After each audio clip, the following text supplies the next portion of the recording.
Welcome in, Primers. How are we doing today? It's the closed tournament for June. It's Blaze and Musi here on the cast today to check out the top 7 teams. We did have one drop out last minute, so we have 7 teams today fighting over some money here, Musi. Are you ready for it? I am super stoked. I'm super prepared. I'm keeping it on a lid right now because we got some games to get through before the real craziness starts, but even the fact that we have a team that dropped out, notably, it was Twig and Speak No Evil's team, and I talk about Speak No Evil all the time. So I know Speak No Evil is going to be a sub for Cherry Slush. So that team that was already looking pretty stacked has got another heavy hitter waiting in the wings. Yeah, I mean, you could say that they're all ready to go. They're slushed up and ready. They even get a first round bye because of it in a lot of ways, which is pretty nice. They can't be too mad. Let's take a look at the bracket right here. Cherry Slush getting that first round bye. So they're going to be sitting there getting to see their competition from the Bakery versus Ballet, who we're going to see in the first game today. Then we have Bible Study versus Evolutions and Clocked In versus Showbiz. Showbiz did have an upset on Cherry Slush last week. Definitely a team to watch out for here, Musi. Do you have any hot takes before we hop into the games today? So I'm really excited to see how the Clocked In versus Showbiz matchup goes because you just mentioned it, like Showbiz showed up Cherry Slush like last week, but Clocked In has been looking stronger and stronger as time goes on. Me personally, I'm expecting something between Cherry Slush and Clocked In towards the end. Awesome. Well, we'll love to see it. Remember, there is a loser's side today. So this double elimination tournament could get a little bit interesting. But let's see what these teams are playing for here today. It is up to $7,000 in cash prizing. That first place team taking away 5,000 smackaroos for themselves, and up to 125,000 diamonds in prizing for the month of June. They are definitely playing for some good prizes here, Musi. I mean, I did the math last time I saw this prizing. It was something ridiculous. Like, we're talking at least 1,000 plus McChickens. At least 1,000 plus. Like 3,500 McChickens or so. I don't know what tax is like in the states of the players. Where I am, it's a nickel on the dollar. So keep that in mind. It's not even. It was like a whole thing. You buy one McChicken, you get one for $1. Yeah. So imagine that, but crispy chicken sandwiches. The math is mathing. The math is mathing. I got you. It's mathing. That's what I like to say. As a mathematician, it is mathing. And our first team today is going to be Ballet versus the Bakery. And we're going to hop right into pick some bands and find out with this new 3 bands per team phasing we were talking about before the broadcast, Musi. What kind of, picks and bands are they looking for? Ganesh is open this week, something that wasn't open last week. Curious to see, does it seem some priority with the aspect? Obviously, Scylla has her aspect now. Sobek has been fixed. He's not banned away. What are you looking at here, Musi, as some top bands that need to go away? So a lot of where the focus is right now is still going to be some characters that we're used to seeing this whole time. I'm talking the Agni, the Hunbats, Princess Bari. You can maybe try to swing an Aladdin around, but now we've got 2 more slots, and I think Ganesha is definitely worth that ban slot.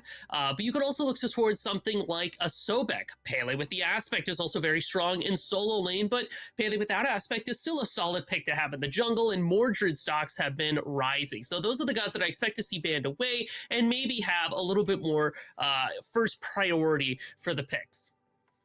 And the first ones we're going to see away are Humbats, which we did see a good bit of last week, was played fairly well coming out of the jungle. Offers a lot of CC. You got something you got to be happy about to have on your team, especially when it's AoE in the variant. And then you have this Kali as well. We've seen Kali be able to run it down. I'm a little surprised to see her prioritize this early. I do think you can fight around her, but maybe this is one of those things like, hey, we're just not comfortable. We don't have to worry about it in the hands of the Bakery. Let's just get it off the table here. And this leaves open some of those other bands we talked about being prioritized. I mean, Sobek looks pretty good a lot of times. Here, we're going to see the Artemis. She played fairly well. Again, getting rid of another AoE CC. Just said, hey, we're not going to deal with the Tusky. And Tusky plus Hexstone, just saying, boars upon boars, maybe you don't want to have to deal with it. It's the boar on boar action here on a Saturday morning that we are just not signed up for. I mean, so with this Artemis ban, I've got my eyebrows raised a little bit because that leaves open picks for like the Agni hasn't been taken off the table. Neith is still right around the corner if a mid laner wants to pick that up. And then we also still have plenty of other hunters to have in that lane. Hunters to have in that lane. I'm looking at characters like on her, like Cupid, especially because they can give themselves a sense of security, a sense of safety, and also the rising build so far of on-hit effects like Bragi's Harp, Sunbeam Bow has been making a resurgence, does a lot of damage for PvP. You lose a little bit of the PvE burn, but if the enemy team is dead, you don't really have to worry about the timing too much, do you? I mean, that's fair, especially with, we have Bari already off. You don't have to worry about that res. Kepri's the only one you have to worry about on the res side of things. So some things to kind of think about on that front. We do see that Mordred you talked about earlier go away. And this kind of leaves, hey, for Bale, do you want to go and get rid of a tank? Or are you really worried about these kind of hyper carry type characters that can kind of perform? Last week, we saw a lot of games in between 20 and 24 minutes, and it seemed like a lot was prioritized through that duo lane and not necessarily the jungle having to play through the duo lane, just the duo lane on its own.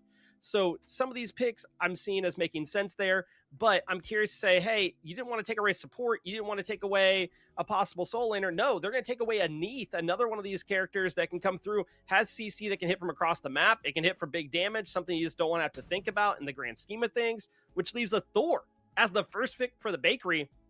Little surprised to see that as the first pick, but you know what I like? It doesn't give anything away in that first pick spot. I mean, Thor's a character that can flex towards the jungle, over towards the solo as well, which is I would prefer to see him, especially in the hands of Leo. I mean, this player is kind of a Thor madman, right? I mean, they're able to hit the ults, you're able to hit the stuns, you never die, and that's all you want from a solo laner. Being able to pressure out that dual lane as early as level 5 with the side teleporters and try to set up for early gold furies. There's a lot to love with this Thor pick. It also opens up the potential for setting up a dive composition. Thor's going to be one of those characters that just books it straight to the backline. And now they're going to pick up this Agni. We talked about this earlier. Agni, one of those God, he's been performing really, really well in ADC. He's not bad in mid. I like these flex picks. Ares, most likely going the support side of things. And Ares is a great pickup here. We saw them ban away a lot of, AoE CC.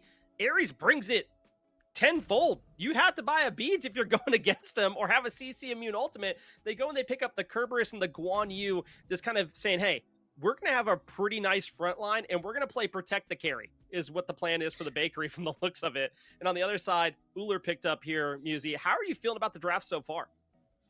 So I do have a couple words to say about the Guan Yu, especially paired with the Kerberos here. My hope is that Kerberos is going to be headed towards the solo lane and Guan Yu over towards support. And a big reason why I feel that is Guan Yu from the solo lane, it just doesn't perform the way you want it to. It doesn't do enough damage. It's not tanky enough over at the front line. You have your ult to set up, but all you can really do is bait the Guan, but the Guan doesn't do too much afterwards. Guan Yu from the support, you're ripping that heal off cooldown, you're lowering cooldowns for your team, and nobody on your team dies because you're just constantly popping that heal. So that's kind of where I want to see him flexed over. And from the bakery team at this point, I'm looking to find that big burst mage to round out their composition. You have a lot of setup between Thor, Kerberos as well, Guan to an extent with the stun and the ultimate. Something like a Merlin, a Kukulkan, a mage that's able to just here, have all my damage in this spot would be a really solid pickup. Yeah, I mean, you're not wrong. We see the chalk picked up there. It makes you even want to see the Kerberos over there even more now than before. Yes. Probably going to go Aspect and probably going to build full damage and try to run it down. We saw that a little bit last week with Karmic. But to round out the draft for the bakery, they're going to pick up Cernunnos and Merlin. So a bit surprising here. I don't know that Cernunnos would have been my pickup there, but I love to see it. Does great damage, followed up by that Merlin that's going to sustain more into the late game. And here's your burst mage in the form of Sasana that you're looking for. And Sasana might not be a mage, but does have the burst damage and can put you down real quick, pull you back in and say bye, real quick. So something to watch out for here. I think might be going to the mid lane. Agni going over here to the dual lane from the looks of it. Actually, no, I forgot there's an Ullr. So no, it's Sasana jungle. Don't listen to me. I castered curse myself.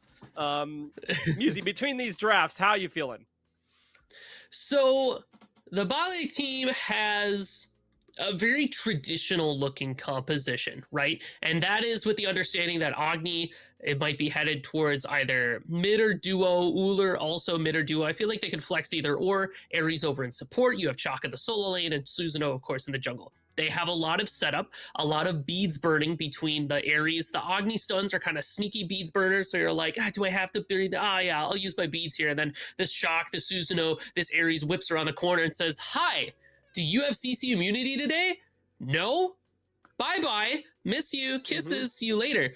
The bakery has a bit of a flex comp. They're not really looking to all in on somebody. We're trying to use Thor and Kerberos to like try to beat themselves, because as I look at their composition, I'm assuming Thor's headed to the solo lane, which opens up the potential of Kerberos heading to support and Guan Yu headed to jungle, which the more I think about it in that lens, the more I like that. Guan Yu can do a lot of damage, especially when you have something like that Dagger of Frenzy, you whip out the Talus Assault, and suddenly a character like a Shock and Ares, people who can't run away, take a bunch of damage. Well, we're going to find out here in just a few minutes as the game is fixing to start here between Bakery and Bale. And I'm curious to see how it ends up playing out. There's a lot of flex potential here. You kind of have the sustained damage of the Bakery versus the, hey, we're going to blow you up and CC you on the side of Bale. Lots to look at here, Musi. And as we head into the game, we get to find out, where is everybody going? What is the plan here? And it looks like you're going to get that Kerberos and solo Thor jungle that Guan Yu is going to go into support. And on the other side, looks like that's Asana's going to go into jungle. So nothing too crazy here. But are you liking one of these over the other? We might see an early gank towards the purple side, which is something we did see a little bit of last week. Maybe not. I mean, I do like where the bakery has shuffled down. And part of the cool thing about their composition is that it has so much of that flex potential, which is another thing that keeps Vale on their toes, at least until they get into the game and finally get a chance to see, like, okay, where have the pieces shuffled down? Kerberos versus Chalk in the solo lane. I feel like Dishonored should have a leg up over Jarkor, just because, you know, you can't really argue too much with the Kerberos that's going to be stealing all of your health and denying your sustain, which is part of why I think Jarkor goes aspect of fulmination here. You're not getting the value from your rain, knowing that there's going to be that life-stealing dog across from you. Ooh, and here's the early pressure onto Donut Doug. He's low. He's ticking for damage. He had to pop a health pot to stay alive. Whoo! You walk away with your purple buff, but man, at the cost of 99% of your life bar, and stepping up to the lane might be a little bit risky here. Before we head into too much more action, I do want to make sure we shout out our production, Test Die, our Eyes in the Sky basically today, and our admin Jithens as the start of the game has rolled off. We had some early action there, so missed out on that early. But now the dual lanes have kind of simmered back down. Got some good action there, Musi. And it looks like we're getting action across the board over in the mid lane as well.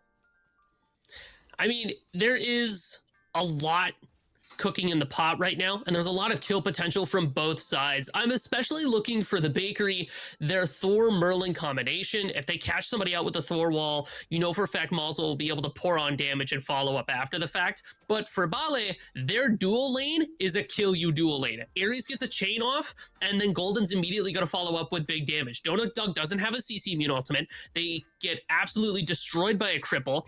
The Cernunnos pick brings value to the team, but it's a little risky into all of the CC that Bale has. So Aurora's going to have to work overtime just trying to keep them up, or maybe put some extra pressure on the dual lane from Valo, who's already kind of scouting it out, seeing if there's anything that can be found. They're going to take the quick back instead. Ultimately, we're waiting for these junglers to hit level 5, and I think a lot of it is going to be resting with Valo and that Anvil of the Dawn, right? Crash down onto dual lane, or even see if you can find something on top of the Kerberos. I mean, the Kerb has Sunder. There's no beads. If you can force an ult from Dishonored, then maybe you can follow up off that. Also worth noting that Wrong You doesn't have beads either. They have the Sunder, so they make some prime targets for anybody throwing out a big CC. Yeah, I think this is going to be interesting. I mean, I like seeing Valo here on this Thor. Typically, we see him on the more bursty type of picks like Loki. So it's a nice switch of pace here for Valo. And I think he's going to make a pretty nice impact once he gets that Anvil Dawn online. I do agree, though. I'm curious to see how this duo lane goes. We saw a lot of pressure just in duo lanes last week, and it seemed like if you got the early pressure there, it kind of allowed you to, I don't want to say snowball, because it was a slow, it might be more of a slow burn towards the victory. Slow It was really hard to slow down. Slow ball, maybe. Slow ball? I don't hate it. We can roll with that. I'm down. And I'll the write that down. Kurnonos really kind of does that. Like, I mean, it's slowly but surely going to get you there. The sustained damage there, you just have to watch out for the burst potential of this Agni. And now we see over on this right-hand side, Valo going to sneak on in here with the help of Dishonored. They're looking for a pick, and they might end up finding on Jisoo. Has to get out, but man, the leap in by Dishonored is a little bit off the mark. 99% on that one as well. Get away with the TKO. Now, here comes Yarkor looking to slam it down to Dishonored. The Kerberos having to run like a dog out of time. Maybe get out. Ooh, the Uller ends up hitting Yarkor. Picks up the first blood here. A little under 4 minutes into the game. And those fire camps are something last week we didn't see a lot of priority put that way. I like seeing the priority there, especially, you know, if you can scale off strength and intelligence. You're getting both from going to pick up the pop rocks. Might as well go do it. Valo has to walk away here as, you know, kind of confirm the blue buff, but you don't really want to confirm harpies for your life. Valo, too, crazy walls at the start of that engagement. I mean, they lock in Jisoo, and it was just barely, they like just barely got away. The Sunder tick from Dishonored wasn't able to finish the job, and then you have Jarkor who whips around the corner as they hit level 5, and they're like, hi, my name is Shock Ultimate, goodbye. And while Dishonored is able to try to make some space, get away, another great wall from Valo buys some time, but it's just not enough because of the blink that Jarkor has. So also keep an eye out for these blink ultimates. Oh, Aurora, you saucy dog. You take that away? That's rude. Shout outs to Thunder. But it's something to keep an eye on in this game is how often are we going to see something like a blink ultimate from Jarkor, Blink Axe, Blink Rain, Aspect of Fulmination. This Shock is going to be a menace to deal with, and also they're going to have a little bit of extra gold because they got that first blood, and opting into a Transcendence right away shows that they're going to be going for mad damage. This Shock is going to be simultaneously very difficult to gank, but also very easy to gank. If you can stun him and get your damage off, he's not going to live. He has no sustain, he's got no prots, all he is a giant death ball. But if he hits you, goodbye. Good night. I hope you brought a pillow, some snacks, warm glass of milk, because you're going for a nap. Yeah, I mean, if you like visiting the gray screen, that's pretty much the idea that the Chalk's bringing to the table. Now, here comes the gank from Sasano. Gets a little pressure over there, just saying, hey, by the way, it's not a 1v1 ever. We're always around. And that's a scary time. Like, I like when jungles show pressure and they say, hey, I'm at least going to show face over here. Let them know that there's a presence. And this is great. If Yarkor can get a couple pop rocks here, again, that's giving strength and intelligence. What does Chalk like? He's hybrid. He likes both of them. So nice to see here. And we saw this type of build last week where it is a full damage build. And he's so, it seems like, oh, wow, he'd be really easy to kill. But man, if he gets in there, he blinks, throws the axe, and he ults. It's a lot of damage, and it's a silence. It's just so hard to fight through. So I'm curious to see, how do you play around the solo lane there? But now back over here in the duo, Donut Doug, Aurora pushing up and saying, hey, look, there's a wave. Come up and take it, please. And Bale say, nah, you know, we're okay. We'll stand back here and let it push up a little bit first. Moswell getting some farm over there and trying to say, hey, Baron area, it's not all for naught. But now, a little bit more action over here in the duo, but nothing too much beyond farming. And farming seems to be the name of the game for both of these teams here the first 7 minutes. Only one kill on the board. A nice little lead here going for Bale. And do you think this means a Gold Fury soon? I imagine they need to look for a pick beforehand. One has Ward, one has the Vision Musi. What do you think the play is to get to one of these objectives early? So already I'm noticing that Bale is a little bit more proactive than the bakery, and I think you highlighted it pretty well, how Jisoo will just show up to solo lane just to show presence and then back away. If they keep that mindset and bring that energy over to the dual lane, they could definitely set themselves up for a Gold Fury. They're going to be asking that question, hey, what are you going to do when we move troops over here? We've got the people in this section. Are you going to stop us? Are you going to try to poke us out? If the bakery puts up kind of a lukewarm response, then they're going to end up getting caught out, just like Aurora here. Wow, Aurora's heal was absolutely monstrous and kept him alive. Now, Donut Doug looking to a fight towards Rongyu and Golden's, and they finally back off a little bit, but Aurora's healing just absolutely insane there. Has that Rod of Asclepius, and I mean, wow. You'd think he was going to die there, and no. This seems to be the game of how low can you go. We saw it from Donut Doug earlier, and then we saw it from Jisoo as well. But look at this. It's a Gold Fury pull. Valo dives in with the Anvil of Dawn. It's on the mark. Jisoo is gone. Baroneri looking for a play in on the Ullr. Can you find it? Here comes the rotation. Rongyu getting the chains in is going to find him. Valo takes a spill, but does dissuade them off the Gold Fury for now. Look at the positioning here by Aurora. Looking to say, hey, is there a way Sunder's so I can up. take this purple buff yet again?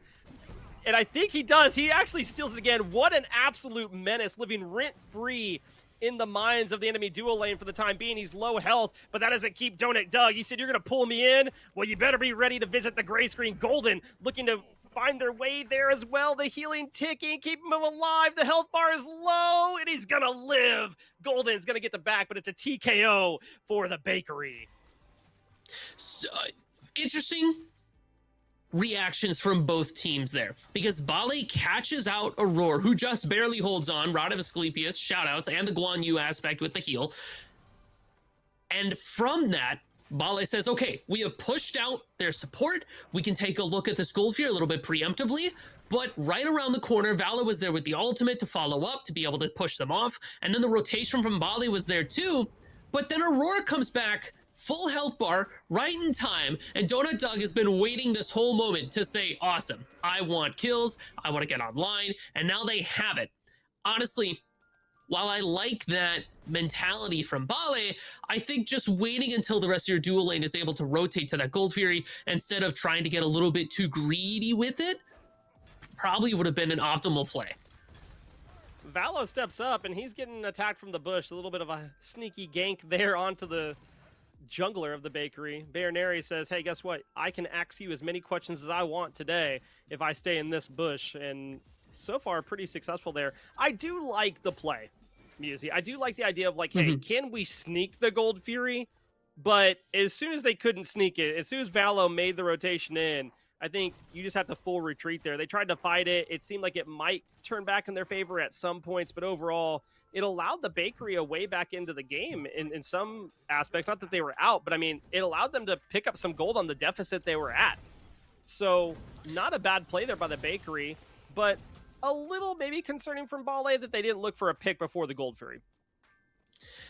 Even sometimes shoving somebody out, it might feel like good enough, but knowing that you have Valo with this Anvil of Dawn, the semi-global ultimate, they can be around the corner pretty much at any time. It's something that you have to respect. Try to get some more ward coverage deeper into the bakery's jungle so that you can have that information going into these bigger objectives. It could have gone a lot worse for both sides because nobody ended up with a Gold Fury, but it does put a little bit of momentum in the bakery's hands. They know that they can fight back. They know that they can make rotations. They can answer the questions that Bale's putting up. Donut Doug getting caught out here. Yeah, Donut Doug gets caught out, and I think that's going to be his life. I don't know if he can get out. The chains are just too good. Rongyu makes sure that he falls down with the help of Golden there. And a nice pickup for the duo lane of Bale. And I was going to say, the crazy part is, look at Donut Doug's level. He was level 11 while they were level 9. Absolutely insanity. But on the other side, you have Yarkor in solo lane that's level 12 against his opponent's level 11. And I feel like he's just been farming to his heart's content over here. But what else is being farmed to the heart's content is the purple buff of Bale. They are not going to see that thing, at least for the foreseeable future. The bakery are seemingly wanting to make sure that they do not get a hold of that purple buff. Pyromancer scooped up by Bale almost immediately after it spawns. I mean, we just hit like 12 minutes here. So it goes to show that the macro for Bale is on board. They know that the Gold Fury is a little bit of a hot, contentious area. Nobody really thinks about the Pyromancer right away, but it gives you a healthy amount of gold, puts pressure on the towers, might as well scoop that up. And to build off of what you were saying before with Donut Doug, yeah, they're going to have more farm than the dual lane of Bale just because Aurora and now Valo have been putting crazy pressure on this purple buff for Bale. Like, they have not been able to have access to that experience in gold, and that is going to start chipping away at the dual lane for Bale. A lot of where Bale is ahead it feels like it's going to be Jarkor, who still had that, leg up in the solo lane, finding that early kill, and Valo getting some damage off. Bayonary, they'll be okay. All right. Anyways, the Gold Fury is going to be what's being looked at by the Bakery, and Bale is definitely aware. Yeah, this time it's the other type of situation here. The Bakery are the ones that pull it. They don't have a pick. They're just going for it. They believe that they can take it. And now the rotation in. Golden takes it away. The Gold Fury is stolen. And the Bakery might be on the back foot here. Donut Doug gets pulled in. He has to beads. Actually, no, sorry. Valo got pulled in. Has to beads. Look for a way out. That's very low health bar for Rongyu. But now the Bakery say, we could go for it, but rather not. Walk away and live for another day. The Bakery's motto on that one. And it looked like, man, they were burning it so well. But when you have an Agni on the enemy team, it doesn't matter if there's a Sunder there. If he just sits there and does the burst damage you need, he can confirm the objective. Moswell having to take a step back as Baronary steps up with those Nagas. But I like the effort by the Bakery. They're not going to sit there and just let it happen. They're going to step up and say, hey, you're going to have to make an effort to take this gold from us. You're going to have to keep us at this gold deficit. We're going to find a way to get back in. They're not being dissuaded. But with that being said, I would have liked to, again, have seen a pick before the objective was played. I think maybe they thought more pressure was on that right side of the map after the Pyromancer had been taken. And you have to think, too, where is the confirm for this Bakery composition? It is almost entirely in the hands of Dishonored and Aurora, because Sunder is going to be that big confirm tool. There are no big boom abilities to chunk away a health bar all at once for the Bakery. You got to use the Relic. Whereas Bale has... You got Susanoo ultimate, you have Agni bombs, great steel tools. They have a Sunder on their own as well. Jisoo has 7 aquarium rocks. That's ridiculous, by the way. And Bale is just, even after they stole that Gold Fury, Jarkor swoops through the bottom right side of the map and takes away all the farm there, right? The Bakery gets to have their red buff and that's it. Because the Shock went, oh, cool, more farm for me. Now I get to be even further ahead. Yippee! So Bale has been playing this back and forth game really well with the Bakery. Pyromancer are getting looked at, but Jisoo is here. I mean, Aurora is able to confirm it, but there's a fight to be found on the other side. Aurora ults away and says, no, save that. You guys can walk up in this mid lane if you want to, but you're not going to get me caught out here. Nagas are played. They're looking to see, can they get any type of damage and some gold plating off of that tier 1 tower in the mid lane. They're not going to find either. But man, what a great play there by the Bakery. They say, hey, earlier, that Pyromancer got taken right as it spawned. Maybe we could do the same. And they show up right as it spawns. They pull it. Jisoo goes to make the play. Can't find it. The Bakery trying to find a way back in. But look at the gold deficit, Musi. It has been slowly but surely matriculating in Bale's favor. And Bale has had crazy macro play this whole game. Constantly on camps, constantly on farm. Are there any camps up on the map right now? Except for the one that was just taken? No, I'm not counting FG. That's not a camp, that's a menace, right? And Bale has been clearing out just about everything they come into contact with. And because they have been in this farm game, that enables them to look for sneaky ganks, sneaky fights. They won't be able to find anything in the dual lane. In fact, I worry for Golden here, all this grouping up on the left side, but they'll be okay. At this point, the Bakery should probably be looking for scrappy ganks, scrappy fights. Agni dashed in. That is a choice. Golden in trouble and gets put down before the rotation by Valo can even happen. But he anvils a Dons onto Jisoo at the speed buff, and Valo says, hey, if I can't find your dual lane because he's gone, I'm gonna come find you at your speed buff, and does a good chunk of damage. Nice trade there between the junglers, like the play by Valo. He talked about getting scrappy, and the Bakery are doing just that. And now Donut Doug pushing down the tier 1 tower, but now the rotation comes through. Here comes Jarkor, Baronary, Rongyu, the whole group of them. Aurora ults away, says the cavalry is not here, I must run away. And this could be problematic. Look at the dual lane side. If they try to step up to Donut Doug, they might be able to find him. Jarkor seems like he might be trying to make that rotation and is doing so. The Shark is on the prowl. Will you find the Kernanos is the question. Back there getting those camps, none the wiser. And no, Jarkor says, I don't know where he's at. Not going to spend time trying to think about it. I'm going to back off. This Gold Fury's up. Donut Doug will be able to make that grand escape. It's going to be Dishonored who gets chained up, but able to make their getaway. Feels like Bale is in a great position to maybe look at something like a Gold Fury or a fight, knowing that the Bakery don't quite have full health bars or ultimates yet. Valo doesn't have Anvil of Dawn, so this could be a good potential fight for Bale. Yeah, I like this positioning by Bale here. The rotation from solo is always a fun time. Means you might get that true first 5v5 between the teams. But for now, they split off. They grab some farm for each team. Mid lane still have the solos and a support mid, depending on which side you're on there, hanging out in the mid lane, looking at some farm. Aurora not going to complain about picking up some farm with the minions. But now here goes Dishonored. There's the ultimate. He catches the jump, which is huge, but not enough. There was some beads used and then some ultimates exchanged. They will walk away from now. Yarkor says, hey, I'm going to back now, buy some items. Baronary says, cool, I'll hold down the mid lane. No problems here. I can clear the wave just with some fun abilities. Valo going to pick up some farm on the right side of the map. And all for naught. Just farm across the board here, Musi. But a Pyromancer is being pulled. Bale don't seem like they're going to let this go. Baronary has stepped up and at least has vision on it. Here comes Yarkor. Along that, I mean, Rongyu not too far behind. It's going to be some time to say, you know what, we're just going to let that one go. Dishonored picks up the Pyromancer. And the bakery, again, just trying to find that farm, and they're doing a pretty good job of doing so. I mean, they're fighting that gold deficit pretty hard here. Remember, that Gold Fury's been sitting there for about 5 minutes now.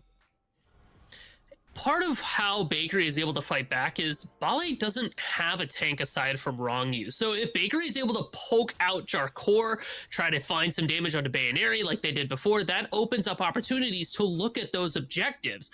Bale wants to commit to fights. They want to go in and they want to sweep everything all at once. Versus the Bakery is able to poke out, back up, heal up with Guan Yu, and then re-engage time and time again. A nice little fight here. Rongyu trying to go at Dishonored. Just a poke fest back and forth. I would like to remind everybody that Rongyu is towards the top of the damage charts on this support area. He's just throwing it out there. He is up there, making sure to put in that work between the chains and the fire. Not too far out of second place for damage. Just saying, with his carry and solo surrounding either side of him on that front. But again, it's just kind of a farm and poke fest here in mid. Just trying to say, hey, you going to step up? Poke. Oh no, are you going to step up? Poke. But now I like this by Rongyu, looking for some chains. Aurora gets a little bit wiser and decides to dash away before they connect. So those are going to be down for a little bit. But then back to a mid lane fight, 2v3 for the time being. Look at Jisoo's positioning compared to Valo. Valo Dishonored on the right side of the map looking for farm. Meanwhile, Jisoo's back in the mid lane saying, hey, can we step up and find something? And now they cannot do so. They're going to wrap back around, look towards this Gold Fury. And it looks like this might finally be the pull from one of the teams. Bale getting comfortable and saying, okay, we've lost it once, we've got it once. Can we confirm? I think we have it. We have the Agni here. They have Sunders. How's it going to work out? It's getting burned. There it goes. And they take it away. Bale confirmed that Gold Fury. No steals around this time. And they will immediately retreat and not look for a fight. Bale having the ability to shred down objectives. I was staring at this Agni build. You have Devos, Tyrfing, and then Adibo. Just throwing out those auto attacks, and that can earn you objectives if this Agni is standing next to it. An ultimate from Ares, immunity from the Bakery. Bali's still trying to get aggressive in the dual lane. Well, they found Donut Doug. I mean, that's what you want to see. The other 4 members, it's a 4v3 in mid, and Yarkor gets taken down. And we talked about that build earlier. It's going to feel real good if you initiate with it. But if you're on the receiving end of damage, it's going to feel a little bit rough. Takes the spill there, and it was pretty quick. They burned him down. Tier 1 towers exchange between the middle and left side, and it's a 1-for-1 exchange between solo and a duo member here. So now the push-up is going to continue. That right side tier 1 for Bale is barely standing, but what I like here is the Bakery are trying to find some type of response. Bale are going to take the tier 2 on the dual lane side. There has to be a response here. There's just nothing. They've stepped up, and they're not going to be allowed to back from the looks of it. They could push up further if they want to. I don't know that they're in the know vision-wise, but now they'll split off, gather some farm. But I really like that push by Bale. Open up the whole left-hand side of the map, which is really, really strong if you want to pull a Fire Giant here, Musi. Pyromancer falling down to half. Bale is aware. They're looking for the steal. Not going to happen. Nope. Valo is able to confirm it for Bakery. He got it. He's in there. Don't you worry. I was a little worried, though. You know, Baronary has that burst. But I mean, what do you think here? That whole left-hand side goes down for the Bakery. That's a little bit problematic, don't you think here, Musi? I mean, it's exactly like you said. That completely opens up Fire Giant for Bale. They can start pushing minions, start pressuring down that Phoenix. That splits the attentions of the bakery, because while they're trying to think about their bird, Bale is starting to group up for this Fire Giant. And the team fight for Bale is kind of crazy. If Bakery has to send somebody away, that only makes it stronger for Bale to commit to a fight, but they're the ones getting jumped on. Wrong, you used the Hexstone to get out. Really nice play there, because he was in a bit of trouble in between three members of the bakery, but Jisoo over in the mid lane, make sure that pushes up. The other members are surrounding the Fire Giant. The bakery are ready to respond if needed. But now it's just, okay, grab our farm that we can, make sure to get our buffs if we can. Baronary goes as a back, looking for itemization. And I like the little kind of fake pull by Bale here. They're going to keep the bakery honest and say, okay, hey, you're going to have to worry about this Fire Giant. You're either going to have to be here or ward. Your choice. Donut Doug says, hey, I'm going to hang out over here by fire. Valo, can you go clear up some farm on the left-hand side? That way you can get to level 20 faster, which is not a bad play here. I mean, but the problem being is Bale has these level 20s where they can back and they can upgrade a starter item. The bakery doesn't, and those starter item upgrades usually feel pretty good at this point in the game. It's a power spike that Bale will have up over the bakery.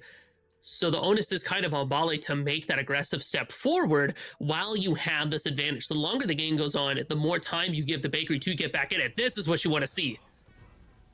Fantastic wall by Valo. A great ult by Aurora to get out. But now look at this. Valo's looking. Anvil of Dawn. Do you find a target to dive in on? Decides to go in on Yarkor or poke him out for some damage with the help of Moswell. Not going to complain about that. Look at the position here by Jisoo, though. Jisoo circling around behind. Jungle mentality has kicked in. There's the beads. That's what he wants to hear from his team. I don't know if they caught it out. He's in the bush. He's looking, lurking, waiting to see is there a potential kill. The Valo is backing, but now they're in the know. Moswell flickers, tries to avoid the damage. Great wall by Valo. Jisoo in trouble, but exchanges his life for Moswell.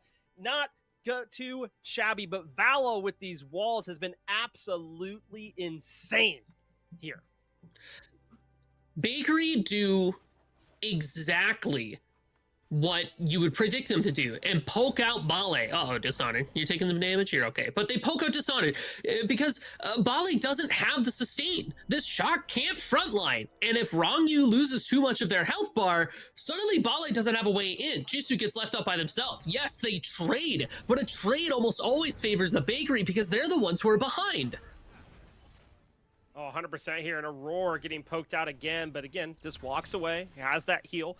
He's going to be fine, especially if he's around others. That the heal feels a little bit better, you know? You get to heal your friends along the way. Tier 1 tower is going to fall in favor of Bale here. So again, tower currency. Bale is up by 1 tier 2 tower.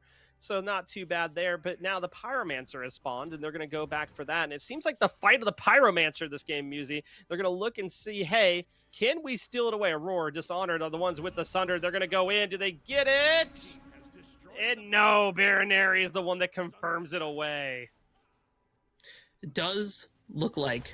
Oh, no. They didn't have to use Sunder that time, so the Sunder for Rongyu will be coming up in a little bit. That means that Bale could take a look at this Fire Giant if they wanted to, or a Gold Fury. We haven't seen an Ancient Gold Fury spawn yet, and with only tier 2 towers on the map, now would be a great time to maybe take a look at that and see if you can force some minion waves up and try to weaken those towers, make them a little bit squishier so that you can start making that forward advance towards those big birds.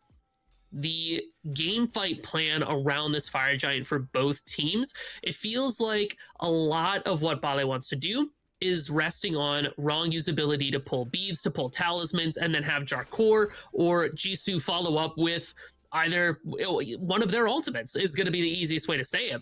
And then you also have Bayaneri who can just look at somebody and say, hey, I threw the axe on you, and now you're going to get deleted. The problem with this, though, is that if the bakery is able to respond to that, if they have the talisman ready, if they have their own beads ready, I mean, Curb and Guan Yu have CC immune ultimates.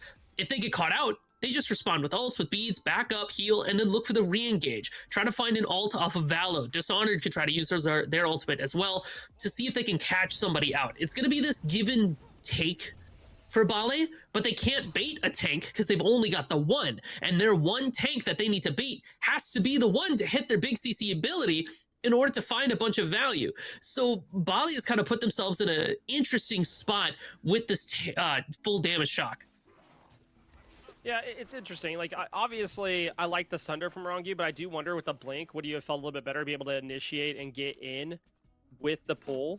But also, with the way Bale's been playing, I don't like earlier they had, you know, Sasano and Agni together. You have Golden and Jisoo together. They could have pulled Gold Fury, and that would have kind of set the Bakery and be like, wait, they're over there?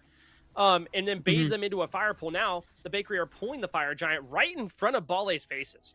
And it's going to be a fake pull looking for a team fight here. They're going to drop it because they have the sustain. Guan using to walk up, and Aurora goes, hey, you want to see something funny? Boom, let me heal all of you, and then walk away. But I'm really surprised to see that Bale just didn't pull a Gold Fury earlier.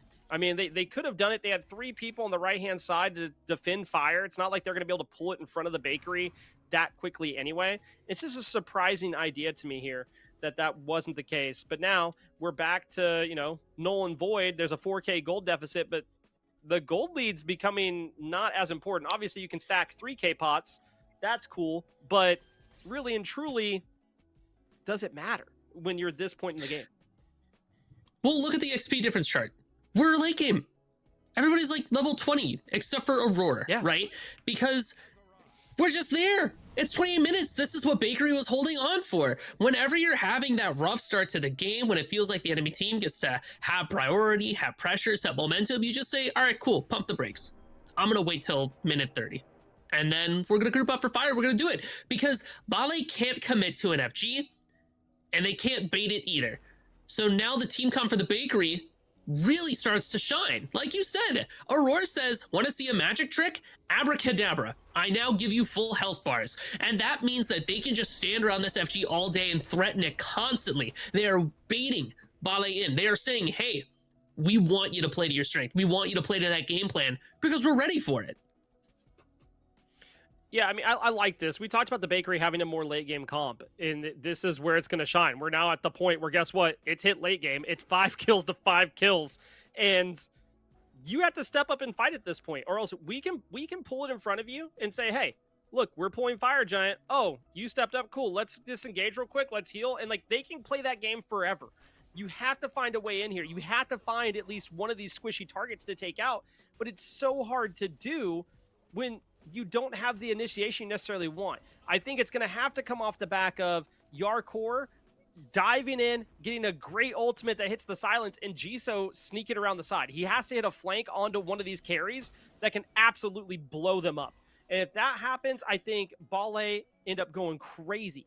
But that's a big what if here with the way Aurora's been playing with his ultimate and the heal, and Dishonored's also been holding that as well. So as soon as those beads are gone for Bale, it could be go time for the Bakery, but I do like this play here. Jisoo showing this flank side. Hey, I'm stepping up. Valo gets a nice wall. Actually dives in. This is going to be what they wanted. There is the ultimate, but it doesn't hit anybody to knock him up. Anvil Dawn was never used. He's going to dive. He's not going to find his target, but that is huge for the Bakery because it opens up an actual pull on this Fire Giant or a 5v4 fight soon to be found.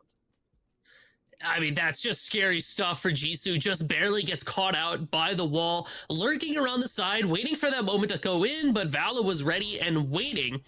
And it doesn't look like the Bakery are ready to even try to commit to an FG. We're just back to skirmishing back and forth, which means Vale will have the opportunity to breathe, to get back into it, and go back to this dance, back and forth. I mean, you pointed out earlier that the left side is open for Bale. I wonder if one of the plays for Bale at this point is to send Jisoo over there, right?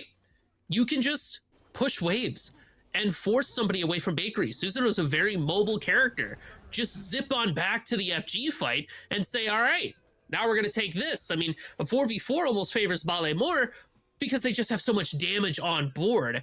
Whereas the Bakery losing one of their damage carries is kind of like, you know, we don't have the ability to blow you up quite as effectively as we would want. But it is going to be a Gold Fury getting soloed by Jisoo right now, courtesy of junglerbuild.exe, and the Bakery have no idea. So all this stancing around Fire Giant lulls Bakery into a sense of, not false sense of security, but a pattern of, well, they're going to be around this FG, so we'll be around this FG. And that's when Bale goes, yeah, we could probably rip a gold right now and nobody knows. Like, they think we're here. We can abuse that. We can take advantage of it. But now that the Bakery knows that Bale isn't there, it's going to be that call for the Fire Giant. Yeah, I mean, that's what I talked about earlier. Go over there and just pull gold. They're not going to be able to respond. They're not going to be able to. They're going to come over here and pull fire, and then they're going to disengage. They're going to heal with a roar and rinse and repeat. The Bale have to find a way to get to a point where they can fight, and guess what's going to help them? 3 Gold Furies is definitely going to help. Fire Giant re-pulled here by the Bakery, and now it is a 5v4. Actually, it's a 5v3. Yarkor isn't there. Jisoo making the way over. There's 5v4. Yarkor's on the way, but the Bakery don't know. They don't know where all the Bale's at, so they're going to sit over here and hide in the bush and see, is there a point for initiation? Aurora tanking the FG. Donut Doug just chunking away at it, but it's not even near being done. Aurora gets a nice heal off, now looking for a fight in. Dishonor goes in onto Jisoo. Doesn't find anything with it, though. Bale say, cool, we can now retreat, and we're back to square one a little bit. There is the immunity out of Aurora. Gonna dash away, heal, and then say, hey, does anybody want to step up? Rongu throwing some flames his way, but it's not going to be anything to write home about. This feels like an EU Smite game. That's what I wanted to say. It definitely does. Like, because both teams are carrying a lot of respect for each other. They're playing very safely. Pyromancer is scooped up by the Bakery. And they're not quite ready to commit unless they know it's a sure shot. So I like this from the Bakery. Once again, pulling FG. It's below half. I think this is it. Oh, it's burning. It's going down. Donut Doug gets it. Who picks up the dagger is a question of the Roar goes in with Dishonored. They're looking for Golden.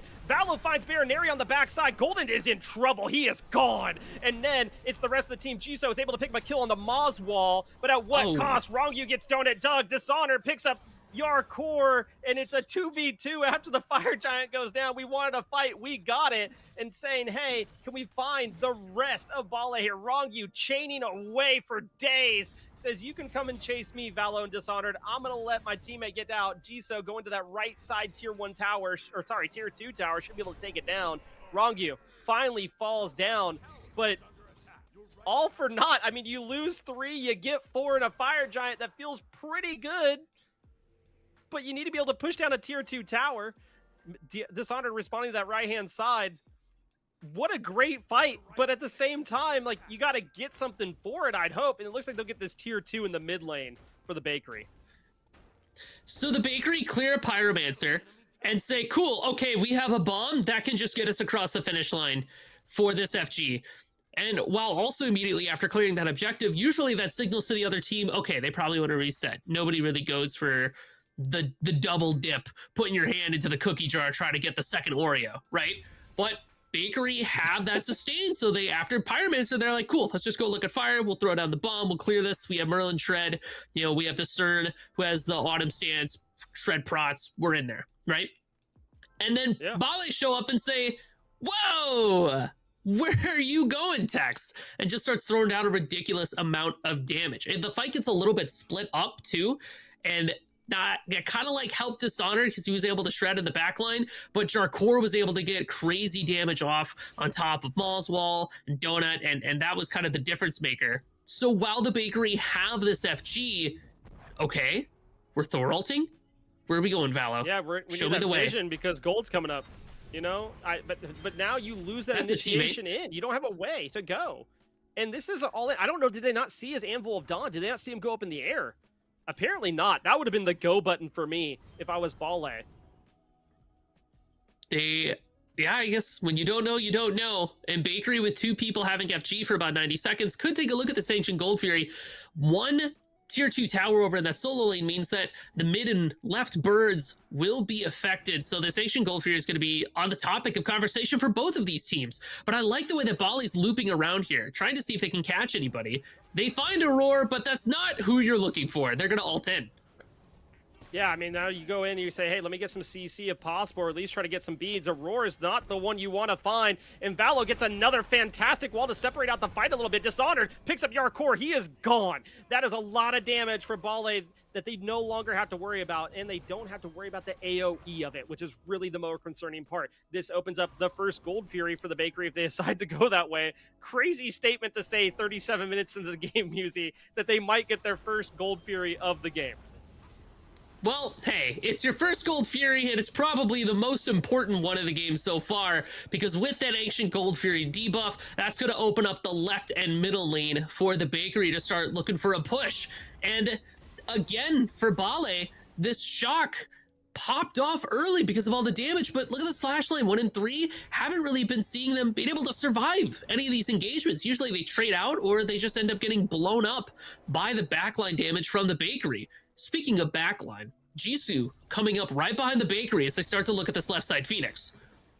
Yeah, left side Bird's under, it's going to fall. There's a Pyro Bomb there. It is just going to get shredded. I like the position by Jisoo, but he can't find a way in. Valo, again, the walls have been insane. He is going to wall you off. You do not get to step up to his team, and if you do, he's going to separate you out from the rest of your team. That's just the way of the road with Valo in this Thor. He wants to make sure that you don't have a fun time. And if you think, hey, we're going to catch him. No, you're not. You better find a way to get Valo out of the way, make sure he's not there, something, because the walls have been to perfection. He just makes sure to separate out individuals or, twos, and then, boom, damage put onto him. And they're at, look, he's top of the damage charts now. Earlier, we're talking about 3 Bale members being 1, 2, 3. Valo stepped up and found a way into that top margin slot there. Really nice play here, but it looks like, look at this left side play by Bale. Are they going to go for a Phoenix here? Do they have 2 bombs? Who has the bombs? Rongyu does. Okay. No, but they have the Nagas. They get it. Okay, nice. Oh, all right, nice and now play. It's time to get out. Love to see it. That's what we've been waiting for. We said it earlier, like split push there, Musi. Now Bale is able to get back. They've got fire minions pushing on that left side. It defends their own Titan. So if there was ever a time to take that, it's going to be now. Bakery's going to respond with this Pyromancer confirm. So now they'll have a bomb in their pocket. FG has respawned, and we're going to come back to this song and dance around the FG, but Jarkor finds the ult. Yeah, What? Donut Doug looked like he was going to be in trouble, but the cavalry is there. Donut Doug puts down Yarkor, and Bale's in trouble. Moswell has to flicker away. He finds his way out. Rongyu under half health, but that doesn't matter. Aurora is getting absolutely melted. You have to get rid of the heal, and you do. Jisoo says no more heals for you, but Valo and Vol'Dan into a beads, looking for Baronary, and can he find it? The double tap is there. He goes in, he finds him. Baronary is gone, but Golden turns it around with the golden opportunity. Jisoo is found by Moswell. The Bakery are going to walk away with this one as Golden's in trouble. He's healing, but he is going to be found. He actually trades out Doug. No way. Dishonored ends up living with the help of Moswell on the right-hand side. Rongyu taking down some minions, trying to push up that right-hand side just to do a little bit of something, but a huge fight there for the Bakery that goes in their favor, but didn't start that way. Can we talk about the healing that came out from Donut Doug there? Jarkor jumps on Doug. Doug's health bar is all but gone. This CERN turns around and hits the left mouse button a couple of times, and he's full health. What? What do you mean? Between Spring Stance, Devos, Leather Cowl, Bloodforge, and a Guan Yu, the sustain is actually ridiculous. It doesn't matter how much damage Jarkor does. It's not enough. He kit dumps. And the CERN just chuckles at him. And he goes, that's really funny. I've got a joke for you. Bonk. I'll miss you. Bye-bye. Fire Giant's fallen down to about a quarter here. Jarkor's on the way, though. He has crazy potential. Are they going to get it? I mean, this is really scary for the Bakery. Moswell confirms it. Dishonored gets the dagger, and they walk away. Oh, man. I was waiting for Yarkor just to... He doesn't have blink. I was like, I'm waiting for either a blink or just him to toss a hammer in and say, ha, ha, ha, funnies, and take it away. That was a scary time there for the Bakery. Luckily, they're the ones that snag it, and that gives them a huge opportunity here to do something with the Fire Giant, the dagger, and now their second Gold Fury coming up. If they can secure that as well, it's going to open up a lot of different opportunities for them. But look where Bale is. They're pushing the right side this time. They're looking for another Phoenix. Doug is over there along with Dishonored, but they walk away. They don't know. They're none the wiser. Yarkor's on that right-hand side, says, I can teleport over if I need to. He's going to back, and they're going to choose not to push on that right side bird, but then they definitely could have. The Bakery are going to go ahead and bake away and take away this Gold Fury. With this Gold Fury going down, it comes up just as the left side Phoenix does. There's no concentration from Bale. They're going to give it up entirely, and they're not even going to go for that right side. Like you said, it's a full back. And Donut Doug, I've never seen so many green numbers in my life. Good Lord. Like that's a pseudo take right there. That's he can stand in front of a gun and just spit out the bullet. Donut Doug's a very scary person to go up against. Now, I think this kind of explains the Cernos pick, the value, the utility that the character can bring. It's a little bit risky sometimes, especially because you're extra vulnerable to CC, but it feels like Bale hasn't been able to punish it too much. Even when Jarkor was able to go in, Donut Doug just lived anyways. It's going to take a lot to put down either the CERN or even Moswall on this Merlin, just throwing out constant abilities. They don't have the aspect, so they'll have the perfect tool every single time that makes jumping on either of these characters a very scary endeavor. And that's not a great situation for Bale to be in, because their whole game plan is to jump on you. And if jumping on you doesn't work, then you're just kind of stuck with your hands in your pockets, you're kicking rocks for a little bit, and you're going, well, now what? What do we do? And honestly, I think you try to play for maybe like a counter engage. Maybe you can have the bakery go in on you first. Now that you're on the back step, Bale, with this crazy engage comp, could flex it to be a counter engage. A Jock ult, Ares ult, Susan ult, these are all ultimates that punish people for standing next to you and being on top of you, as well as trying to jump on top of others. So just hold the line, see if you can find a wipe, and push out from there. Well, and you saw what they're positioning there for. Baronary and Rongi were looking for able to jump in onto the mid lane, and then the bakery go, nah, we're just going to go for that left side bird that's already weakened. We don't have to step up to mid bird right now. We pushed up enough, and now a fight should ensue here for the bakery. They should be able to force this. They have Fire Giant. They have Dishonored with a dagger. There's no reason for him not to go in. Valo hovering around mid lane. There's lots of options for them here, but they are backing off. They're going to go ahead and clear the wave first. Interesting display here of how they're wanting to play back. Again, very much like an EU game, like you mentioned earlier, just a lot of this like slow burn potential of saying, hey, we got to figure out what we want to do. And this comes down to when we see tournaments like this where there's a prize on the line, sometimes it slows things down. And you get this type of game, 40 plus minutes in, and looking for a way to say, hey, can we end it now? Can we find the pick that sets us up? We don't want to overstep and then get ran down on the other side. There's a lot of different things to think about. Now, look at this. Valo pushing the mid side. Jisoo's over there, but remember, Valo can Anvil of Dawn around. He can move around Aurora, tanking up this Phoenix, but no damage being put on it. Dishonored is a little bit in trouble from the looks of it, and that dagger is no longer there. The dagger is gone. There comes the Anvil of Dawn in from Valo. Valo looking for Baronary on the backside. Baronary jumps in, but Jisoo finds the solo laner, and then two members of the bakery go down. Maybe too much aggression, a little bit more bit off than you could chew, and now they're on the retreat. The Bale on the move to try to fight a way in. Moswell throwing out some damage on the way, but this is a retreat. This is a full run it away. You can't even take the time to back. You have to run it down, but guess who's coming around the side? Jisoo is. That Sasano is on the move, and it's moving quick. Donut Doug looking for a buff. I don't know if it's worth it. Doesn't land the ability there. Wanted to be able to blink right over Donut Doug if possible, but look at this positioning here. Jisoo now goes to the mid lane, takes away the speed, but the rundown by Bale was absolutely terrifying there for the bakery. And the bakery just waited a bit too long. Their Fire Giant was running out. The dagger ran out on Dishonored. They were looking for that go button, tried to force the engagement, but it all happened too late. And Bale, for all of their strengths that they had for engaging, had the same strengths for when they get engaged on. Just ult on top of yourselves. Nobody wants to stand next to you, and you have Jisoo with the Susano crazy mobility character who can threaten, who can chase. They beat the bakery on their own retreat, waiting in that bush. That's terrifying to think about, knowing that the Susano is going to be right around the corner anytime you try to do something. And off that small mistake, you didn't even lose too much, right? You lost a couple of people, but Ancient Goldfury gets confirmed by Bale. Now, your Phoenixes are squishy. Your tier 2 mid tower is squishy. So the call from Bakery is, we got to burn this FG. They're resetting, but Bayaneri is right behind them. Baronari's looking for an axe. He axed a question, got the beads, but now he's in trouble. Has to leap out. Moswell under half health, but Jarkor goes in, pokes out Aurora. The Fire Giant at 10,000 health. Valo dives in. He gets Jarkor. Rongu looking to try to make a reply here on the Ares. Look on the side. Here comes the Sasano looking for the damage. He can't necessarily find it on everybody, but does get Donut Doug. Rongu having to retreat here. Dishonored was there deep in the back line, and now paying the price. Health Chalice is used. There's the fire to try to get some kills on Valo. Confirms 2. He gets a double kill. Oh no, Bailey maybe picked off too much, but Jisoo gets up Moswell. It's the type of picks we see every single one of these fights where they're able to come back and get a few to make it where Bakery can't do too much. But what a play there by Valo.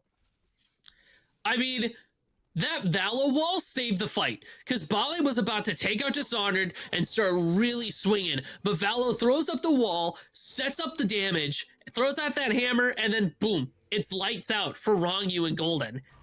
And that just leaves Jisoo and Bayoneri. And Jisoo, to their credit, is still being a terror in that backline, constantly throwing out damage, staying evasive, being very difficult to lock down. But Bale's moment of, okay, we forced the Bakery off of FG. This is our time. We can try to get in there. All of it comes tumbling down on top of him just because of Valo, who has been going actually crazy this game. You were talking earlier about how these walls were insane. It never lets up. This is the first game of today. What do you mean we're seeing this on the first game of today? Yeah, I mean, you know, I was going to joke earlier and say hour-long game, but, like, that's becoming more of a reality every single fight with the way they're split. Buckle this up. is a Fire Giant pull now by the Bakery, and this is one of those things where can they pull it? Do they feel comfortable? I think they have to back up. They have to heal. We've saw the counter engage by Bale every single time, and look at Jisoo's positioning. They've figured this out. Jisoo rotates over on the side, gets the flank. Just like I was talking about earlier, that's what you need from the Susano to strike the fear into the heart of the carries of the Bakery and make them show some respect. Valo is getting the same treatment here by Bale. They have to respect the walls. They haven't been yet, but these Anvil dawns into the walls to separate out the fights have been absolutely fantastic. You have to find a way to shut down Valo, and they do!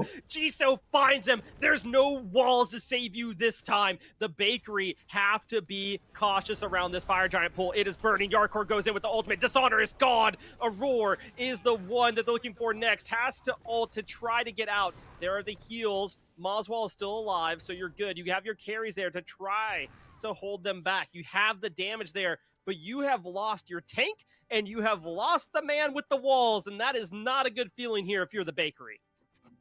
So Bale knows they can go in on that FG because Moswell shows himself on that left side Phoenix, because they have to, because Bale was able to put pressure onto that lane, and that just opens it up. Valo dying so early on spells doom for the Bakery, to such a degree that Bale take that Phoenix, and now they might look for even more. Yeah, I mean, this is the chance. Bale's been looking for this. If they don't look for the end here, they should be looking for these Phoenixes. Aurora diving into them says, hey, not today, but Donut Doug is gone. Moswell has to flicker out of the base, but then Aurora dies too. Moswell picks up a 1. It's a 1v4, and it doesn't matter. Bale takes the first game of the day.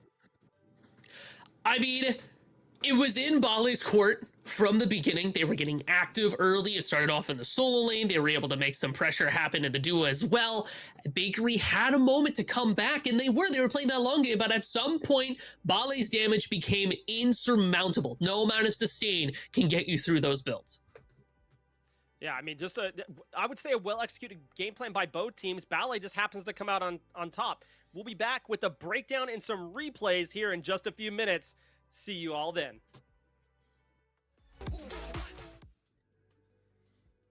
Welcome back, everybody. We just got done watching Bakery versus Bale here in our first game to watch in that best of 1 for round 1. And Bale took it away after what felt like an hour-long game. Almost made it there, Musi, just a little bit off. But we have some replays and some stats to look over for you. And it is kind of a crazy game to start the day off with, too. Not quite that hour-long mark, like you said, but definitely a back and forth where initially it felt like Bale had control, but Bakery were able to kind of swing things back in that early and the mid game. I think this is a good example that we're seeing right now of Bale's ability to just kill somebody. This Chalk building full damage did so much in the early game, right? You get that Transcendence online, you got the Crusher online. It was just kind of really tough to play against, but Bakery were able to turn around and put a lot of damage on, and that made Bale have to rethink their game plan entirely. Yeah, I mean, one of the things to watch with this game is kind of the macro play by Bale, at least for the first, 35 minutes. They had every Gold Fury, and then they split the Pyros back and forth. But I mean, they were doing a really good job here. It just came down to Fire Giant fights that felt like they were stalled forever because of the amount of healing on the side of Bakery. And not just a Roar. Like, Donut Doug had crazy healing with his build on the Kerninos. And then you look over at Valo. Valo was splitting fights like crazy with the Thor. It looked like they had such an advantage on their side, and Bale say, no, not today. And they would exchange out these fights every single time. Patience was key, and they used it to an absolute mastery. It is kind of crazy because both of these teams are playing out of their mind, playing super safe and kind of waiting for that pot to boil over. Yeah, this right here. That's ridiculous. Donut Doug just healing all the way back to full. But inevitably, Bale's damage as the game went on, they get some 3K pots online. They're able to just outburst the Bakery. And I feel like a lot of it too was Jisoo. Like, Jisoo's positioning was crazy. Always in the back line, always lurking, skulking. They had a shark on their team, but there was like a Leviathan hidden beneath the waters with Jisoo with a tentacle ready to pull down anybody who lurked in their waters. Yeah, I mean, once he figured out the position where he could flank towards the late game, it just paid off in dividends. Like, you could tell, like, the whole game he was trying to, like, kind of poke around and get the vision of, like, where's the proper place for me to get these flanks and then pull into kills? Like, where is that? And then once it happened, it kind of just spun their way really quickly. But I mean, taking a look at the stats here, Jisoo 10-3-4, just absolute phenomenal play here on the Sasano. His jungle counterpart on the other side, Valo, went 8-4-5. I mean, they both did really, really well, and the builds were kind of popping off. I'm glad you mentioned the builds, because the builds are looking very similar across the board for Bale here. I mean, you see Bayonary as well as Wing. Oh, I see. But Bayonary, the Shock, Jisoo, everybody's got that same core of items, right? Heartseeker, Titan's Bane, Crusher. These strength items are very powerful. They saw a change recently where they just been a bit more on the stronger side. And I think players have really started to notice that, hey, you know what? We could just kind of slam these items together and do crazy amount of damage. Yeah, I agree. Let's take a look at this bracket, though, see who else took round one victories, who else is in the Lewis's bracket. How's it playing out today here on Smite Prime? And we'll see that Bible Study knocked down Evolutions into the losers bracket, and then Clocked In takes down Showbiz. No upset there, which means Bible Study versus Clocked In will be the next game that we're going to watch here today in round two. And we'll have to see who faces off against the Bakery down there in the losers bracket between Evolutions and Showbiz. And like I said earlier, Showbiz is the team that upset Cherry Slush last week, so they're definitely a team to watch out for. I mean, who knows? If Showbiz can make it all the way towards the finals, and assuming that Cherry Slush gets there too, maybe they could do the back-to-back upset of a century. But I really do feel we're going to end up with the Cherry Slush versus either Bible Study or Clocked In is where I'm feeling. So I'm really curious to see how this next game we see goes. I think that's going to give us some insight into how the rest of the day is going to play out. I do think Bale has a very strong contention in this set, but it took that first game took a little bit too long, and their game plan had a moment where Bakery was able to turn it against them. I feel that if they end up trying that against other teams, a more prepared team will be able to kind of abuse that factor. Yeah, it might be one of those things, just getting comfortable for the day. You know, it's that first game of the day, jitters, you know there's things on the line today. So now we find out about more things that are online. Clocked In versus Bible Study picks and bans are here. And we talked about earlier some of the things we were hoping to see during picks and bans. We saw a couple of them, but I just want to throw this out there, Musi. In last week and this week, no Apollo. Give me Apollo. Like this, I'm just saying, could have alleviated some of the split push problems last game. Could have definitely taken some birds. Just throwing it out there. Mordred, Artemis, first one's banned off the board. So Artemis seems to be a character that we just are taking off consistently now. I say consistently, it's been twice, but it seems, all right, pause. What are these bans? What's going on here? So not what I'm used to. We're going to see some crazy picks get through here because the bans that are being highlighted right now are target bans for sure, right? Obviously, Sunprod can't have Loki, and Umoja can't be given to happen. And that is the respect between these two teams. But that's going to open up things like Hunbots, Kali, Aladdin, Agni. I mean, I have a list. I have a list of characters to keep an eye out for and to be scared of. Most of them are getting through this game. So this is going to be something to see. What's going to be the first one that we want to look at? And Bible study having that first crack at it, I'm thinking something like either Agni or Thor is going to be there right up at the front lines of, we want to have that in our spot. Baron's banned away. Baron. Okay, I'm not surprised by that. Yeah. That one makes that. I get that one. I wouldn't let Baron through against Bible study either. Okay, I'm okay with that one. Guan, not surprising. I am surprised about the Umoja and Loki picks. I'm just saying, a little bit surprised. But looking back at the games from last week, makes a little bit of sense of why they're there. There's Bari. But now this opens up some things. Ullr is going to be picked here, which Ullr seems to be something, maybe flavor of the week, some would say, coming through a little bit more often this week than last week. But like, we still have some options here. Like, where's the Ganesha? Everybody was complaining about the aspect being too strong. Didn't see that today. Just throwing it out there. Maybe we see it later. Obviously it did get nerfed. I don't think it's that OP, to be fair. I think it's good. Just throwing it out there. Maybe it takes a little bit too much damage on the Ohm. Maybe that's it. But there are a lot of gods here. Like, we saw Humbats. Yeah. Oh, yeah.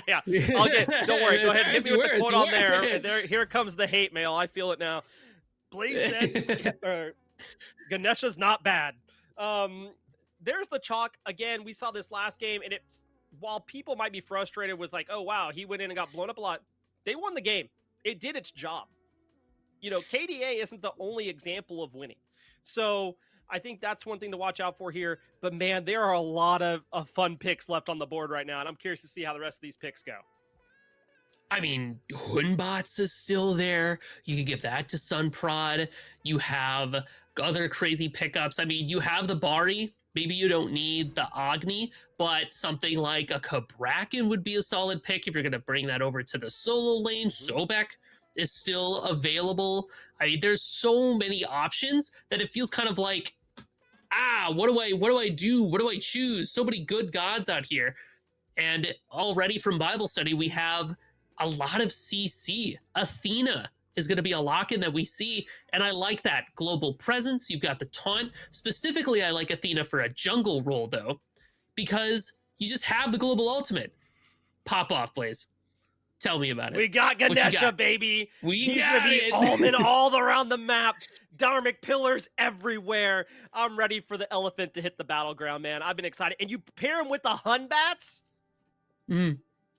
It speaks for itself. Fear no evil and the Dharmic pillars, classic.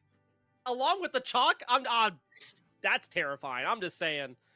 I don't know, y'all. That's gonna be a scary time. That's not something I want to step up into. You better hope one of them's gone, or at least one of the ults are down. Whew. You're gonna need beads. You're gonna need a gun. Like, do you have your permit? Because there are shooters out there from Clocked In. Like, you have to stay afraid. And they're just looking for that. Oh, geez, Louise, guys. Oh, my goodness. Well, okay, I'm going to allow me.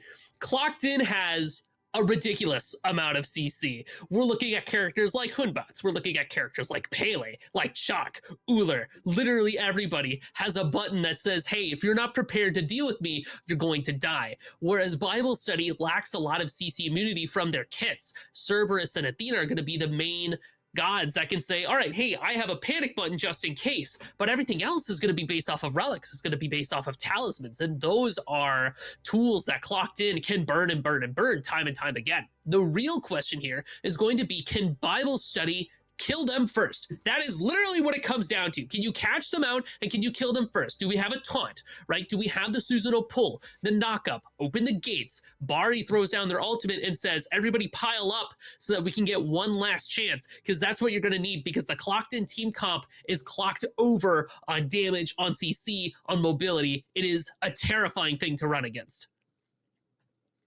Yeah, I would say this version of Clocked In is called Overclocked. They got what they wanted and then some. Holy dude, like, don't get me wrong. I look at Bible Study's team, And it's equally terrifying in its own regards. As we head into this game, you have Bari. You mentioned you get the opportunity to make sure your teammates don't die. You have a great setup with Athena. Globe on this Hecate has performed well in the past. I have faith that Bible Study are going to make this game competitive. But man, I look at this comp over from Clocked In. It's like, wow, Karmic on the Chalk we saw last week, he went crazy. Tegvir on the Humbats, we went crazy. Paul on Pele, he went crazy. Like, I look across the board, SpongeBob on Uller, like, they had this comp last week. It's just now they have a Ganesha with Dharmic Pillars. It just feels good. I'm excited to see it played out here. But I do need to take a second. Shout out Testai as our production, basically as our eye in the sky. Admin is Jithens. It's me, Blaze McBain, and Musi here on the cast. Man, I am excited for this game. Over under Musi, 5 bestows for Happen. We're gonna see a over for sure. Are you kidding? Happens a fragger. I can put a safe amount of money on that, right? I've got the spirit with me. I'm feeling good about that. I am also thinking about this Athena solo for John Rowing. It's not the jungle that I usually prefer seeing Athena, but I do still feel like it brings a lot of value to the team. You still have that global ultimate and crazy rotation potential from the solo lane alone. Those side teleporters, your lane teleporter, and now Athena ultimate. John Rowing, their game plan at this point is farm as quickly as possible to your lane, clear camps, ult duo lane, show up for gold. Just constantly throw yourself around the map because Karmic won't be able to keep up with that kind of pace. Bible Study, as soon as we start hitting level 5, we want to start getting active, just trying to put pressure anywhere that we can.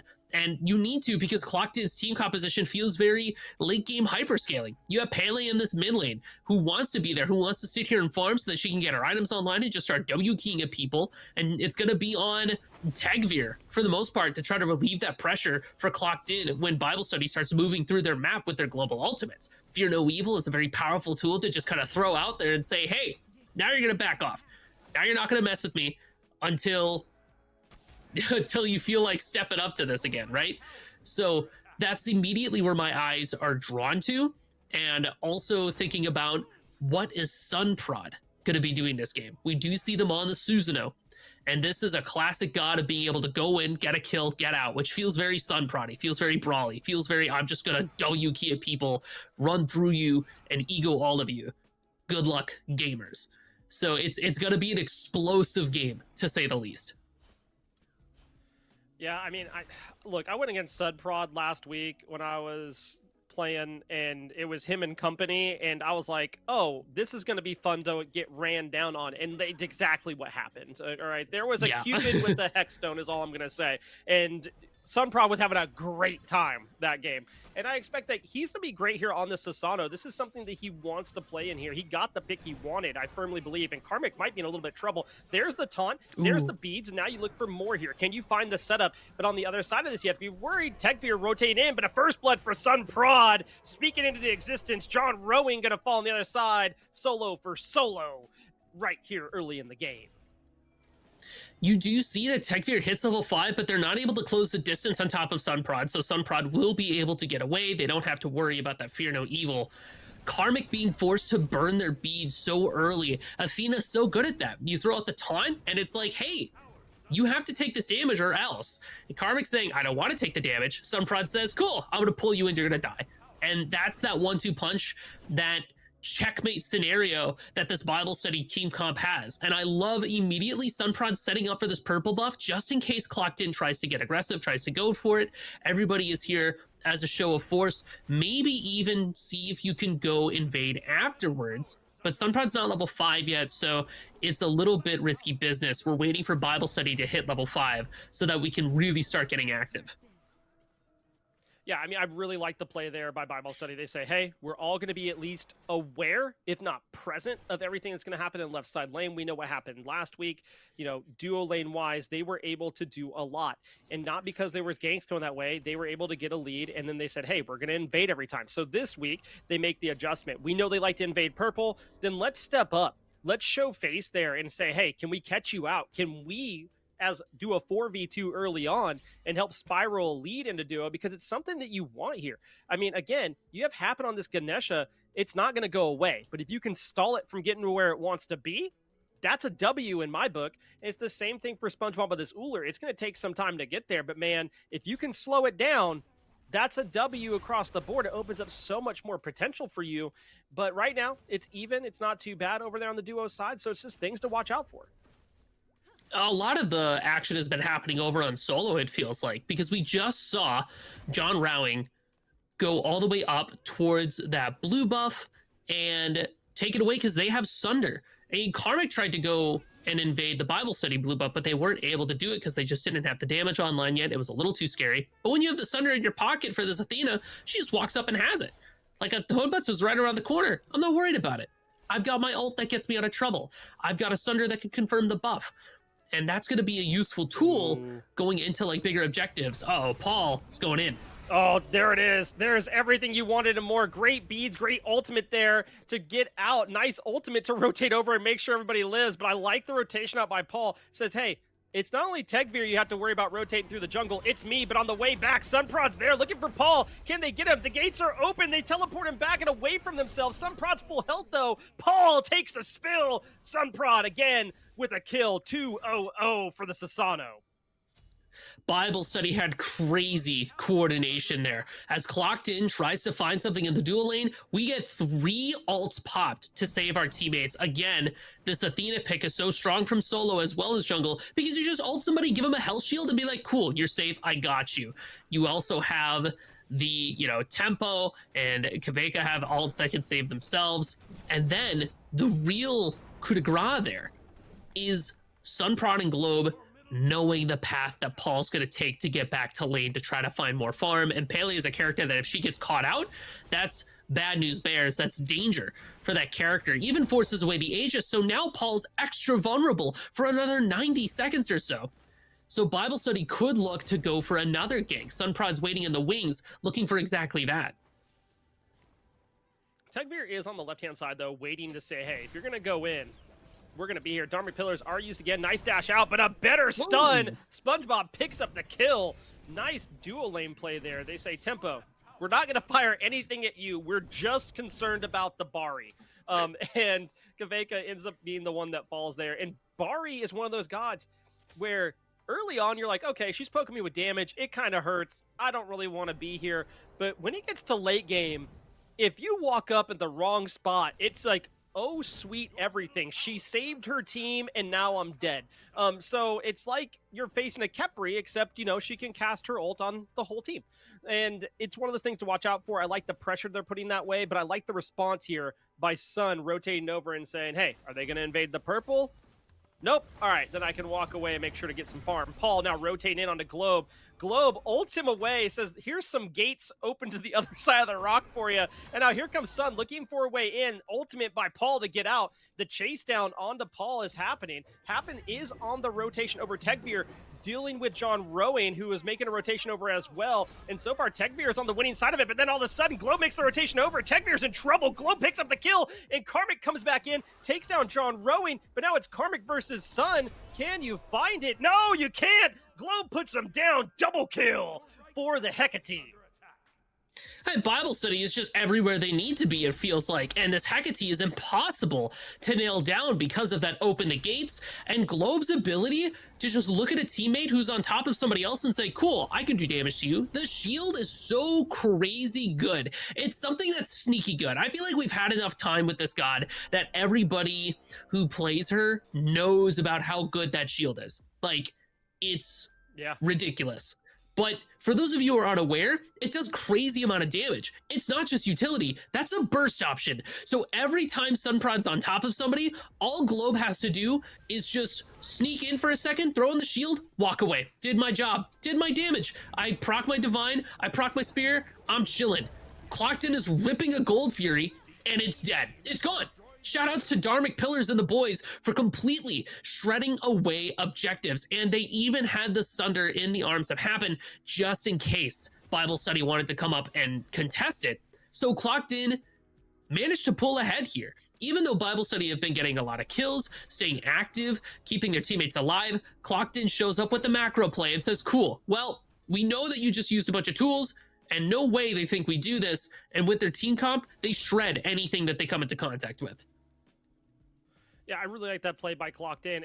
And one thing it's worth noting that I didn't even think about when we were in Picks and Bans, but it's worth mentioning now is when these teams faced off last week, Sun Prodigy wasn't there. He was subbed out because he couldn't be there. So now here's a great fight on Paul. They got the damage there. Sun Prodigy's in a little bit of trouble. There's the Athena to try to save his life. No, Techveer puts him down. The gates have been open. There's no more follow-up there for Globe. But look on the backside of this happen, rotating in, trying to say, hey, I'm here trying to deal with tempo, but I want to make sure I'm here for the mid lane fight as well.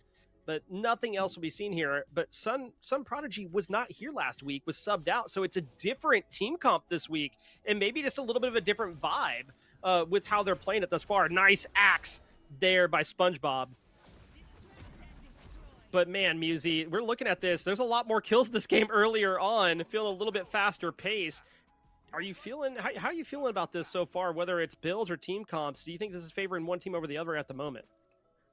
So far, I really feel like Clocked In can come out ahead. Sunprod getting jumped on. Dharmic Pillars comes out. It's going to burn the beads from Sunprod, so they'll be okay. But that's what I'm talking about. This Clocked In composition is so aggressive, and I feel that it scales so well towards the late game when you have hyper carries like this Pele and leaning towards the damage aspect of Chalk. It feels like Bible Study can get blown up in a moment's notice. And notably, the difference between this game and the last game we saw, there is not as much sustain for Bible Study. Like, you don't have the Guan Yu. You don't have crazy lifesteal. Yeah, you have a serrated edge on Kveka, but it counts, but it doesn't count, right? So Clocked In have this ability to just bullhorn in there. You have Hunbat Salt, you have Chalk Ultimate.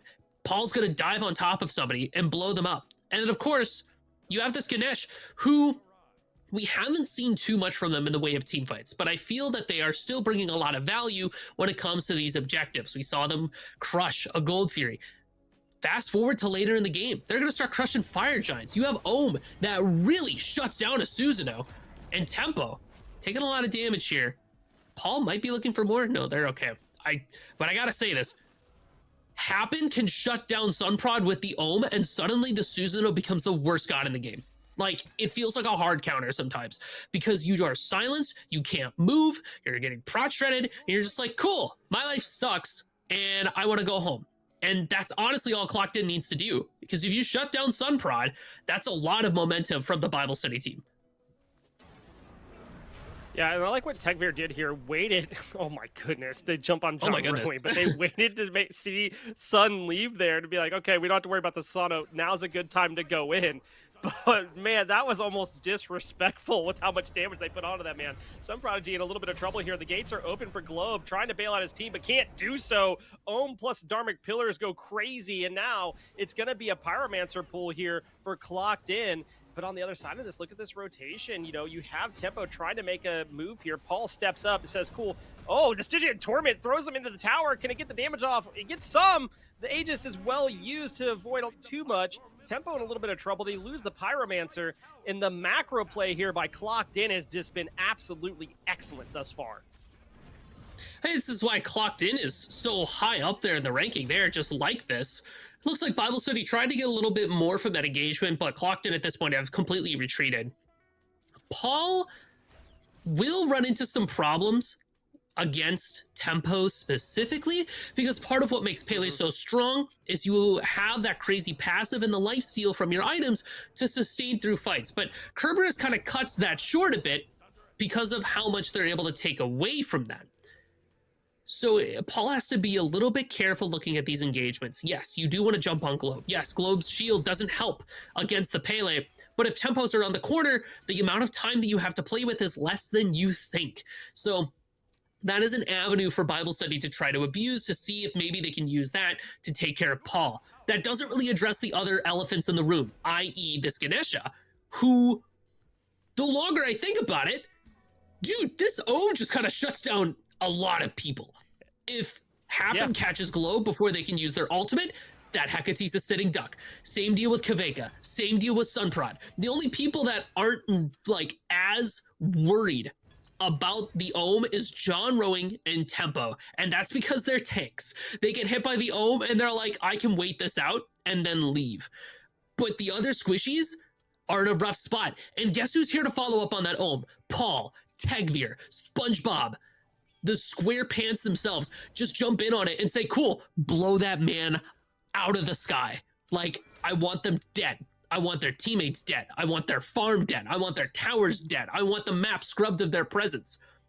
Ganesh, Twitter might have been right. Ganesh is pretty good. I don't know about the aspect, but base Ganesh, that's pretty good ability. Oh, that's not that bad at all. Yeah, hey, base Ganesh, I'm not arguing with. Base Ganesh is where it's at. Like, I love Ganesh support because it's like you mentioned. He can ohm and the tanks can ignore it, but the tanks can't save their allies if they're ohmed. They can't taunt them away. They can't do what they need to do to try to get the CC out. This is a great place to be if you're Happen.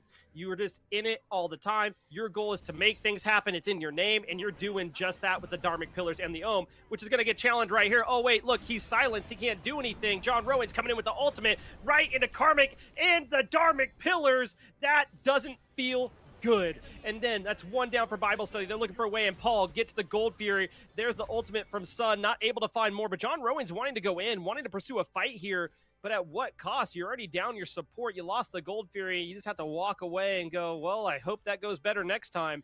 7,600 gold lead in favor of Clocked In right now. And like I talked about earlier, this macro play by them has just been absolutely excellent.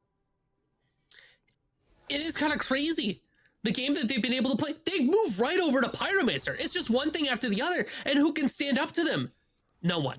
Literally, Bible Study can't walk at them right now. They have to get their items online. They have to get more farm on the board. And Clocked In is stifling the map of farm, draining it of any resource that could be available for Bible Study to try to contest. Even in this duel lane, Kaveka is like the hope for Bible Study because Princess Bari is known as this broken character. But if she can't get online because SpongeBob constantly pokes her out and then outfarms them because of all the global gold they're getting from the rest of Clocked In going nuclear, it puts everybody in a really tough position. And unfortunately, as we, get the camera on them too, John Rowing hasn't had as much success with this Athena as maybe you would have hoped. Because while you have that global rotation, you have the global presence, and it has panned out more than a few times of saving people, it's going to come to a point where Clocked In will get so far ahead that Athena showing up will just be one more health bar to take down and one more bit of gold to have in their pocket. Oh, this is not good for SpongeBob. He has the square pants, and they're going to land right on top of him and say, square you shall be, as three are over on the left-hand side. Tegmir was on the way, trying to find a way to bail him out. Can't do so for the time being, but is going to pick up the farm on the way. They lose the purple buff, but I think they're okay with that. I think they just walk away and say, you know what? That is something for another day. We walk away, and that's the power of this Athena. That's the nice part about this solo lane pick is you can ult over to the left-hand side and say, hey, I want to be in that fight now. You can go do your farm and then ult over and be like, hey, that's where I want to be. But you're losing some farm to Karmic. Karmic's not going to be too dissuaded on the other side. Paul ults away from Tempo, doesn't want to have to fight the doggo at the point it is in the game. And honestly, probably for the better with Globe being right around the corner and has shields for days, which we've talked about a little bit earlier. But right now, 2 Gold Furies in favor of Clocked In, feeling pretty good. Third one is going to be on the way. I think Bible Study have to step up to that third one. Oh boy, and if not, I think things get a little bit out of hand. Not that they aren't in some aspects already, Musi, but I mean, what's the best way for Bible Study to fight back in here? I mean, we're looking at them taking the Naga right now. That's a good place to start as far as farming.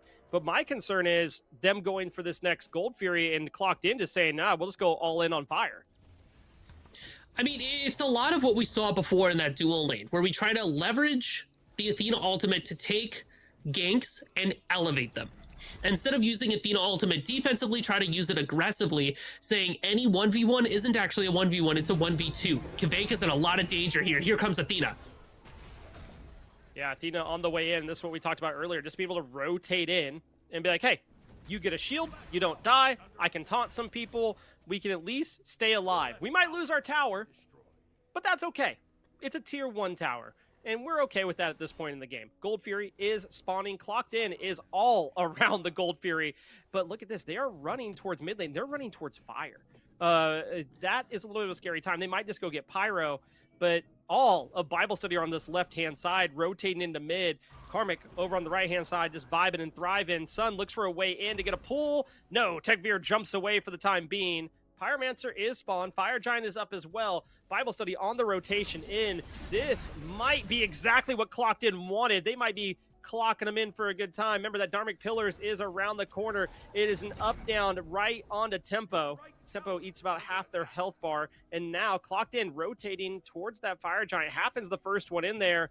Is he going to pull it is the question of the day, and he does. Clocked In, pulling the Fire Giant sub 20 minutes, and they are looking for a fight. They're willing to go ahead and sit here and go, cool, let's burn it. Let's bait them into a fight. Let's do something. Paul goes diving in on the Tempo. Tempo eats the damage, doesn't care, because John Rowan's there with a taunt. Karmic picks up Globe on the other side. The mid laners are gone for both teams. Sunprod takes the teleport back into Karmic, almost takes a spill there. John Rowan now ulting onto Kaveka, is trying to find a way out here, will survive the damage, but Tekvir picks up Tempo. 2-for-1 trade at the moment in favor of Clocked In. They will now head over to the Pyromancer. Looks like they're going to pull, and they feel comfortable doing so, but look on that right-hand side. Karmic pushing up the Soul Lane Tower. He's not rotating that fight. There is the Pyromancer. It's dropped. John Rowan steals it away. Just what they needed, a little bit of momentum in the favor of Bible Study, but at what cost? Do you lose anybody as well? Tekvir is so low, but John Rowan chased him down. He picks up a kill, a steal and a kill, and a red buff? Oh my goodness, you're feeling good if you're the Athena. So Locked In have a moment there where they win that fight, but it's a little awkward. Paul felt like they kind of went in by themselves and they weren't expecting the rest of Bible Study to be right around the corner. But that does open up the opportunity for Karmic to find Globe. So after that 1-to-1, you look for Pyromancer afterwards. But the Stampede and Sunder from John Rowing and the fact that Kaveka was right behind them, accelerating the Princess Bari to get their damage off, enables John Rowing to just go forward and catch a very low health Tekvir. That helps put Bible Study back in a better position, but Clocked In is... they're not feeling too terrible about that whole exchange. They're like, well, okay, well, that was a little stinky, guys, but we can come back in. Oh, okay, bye. All right, Globe's dead.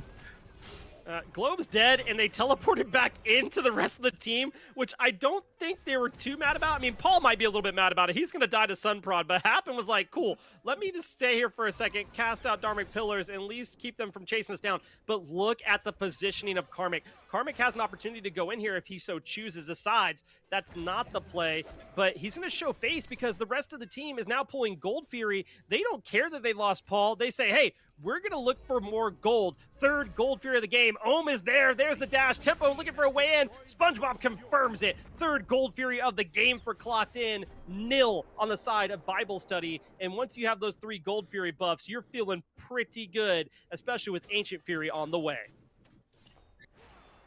Paul is definitely willing to trade their life, it would seem. And that's not a bad thing, right? Clocked In's 4v4 against Bible Study is still incredibly strong without Paul, assuming that you get rid of Globe as well, because you still have Happen to help lock down either Sunprod or Kaveka. Sunprod more than Kaveka, because Kaveka can hold left click on you and you're kind of like, all right, ow, ow, ow, help. But as long as you have your heavy hitters, Karmic, Tekvir, SpongeBob, these are the characters that are going to help blow people up when Paul isn't there to do it for you. So with that, Clocked In can still look at things like Gold Fury after a fight like that. They can still take the aggressive stance because Bible Study, their 4v4 just isn't as strong as Clocked In's. 5v5 though, John Rowing is kind of a menace at this point. I was a little bit of a naysayer, a little bit of a doubter initially. But with the power of active items, as well as this Triton's Conch and Taunt on a Chronos Pendant, standing next to Kaveka, standing next to Sunprod, means that they're going to set up crazy kills for Bible Study. It's got to be the 1-2 punch. It's going to be that global presence that Bible Study is going to be relying on in these team fights. Yeah, and like I like this play by John Rowing. I mean, going to get some farm for the team, goes ahead and grabs that tower. I mean, that feels pretty nice, right? And Bible Study, they might be down the gold. They are not by any means out of this. They've been fighting back the entire time. Is it going to be difficult? Sure. But they have shown the presence around some of these fights to at least find some picks. It just comes to getting it set up. But John Rowing just goes in. Says, I have all the setup we need. Let me get a taunt. gets some beads, they walk away. I mean, you can't be too mad about it, but at the end of the day, they're still going to pull this Pyromancer. They've been controlling the objectives thus far, except for the last Pyro that John Rowing stole away. The objectives have gone in the favor of Clocked In. It's a scary time. You have to be able to find a pick here. Karmic gets a little bit shredded here by John Rowing. And remember, Karmic is running this full power damage chalk build, which we've seen do fairly well this game. 4-2-1 for him. He's feeling pretty good about it. He piloted it last week and made it look excellent in the late game. And we're sitting about 25 minutes into the game, and around that point, you're going to be feeling pretty good about your late game. Clocked In, positioned around this Fire Giant. I don't know if they look for a pick beforehand or if they pull it and decide that it's time to go, but Paul's hanging out in the mid lane with 3 members of Bible study. I just don't know if he's wise enough to know that there's one that he doesn't know about over the wall. But he does know now because it's Sun who's going in. Sun looking for a play, gets the pull, but then has to get out. There's the beads happen. There's the Dark Pillars. Globe opens the gates, pulls one in, but it's not enough. Karmic goes crazy, jumps straight in. There's the ultimate. Techbeer picks up Sun Prodigy, and Globe is so low health on the backside of this. Tempo trying to save the rest of their team, ends up going to the dog pound. Techbeer picks up another. Happen there with John Rowing, peeling away for SpongeBob. Kaveka there. Globe almost has the axe to the gray screen, but instead happens to live. John Rowing tries to get out, but Tegveer with a 3-for-nothing Gold Fury, no, Fire Giant on the board here, and that is what Clocked In is here for. The gold deficit finally catches up to Bible study there, because I was just thinking before that fight started, even though Bible study is like 10k plus gold down, it doesn't feel like it with the way they're positioning, with the way they've been able to handle fights. But that time, Paul gets the go in and doesn't die, the fight's over, right? Because Bible study trading with Paul was how they were able to get through a fight at all, as Fire Giant is confirmed by Clocked In, and Clocked In was okay with the 4v4. But now, Paul lives the fight, which means the fight is over. Because you have so much dive, so much chase potential from Clocked In, and so much damage. Because you're not rocking with the 1 tank.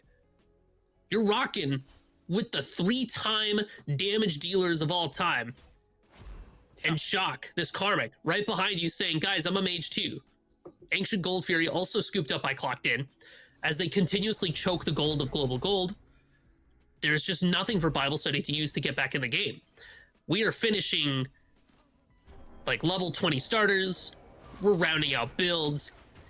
And being full items over these players is going to give Clocked In a significant advantage. If Bible study can't kill Paul, if they can't find an early pick in these engagements, 9 times out of 10, Clocked In runs house. Did he just 3-shot that tower? He's a menace. So much damage on the tower. Ullr's good. In case anybody was wondering, he is good. There's the gates. Doesn't catch a target that they wanted, but does catch Paul, and Paul gets the damage off before falling down. That's a triple kill, and he was dead. Oh my god. He gets one from beyond the grave. SpongeBob picks up the kill. Clocked In going for the end here, and they will be moving on to your semifinals right after this. Holy smokes, what a way to end the game. They just slammed down the gas pedal there, Musi. Yeah, I mean, yeah. I don't have a lot of words for that one, except that Clocked In. I mean, hey, yeah. When money's on the line and you want to get paid, you're gonna play super hard, and they certainly did. It was actually ridiculous. Yeah, absolutely fantastic plays there by Clocked In. We'll be back here in just a few minutes with the breakdown, the replays, and more here on Smite Prime.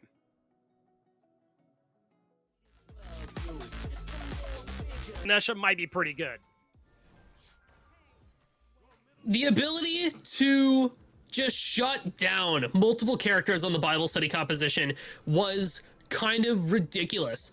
And it just goes to show that Ohm is going to be a tool that really makes it hard to play characters like Susanoo, like Hecate. Even though you did see John Rowing go kind of not crazy, but definitely throwing their weight around across the map, it just wasn't enough. Clocked In had so much damage on board, so much CC available to them, and it just showed up every single fight. I think the real tipping point was when Bible study wasn't able to kill Paul. Once Paul started living through engagements, that it was GG. because now this Pele gets a full heal and then just do it all over again, and you don't have the damage to stand up to her. Yeah, I agree. I mean, the scaling of this comp, their macro play was just impeccable the whole entire time. I mean, I have to give some shout outs over on the side of Bible Study. I mean, Sun Prodigy looked fantastic early on, along with Globe, like just making sure everything happened. John Rowan got a steal later on in the game and looked like, hey, we have this potential to turn it around. They didn't back down from fights. It looked like even there was a gold deficit, like, hey, there's always this potential to come back and switch things up. But Clocked In, they did everything they needed to do and then some to make sure they were locking their way into the semifinals matchup. And overall, I mean, just a solid bit of gameplay. I mean, we saw the damage charts later in the game, and it's 3 members or 4 members of Clocked In. And, you know, we talked about it off broadcast that, hey, if you didn't believe in this chalk build before, watching Karmic play it, it makes you really believe that this full ability damage chalk can go crazy. What you lose in sustain with Aspect of Fulmination, you make up for having something similar to a Poseidon Whirlpool or a Kukulkan Tornado, not as hard hitting, but that area denial packed on with the fact that your ultimate's hitting very hard, your hammers or your axes are hitting very hard. It just becomes really stressful to deal with if you're on the enemy team, because it's one more punch that you have to worry about. You're not baiting tanks here. You're just W keying at them. Like, it almost feels like a true dive comp of jump on them and outlive them and outdamage them, and that's all it takes. I don't care what they have up. It won't matter in the end. Well, and I think this is one of the things you mentioned, like Area of Denial. The thing about the Clocked In comp is Area of Denial is not just with Karmic on the chalk. It's on Happen with the Ganesha. It's on Tekfir with the Humbats. And to some extent on Paul. Like, I mean, there's this area of denial that they're going, you are not going to play the game in this spot. And if you do, you're going to pay the price for it. And that seemed to be working excellently from start to finish. So Clocked In will move on here. And, you know, I like the builds. We're looking through. We talked about John Rowan's build early. You have the Triton's Conch, and then you have the Chronos Pendant being able to, you know, get the cooldown going. You have that Magi's for, you know, getting yourself out of some of that CC. But is there anything else that's catching your eye here, Musi, from these? One of my favorite things about Smite 2 as a video game is player expression through item builds. And it really seems like Clocked In are all on the same page when it comes to builds, because nearly every single one of their damage dealers is rocking the same thing. Crusher, Titan's Bane, Heartseeker, maybe a Serrated Edge. You've got a Transcendence for the shock. It would really appear that strength-based characters and characters that can use strength-based builds are going to be particularly strong going forward. And you don't even have to worry about the fact that your damage is split up, or not split up, rather. It's all focused on physical damage, because you just blow up everybody anyways. It was always been said that the physical defense items are like the crazy good ones, but man, certainly doesn't feel like that standing up to all this. We forgot to highlight something here, and it's something that's very important, Musi. Happen had the perfect support stat line. 0-0-13. Shoutouts. Let's go. My Obviously, you know, he's bestowing kills. He didn't get any 1v1 action to try to secure his kills himself. But I wish to this day and time, like we got to know. I want to know, how many bestows did he have? He had to have at least 5. He had to. I mean, I would hope so. I've got $3 million riding on it. No, I put a lot. I went all in on that, by the way. Yeah, I'm in some trouble if that doesn't hit, because that wasn't my money. No. But I talked to Dan Zaburo and they hooked me up. But dude, I don't want to get hit with the rocket later. Well, let's throw it on over to the bracket. We'll see who's moving on to face Clocked In, but who's down in the loser's bracket to face someone else. It's Bale taking down Cherry Slush, which brings back the rematch from last week. Last week, Showbiz upset Cherry Slush and moved on in the bracket. They have an opportunity as the 6th seed to take down the number 1 seed in the tournament and move on to loser's bracket round 3. And Bible Study will be facing the Bakery. Do you think, Musi, are we going to see an upset again today from Showbiz? Showbiz has the opportunity to do the funniest thing of all time. And off screen, the number one seeded team. Like Yeah. the chosen ones, the undefeatable, the all powerful, get out of the prison cube and straight into the worst day of your life. I mean, it is crazy that we're not going to get a chance to see that. But I am really excited to see Bale versus Clocked In, because both of these teams are kind of crazy right now. No, I mean, they've been performing fantastically. We're going to see how these picks and bans go here in just a second. But I'm excited. I mean, like the matchups for today have been fantastic across the board. We got a little bit of EU type gameplay style in our first game for the day, and then we got our run it down style for NA the second time, second game of the day. Nice little mix here, and really and truly, I guess we're going to see those two things meet head to head here with Clocked In versus Bale. I mean, yeah, Bale, or rather Clocked In has, in the game that we just saw with them, have this very aggressive play style. But already I'm seeing it getting turned off because two big characters are going to be missing. Shock and Hunbats, right? This does leave things like Ganesha available, maybe. If Happen wants to run back to that, I wonder if Bale decides to ban away the Pele because of Paul. There's a lot from both sides of the aisle here that could be given up, but Clocked In having the first pick does make me a little bit nervous for Bale, because Paul will almost certainly be able to lock in that character that they're looking for, be it Pele, be it Vulcan, something along those lines. That's going to be really tough to try to stand up to. Yeah, I mean, I'm excited to see the Bari taken away here, along with Karmic isn't going to be able to play Chalk. That's mostly what I've seen him play the past few weeks. So I'm curious to see what's the switch up here. What's he going to play? I know it's going to be a fun time. Cabrakan's obviously open currently. Kerberos is obviously open because the last two bans are going to be Neath and Kali. So I expect kind of something in those lines to be picked up here. They're going to prioritize this Ullr for SpongeBob. But on the other side of this, I mean, there are some picks open that are pretty dominant in the solo lane that we personally haven't seen today, but that doesn't mean they're not just as good.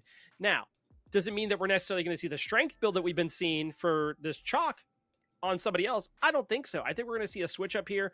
Bale has their two picks on the board. There's some things I might like to see here. I believe earlier they played one tank and then full damage on the other side. So maybe we get two tanks this time. Yamoja is being hovered. It was banned away earlier from them. I think that's a solid place to start. Hey, Rongyu's going to be pretty happy to have that, and the Mordred locked in is exactly what I was thinking for either Bale or Clocked In. Mordred's another one of those characters in the solo lane where they just bully out whoever they're up against, and as long as they get to stay at least even or ahead, they can come around the left side with a steel chair in just about any team fight. The real question from Clocked In is going to be, what is going to be your answer to this Mordred? Once they decide to use that pursue the weak on your backline, you have to be ready to turn and burn them, because if you leave it unchecked, suddenly Mordred's just back there causing havoc, and you won't have a real response to anything that they can do. For solo lane, I'm thinking maybe something along the lines of like a Cabrakan is still very strong, or potentially Thor is still available, so we can lean towards something like that as well. I mean, there's three big ones up that I think of. We have Kerberos open, we have Cabrakan open, and Guan Yu is open. And then, like, you know, some of those can shift to support too. You have that flex potential up. Along with that Thor, it's there. Pele Sasano are what's being looked at here for Clocked In. They're looking for that damage, and they say, we're not going to give too much of how we're going to appeal for them. But I'd like to mention that Ganesha is still on the board, and Happen played it very well last game. So I expect that if it's not taken here by Bale for some rhyme or reason, I don't know where they'd put it, but if they don't take it here, I think they're probably going to be facing that. And you, again, have this area denial idea that we just saw from Clocked In. Sasano still has area denial. Yeah. You got the Typhoon, and the Ohm, again, is a solid ability that can take a Yamoja and take away what makes her one of the stronger supports in the game. Her ability to just ability spam. Right? If you've got Omi, you've got options. She can throw down the stun, she can throw down damage, she can get out, but can't do any of that with the Ohm that helps lock everybody in place. Already, I'm thinking something that could be a good pickup for Clocked In. If not the Ganesha, maybe something along the lines of a Ymir. Walls feel pretty powerful against characters like Yamoja. Mordred to an extent, right? He can ult through the wall, but if he engages on top of you, then you have a Ymir freeze, the shards of ice, the wall to lock them in. That gives you a good chance to kind of turn and burn them. But it feels like the Clockton composition between Pele and Susanoo already is that forward momentum, that dive composition, like the ability to just look at somebody and say, cool, we're gonna get you. For Bale, I almost wonder, well, their solo lane and their support is kind of locked in here. Kerberos would have been a good pickup for the Pele, just again, as something to kind of dissuade Paul from going in too hard. But to round out this composition, there are a lot of options you could take. Merlin would be a solid pickup here, just to have somebody that can be either forward or backward in a team composition. You still have the Agni that's available in dual lane, although notably I've seen the Agni not perform as strongly as maybe I would like these last few games. Bali, that was Bali that ran the Cernunnos as well, right? No, that was the Bakery that ran the Cernunnos game 1. But there's even some sauce attached to that. So there's a lot of options, a lot of avenues available to either teams to opt for. So these picks and bans are still a little simmery, boily. Blaze, cooking analogy, go. Yeah, cooking analogy. Oh no. Simmering, they're cooking away, they're baking, they're following a recipe. I don't know, dude. There's so many. Yeah, the bakery's out. What do we do? Or the bakery's not out. They're losers, but they maybe they burnt their stuff. I mean, there's so many different things that can happen. You know, I just like try not to use too many punny things today. That was part of my goal today, Musy. Don't be too punny. That's, you know, I've been working on it because sometimes I go over the top. But no, I do have some things to kind of bring up here. A, you mean this isn't going to be Yemoja ADC? No, I'm joking. Well, hold on. You never know. Maybe. I know Golden had him like that. have you know, just go crazy. No, but I do wonder if this Mordred, can it flex around a little bit? Does it have to be solo? Can it go jungle? Personally, I think it really does need to go that solo route, but I like to believe there's a little bit of a space here where they do flex it over and say, hey, we could get a little bit active in the jungle with this and have them kind of pick into what we're hoping they're going to do here and say, hey, well, Mordred's going to go solo. We know where that's going, and save a last pick where you swap. I mean, it's an option that's there, but that's me thinking about how good is Kabrak and how good is Kerberos, and can you deal with it a different way? Obviously, we're seeing a Merlin hovered here. I think that's a great option in response to this area of denial idea. He does that really well. He can flicker away. He has some options to work around his teammates and being Mordred and Yemoja. But I do agree, like, there has to be a way to deal with this. And if they are going to go Ganesha here, and like that's on your mind, what is the best way to deal with Ganesha? How are you going to stop him? How are you going to slow him down? I think Mordred has that opportunity if you can ult into him and make him go up in the air and he's useless for a little bit. But man, like beyond that, it sometimes feels like Mordred's a sitting duck after he goes up in that ultimate. He goes up and you're like, oh, cool. Let me throw all of my damage there for when he comes down. This is a Nemesis pick. And I have something to say. I said that last week. I said I really liked the Nemesis pick, and I paid the price because Nemesis got rolled that game. I still like it here, and I believe that the way Jisoo played earlier with the positioning, I think Nemesis is going to be really interesting here. Paired with the Artemis, I really, really like this. This is a way to play into that Ganesha and Thor. It's a way to deal with the wall. It's the way to deal with the Dharmic Pillars and the If you could start off your fight in that way, you have this Mordred, you have the Yemoja walls to separate things off. Bale might be kind of cooking here, Musy. Well, you had asked, what's a good way to deal with Ganesha? And in my head, I'm thinking, well, you need a character that can stick to them and do most of their damage with auto attacks. And Nemesis is going to be one of those characters. You can ult the Ganesha, strip them of their prots, and then just stick on them. Ohm doesn't save you from auto attacks. So Ullr or not Ullr, but rather the Artemis and the Nemesis are going to be in the better positions to deal with that elephant.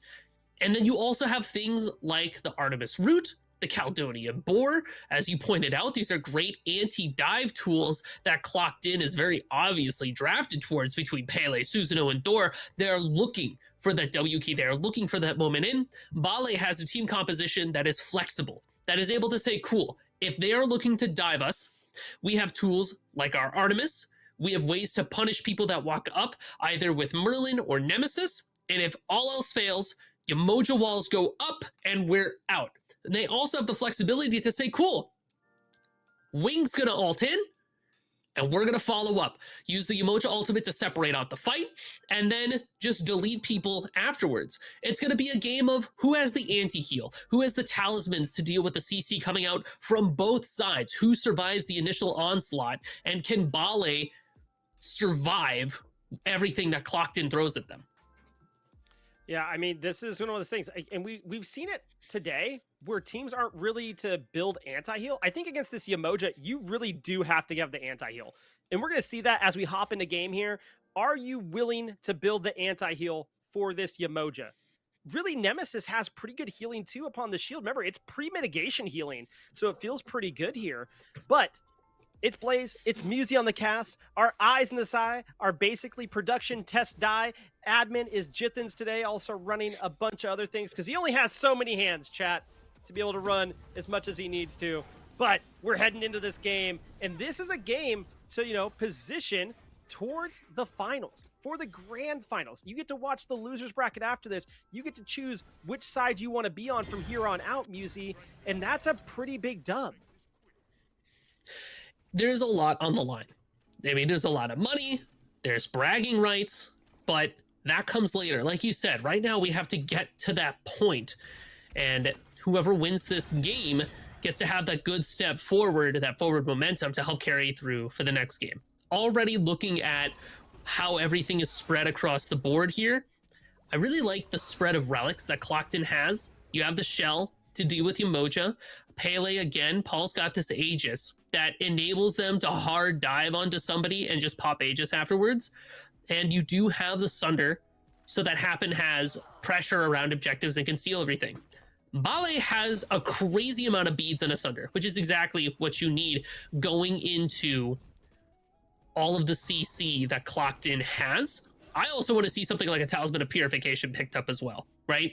And probably a Spirit's Robe for Jarkor, just because of the amount of CC that Clocked In's pushing out. That's something you're going to want.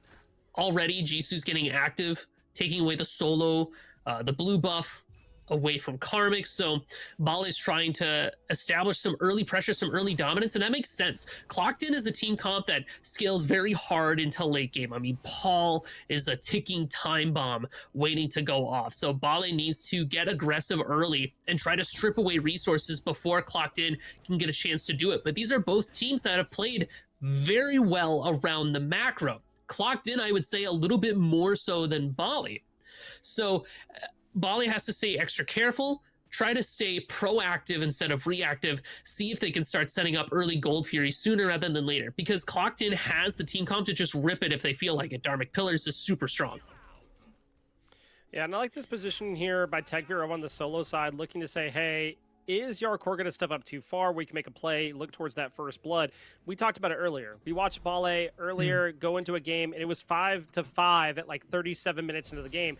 They're okay with playing this more like slow EU style and just kind of slow burn. Make sure that we're always in it. We can be a little bit reactive if we have to, but we'll take the fights where necessary.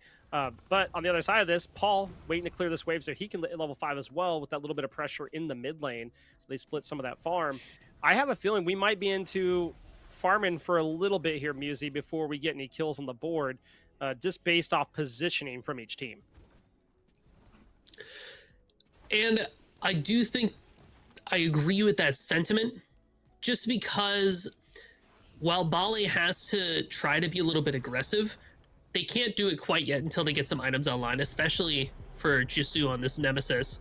No escape, catches Karmic, just barely doesn't. So Karmic should be okay here. He'll make it back to the tower, but that's the power of Mordred right there, because that ultimate's going to be up right away.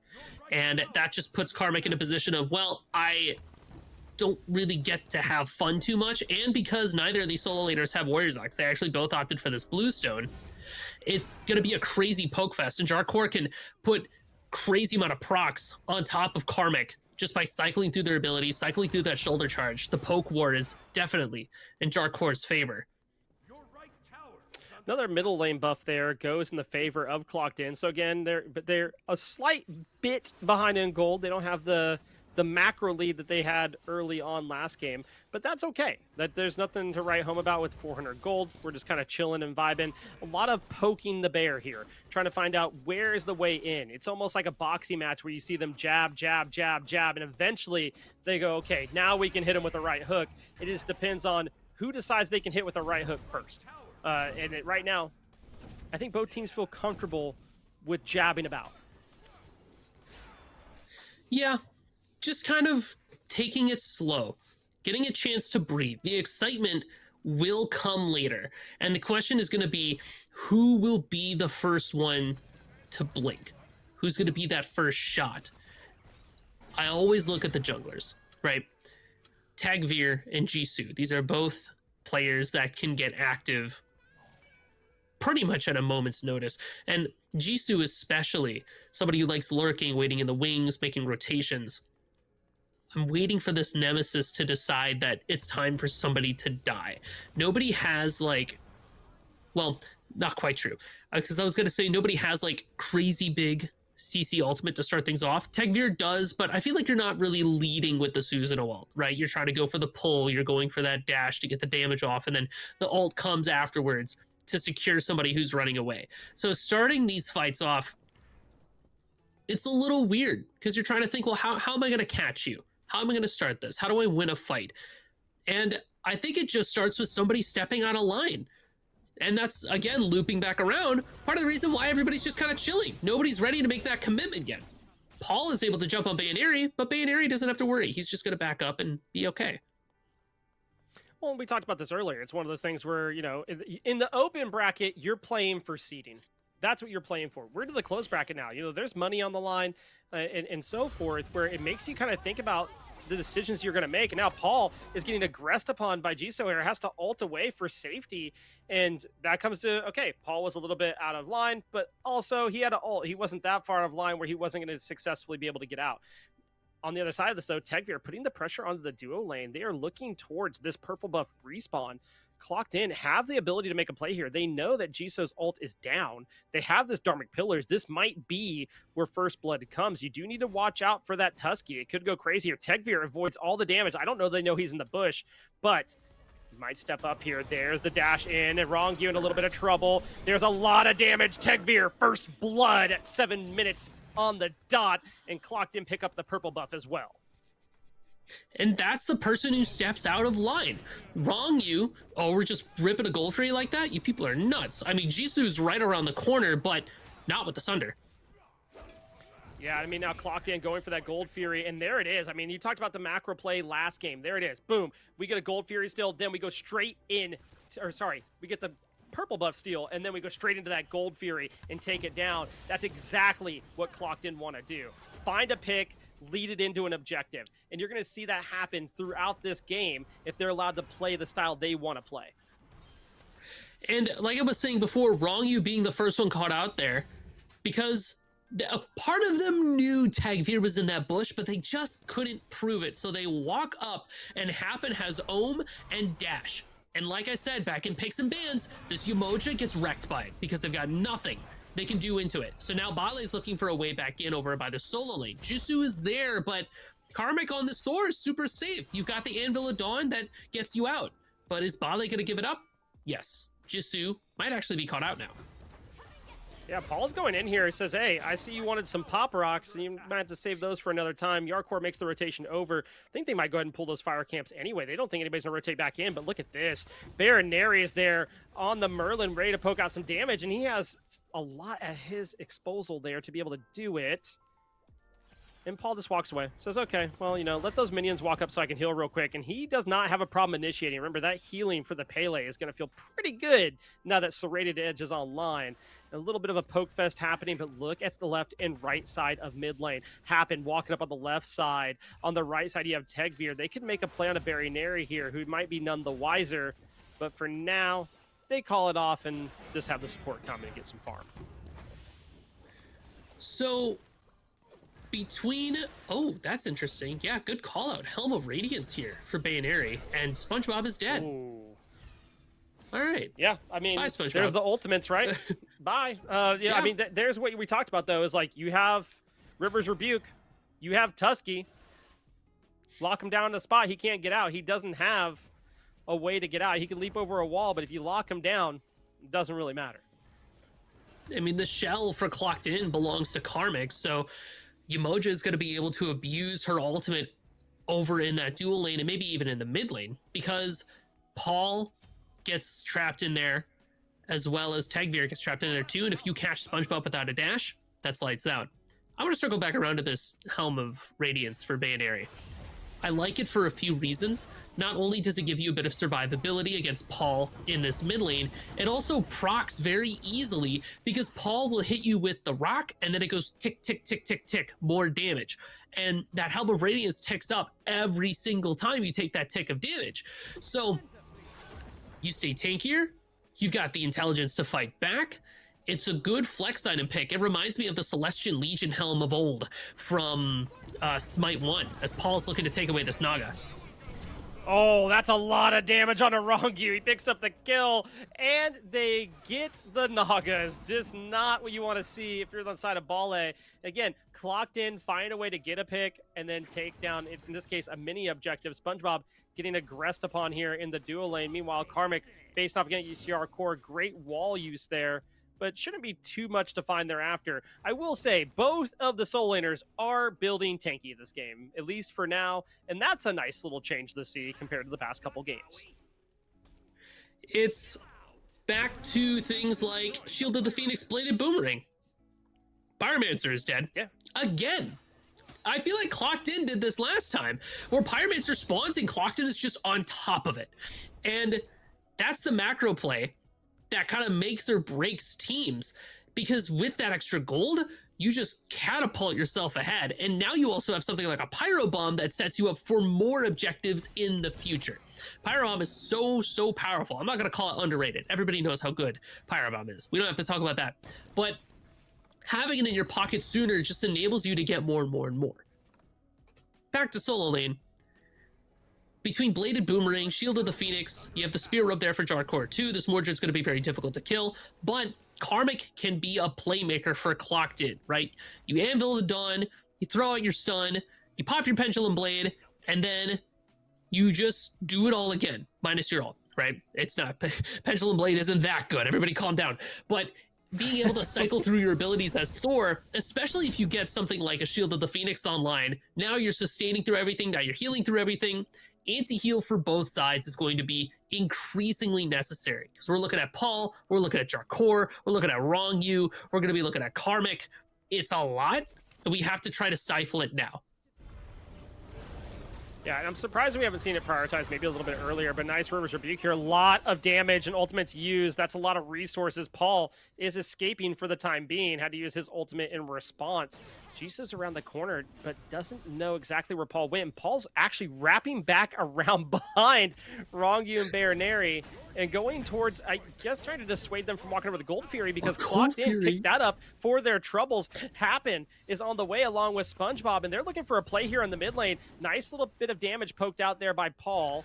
Bayonary stepping up in that mid lane, but look who's over here as well. It's Karmic has made the rotation. Nice wall, and nothing else to be seen here, but a nice rotation to make sure, hey, you're not going to aggress upon our mid laner after we go get a Gold Fury buff. We don't want to let that happen. But 2 in the pocket now for Clocked In, make it 3, and that could be a little bit of trouble. We mentioned earlier how those Gold Fury buffs, when they stack up, I mean, you just keep getting more and more benefit, and if you're getting 3 for nil, you're feeling pretty good at this point, especially where you've already amassed almost a 4,000 gold lead. How do you lock down Paul without the Yemoja ultimate? The answer is you don't, right? Because we saw it just now. It looked like Paul was in a really rough situation. Rongyu's in a rough situation, taking a lot of poke under that tower. But even as Rongyu threw up that ultimate, tried to keep Paul in place, Paul was able to slip out, takes the ult away, and Palea is so fast, you're not catching up to her. And then Paul makes the decision to wrap around back into the lane. Crazy pathing. And while this is all happening, Clocked In shows once again that they can just rip an objective whenever they want because of this Ganesha. It is crazy how much damage that Dharmic Pillars can do. It makes it so that you have to be on your toes at all times whenever there's anything up on the map. I see this Pyromancer is up, and I see Happen in the mid lane, and now I'm just waiting for Clocked In to look for a fight in mid, poke somebody out, and then go do a Pyromancer. Yeah, I mean, they've been pretty much doing that to a T. They say, hey, poke somebody, cool, do the objective. Cool, we poke somebody else, do the objective. And I think Bale already know that. They're already over at the Pyromancer. They say, okay, we saw them back. We could surely pull this Pyro. And now Jisoo's there, Baronary with them. Can you burn it fast enough? Because guess who's on the way? Clocked In is. And they are not going to let that go for free. And in fact, Happen steps up and says, I dare you. I have one of the best confirms in the game with Dharmic Pillars. If you don't move that Pyromancer around, it is going to just chunk away the damage, and they will have to drop it for the time being. But now, again, back in the mid lane, putting the pressure on as they can. Karmic looking to say, hey, let me poke out some damage here onto Yarkor. This Mordred's held up pretty well so far, but it's only a matter of time before one, if not both of these solo laners rotate out and look to make their impact somewhere else on the map. And it might be Karmic. Karmic has a lot of damage poked onto that tier 1 tower, might have the opportunity to move around before Yarkor does. But remember, Yarkor's ultimate does go through walls. So, you can be a little bit far behind and still get a lot of use out of it. Meanwhile, over on the duo side, we have Jisoo rotating in. There might look for a play on the SpongeBob. SpongeBob is backing up. I don't know that he knows that they're all there, but they are looking for a play. They are willing to dive the tower. So he just says, yeah, you guys can have that. I'm going to go over here and figure out something else while we grab another Pyromancer. The third one of the game. They have 2 bombs in pocket here, Musi. I mean, it's like I said, we're gonna poke somebody out, everybody's gone, cool, Happen, ult the Pyro, right? Like, they didn't even have to ult it. They just knew that everybody was gonna go for SpongeBob, and now Bayonary's gonna be in the rough position, getting pulled on by Tegvir. They're able to make the distance away, but they'll have to give up that tier 1 tower instead. Yeah, and I think you trade the tier 1 towers here. That feels pretty good. There's your River's Rebuke. Remember, you know what's nice about Ganesha? He can dash through player-made walls. So he has no fear of the River's Rebuke. He will just dash away and have a nice time. He'll be like, see you guys later. Hope Take you guys a shower. have fun staying in this water. And, I'm going to go over here and vibe. Elephants like water. So, really and truly, he's fine. Who might not be fine is Karmic. He has to go up in that Anvil Dawn and dive away. That's not the best, but also not the worst thing to happen. He doesn't want to have to die there, but also he wants to be able to initiate with Anvil Dawn when he can, or at least do the chase down. It's going to be without that for a few more minutes. But with that being said, I don't think Clocked In really cares about a fight right now. They're positioning towards fire to get some wards up, but Gold Fury's back up, and they're looking to put a third one down in their favor. We'll have to see if that happens here in the next few minutes. And Clocked In just has control over these objectives. Bale has to try to take a fight around them. But how do you do that? Because you have to take down Paul before you can make anything happen. And now Paul's actually going to go in on Clocked In, but here's the no escape. Nice play here. There it's what Yarkor wants with that ultimate, and they take Paul down. Don't even give him a chance to really move. And now Happens out of position. SpongeBob is in the back trying to get some farm. Jisoo sees that and says, hey, I might step up, decides not to. Nice wall here out of Karmic, looking to make a play against Bale. Say, hey, maybe you guys don't step up. Maybe you guys don't get an objective here. You got to pick, but maybe we stall you from being able to go do that Gold Fury. Nice wall here by Karmic. Nothing to follow up on. Watch Jisoo around the wall. We talked about his positioning earlier for these flanks. It's been really, really fantastic. There's the River's Rebuke. They get out of there. Shell is used. Nice wall, but so is the Dharmic Pillars. And it gets some good damage on the backline. That's actually huge for Clocked In. Karmic picks up Golden. They're looking for more. SpongeBob has to jump out, but they're not afraid of this fight anymore. They got one, and that's really all they needed. Yarkor steps up and then walks away. Now looping around saying, hey, do I go in? No, turns around, goes for Karmic. And Karmic might be finally in a little bit of trouble there in the back line. Tegvir picks up Jisoo. Karmic is still alive. Been fighting the back line this entire time. Thor is doing everything and then some. Tegvir follows up with a double kill of his own. And holy moly, solo jungle putting in all the work here for Clocked In. And that's the power of Thor solo. That's what it does. Because while Karmic is able to just go into the back line, the rest of Bale... It tries to do the same. but the survivability from Clocked In was there. Happen has the Ohm and has the Peel. You also have the Shell that's able to buy a little bit of time. And unfortunately, Bali wasn't able to stick on them. Wrongyu's dead really quickly. Just throwing that out there. Yeah, that's... Wrongyu's dead and there's a Dharmic Pillar on the Fire Giant. Oh my goodness. Yeah. Clocked In turning it around entirely. Not being able to lock down Karmic, not being able to lock down SpongeBob, not being able to get any last hits. You kill Paul, but at what cost? And this is a similar situation we saw last game with Clocked In. Paul will die, but will take away resources in order to make it happen, and the rest of Clocked In locks in order to save the fight and keep them up. I don't know if Karmic walks away from this, though. Yeah, this is a bit of a... No, he does. Oh, Wait. he does and more. No, he does. He's looking for a kill. He's 3 levels up, and he puts down Gold. Holy. That's a He level said, 16 Artemis. Please come fight me, Artemis. I dare you. And not only did they get fire, they're going to walk away and say, hey, you know what else would be nice to pick up? How about we go ahead and grab the Gold Fury as well? How about that? That doesn't feel too bad. I'd like to mention, they also dropped the Nagas over in the Fire Giant pit. Like, no one picked it up. They're like, we don't need the Nagas. We're going to run it down left lane now. 3 Gold Furies in pocket. Fire Giant there as well. A dagger onto Paul. How do you stop it, Musi? I mean, at this point, it's time to knuckle up. It's time to hang back by the birds and not get caught out by Paul. Wrongyu's going to go down. That's an easy left side Phoenix for Clocked In. I worry it could mean more. I mean, you have tier 2 towers, but if more people from Bale die here, it's going to spell doom. Dharmic Pillars is used. Yarkor's already used his ultimate. They don't have a way to initiate in as far as he goes. Jisoo could find a way, but there's not a lot of initiation here or chase down potential for Bale. Now, Clocked In stepping up to the tier 2 in mid. They already got that left side bird. Nice dash in. They're looking at Yarkor and saying, please, how about we ohm you to death? And look at this. Paul's eating away a lot of damage. He pops the Aegis, but remember, he has that Fire Giant dagger. He could use it to revive all of his health and just be full health. And there's nothing that they could do about it. He's already regenerating health just with the lifesteal. Jisoo steps up to the other side, gets caught out by a wall. Tegvir finishes off that kill. Tier 2 tower is on the menu. Clocked In, take it away. They are stepping up to the middle bird here. Up in the air goes Karmic. He's looking to dive. He dives down, he lands, he walls, he double taps and more. Baronary is gone. River's Rebuke can't save them now. Golden comes away with a kill, at least returns something. Wrongyu looking for a way out, finds it, but at the cost of the mid-side bird. You've lost 2 birds, and you've gotten 1 kill out of it now. Looking for the tier 2 tower on the right side is Clocked In.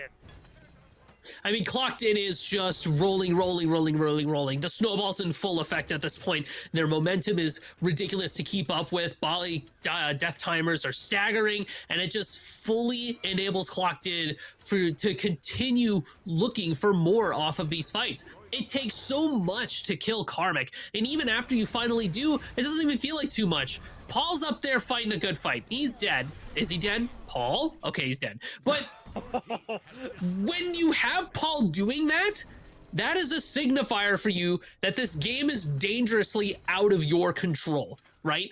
Because Paul feels like he can just run at you whenever he feels like it. Is it true?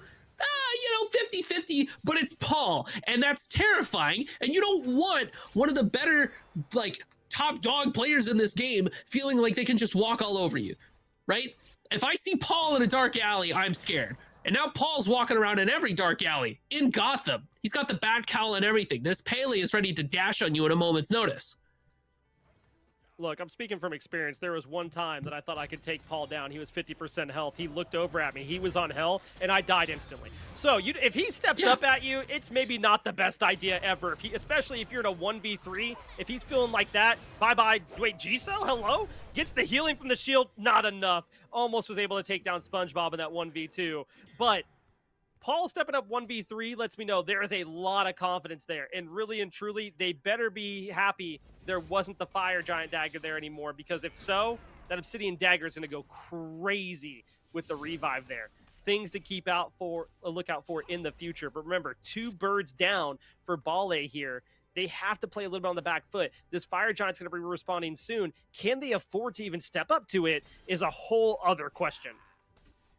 I mean, once you're able to push out some of those fire minions, buy yourself some time, I feel like Bali should have a leg in these fights. I mean, look at the builds here for Clocked In. There's no Talisman of Purification, and there's only a couple, like, handful of beads. Theoretically, Jarkor should be getting crazy value from his Pursue the Weak. They're just not able to find the targets. They're just not able to land and connect it. There's no follow-up. And that's really hurting Bali here.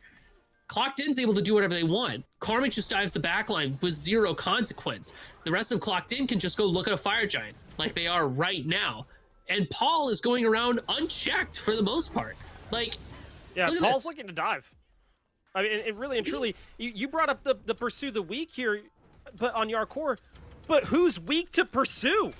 There's nobody. They're up in levels. Real. They're up in gold. There's just nothing to pursue. You're pursuing the inevitable death if you go in there and they're grouped up. Luckily, on the other side of the map, they're going to take down a Primal Fury. That's going to feel pretty good. But they got Fire Giant. Paul and Karmic are running it down the mid lane. Baronary's in trouble. Flicker is gone. Rongu having to Riptide away under the left side bird. I don't think that's going to stop Karmic anytime soon. He goes up. He's looking for a dive. Anvil of Dawn to get complete vision on Ballet. Then decides, hey, I don't need to dive anybody. We know where they're all at. Let's get the right side bird. Middle bird still down, left Phoenix still to go, but they don't have to worry about that much. I think they take the 5v5 fight here. They're looking to find a play. Who steps out in the wrong place at the wrong time? Pursuing the weak onto Paul, but Paul's beads was perfect. It got multiple ultimates there. Oh my goodness, talk about value. Sorry, Aegis was used, and they go in. Tegvir, double kill. Tegvir looking for more. Triple kill for Tegvir. Can he find it?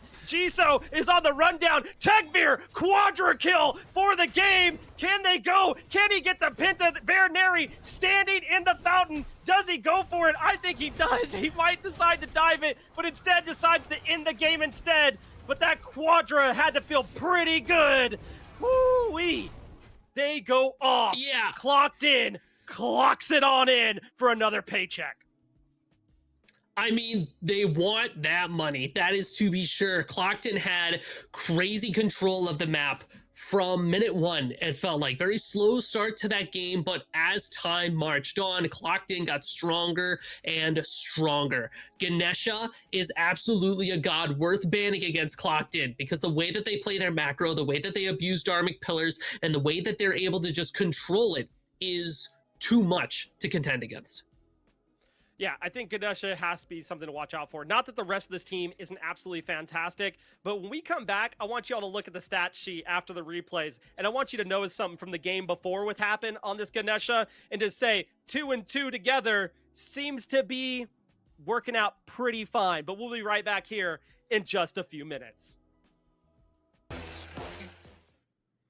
Welcome back, Smite Primers. It's Blaze and Musi here, and we are back to watch some replays from last game, break it down, and see how happened when undying yet again. I mean, this Ganesh pick has been nothing but trouble for anybody that they run into. Clocked In is certainly locked in right now. With the way that they're playing, I wouldn't be surprised to see them take the whole thing today. I mean, the macro play from this team, the ability to use Dharmic Pillars to its fullest potential, and Paul going unchecked on this Pele was a lot of factors to this team's victory. And even Karmic was going actually crazy too with Thor. He just wouldn't die. It was impossible to kill. It felt like everybody on that team was just actually going insane. Yeah, I mean, this whole entire game plan they've had, we were talking about it off screen here, and like, it's just like they came in with a game plan, and they can have gods that swap positions, and it seems to still be the same plan either way. Karmic, dive in. Happen, Dharmic Pillars until they make them play something else. Tegvir playing kind of this more of this like pick style in the jungle and showing up right at the right times in these team fights. It's just been really, really good. Paul just executing things perfectly. We'll see it later on where he ults Jarkor's ult, then he hits his Aegis and he takes 0 damage. That leads into like a Tegvir quadra. It's just insane play. The communication has to be absolutely on point in those comms because they've been just cruising thus far today. Hopefully they'll be able to keep the engine running hot, because Clocked In is going to be waiting in that finals best of 3. And before we can get to that, we have a few more games. So there's always that question of, does taking that break kind of slow your momentum down? You know, do you get a chance to cool off and you come back not as hungry as some of these other teams are as they fight their way through losers. And Cherry Slush, especially, is a team that I keep an eye on because it feels like if they get sent down to losers, they power their way through it and just ride that momentum all the way to the top of the milk. Yeah, and here's that play by Paul. I mean, just absolutely excellent use of ult and relics. I mean, he just lives the entire time there at no fault of anybody. He finally dies when the fight's basically over. Just an amazing play there. But on the route of Cherry Slush, I mean, you're absolutely right that they have this momentum they can take from the losers bracket, and that's kind of the thing that gets scary if you're coming from the losers bracket. For the people that are sitting there and winning, like, hey, how long do we have to wait? Do we lose this momentum? What's our game plan going forward? Now, the nice part is they get to watch these games and find out what works best for them. But take a look at the stats. I'm just saying, look at the elephant happen 0-0-12. I think that puts him at 0-0-25 the past 2 games on this Ganesha. The perfect stat line for the support continues. And again, we see the strength builds. I mean, it was a little bit different because Karmic didn't have the chalk this time around. They were rocking this Thor, and they had, you know, Freya's Tears, Spirit Robe, Pridwin, and a Prophetic Cloak, which makes them very, very difficult to kill. But for Tagveer, Paul, and SpongeBob, it's about the Heart Seekers, the Titan's Bane, Serrated Edge, and Hydra is where it's applicable. And it just, if it ain't broke, don't fix it. I also especially appreciated the... Oh my lord. I'm blanking. Erosion for happen. I got there. If only to deal with the fact that Rangi would throw out a little bit of shields, and also whenever Jisoo would pop their 3 to get their Hell Shield, Erosion procs and happen just becomes a menace for everybody they're standing next to. Even with the tiny ult from Mordred, the itemization all around was really solid. Yeah, they went in with a plan. They knew exactly what they're doing. We talked about, you know, needing that anti-shield, anti-heal type component in those builds, and that really seemed to come forth this game here. But nice plays here by Clocked In. They get to, again, sit in that winner's bracket and just wait it out, find out who they're going to be playing against. Bale is going to be in the losers finals. They get to watch this next game too, get a little bit of a break and decide, hey, how do we want to approach these 2 teams that we're going to be playing against? And that's going to be Cherry Slush and the Bakery here next up in that part of the bracket, which is going to be really, really nice to see. I think you get that little bit of a break, maybe grab some food, grab something to drink, get a little bit more energized that way, and say, hey, let's watch it, see what they're prioritizing against these 2 teams. What do we want to take away? What do we want to play into it? And, you know, go from there. As a reminder, losers finals, that's going to be up in a little bit with Bale there, is going to be a best of 3. And the grand finals is a best of 3, but Clocked In get to choose their side each game that they play. So they can choose if they want to be first pick or if they want to be second pick, which is a pretty nice reward for finishing first in the winner's bracket. Let's move over to these picks and bans, though, Musi, and find out how they're going to play it. And something, too, that I think is worth noting looking at this bracket, Bale beat both the Bakery and Cherry Slush today already. So whoever comes out on top between Cherry Slush and the Bakery here, feels like Bale is going to feel pretty good about having to run it back. The big thing, though, is that because of that best of 3, whoever comes out on top of this game will have the opportunity to figure out, can they get the game plan going against Bale? And if Bale and Clocked In end up against each other again, Clocked In already beat them again today. So things are looking pretty good for Clocked In, especially because they have Bale waiting around the corner to like kind of filter out anybody who would try to step to them. And Clocked In is already feeling pretty confident about going against Bale. I think that a really, like the potential here between either the Bakery or Cherry Slush is if they can beat Bale, they could be the ones to actually stand up against Clocked In today. Yeah, and it's going to come down. They're the number 1 seed. They need to take that momentum in. Can they use it? I mean, and they're the ones that seem to have like a similar play style from whenever we've gotten to watch, and we haven't seen them today, but like they have the same type of play style as Clocked In does. It just didn't benefit them earlier on. It got them knocked down into that loser's bracket. Lucky for them, not a repeat of last week with Showbiz, so they get to move on. But it's going to be tough competition here. They have to go against the Bakery, and then they have to go into Bale, who's already beat them today. They know what Bale's game plan is. But if they play differently in this set here than they did to Bale earlier, it just gives another part of the plan. And I don't know that you want to give that away to Bale. We've seen it in Smite 1 back in the day where these teams really didn't want to have to give away any sort of parts of their plan at any point. So it's curious to see how does that play out here. Do they decide to give up any other plans they have on the table, or do they decide to keep it close to the vest and do something they've already done before? I mean, for Clocked In specifically, if it ain't broke, don't fix it, right? Their team comp has been fairly consistent throughout this tournament so far, especially today with how they've been running it, how they flex their picks for it. It's like the core of we're gonna run Ganesh, we have Pele, and then we have this Uller. And with those three things, we can kind of do anything. It kind of checks all their boxes. It's going to be interesting to see how these picks and bans shake out to see the mentality between the two teams we're going to see here. Yeah, I mean, we've seen a lot of what Kali banned away today. We've seen a little bit of like get rid of the Humbats. We saw Yamoja ban earlier, and we kind of found out why last game. It was going well, at least through most of that game. But I mean, what else do they take away here? What are they concerned about? Uller has been a presence I've thought about today that has been this moved up the ranks all of a sudden in the past week. We saw how the Chalks performed. Obviously, that Mordred could be a problem. So it's curious to see between the Bakery and Cherry Slush, what do they prioritize here? What should they be banning away?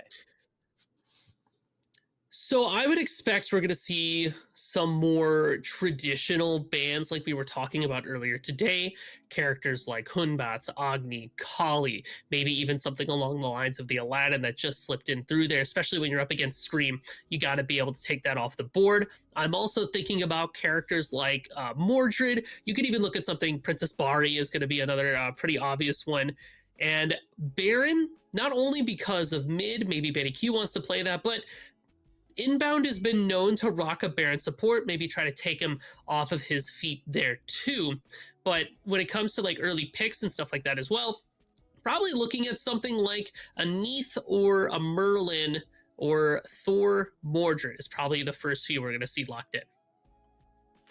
Yeah, I mean, look at these bands now. It's Thor, Bari, Anubis, Humbats, Aladdin. If you told me Anubis was going to be banned today, I would have called you a liar. I just never see that one coming. 100%.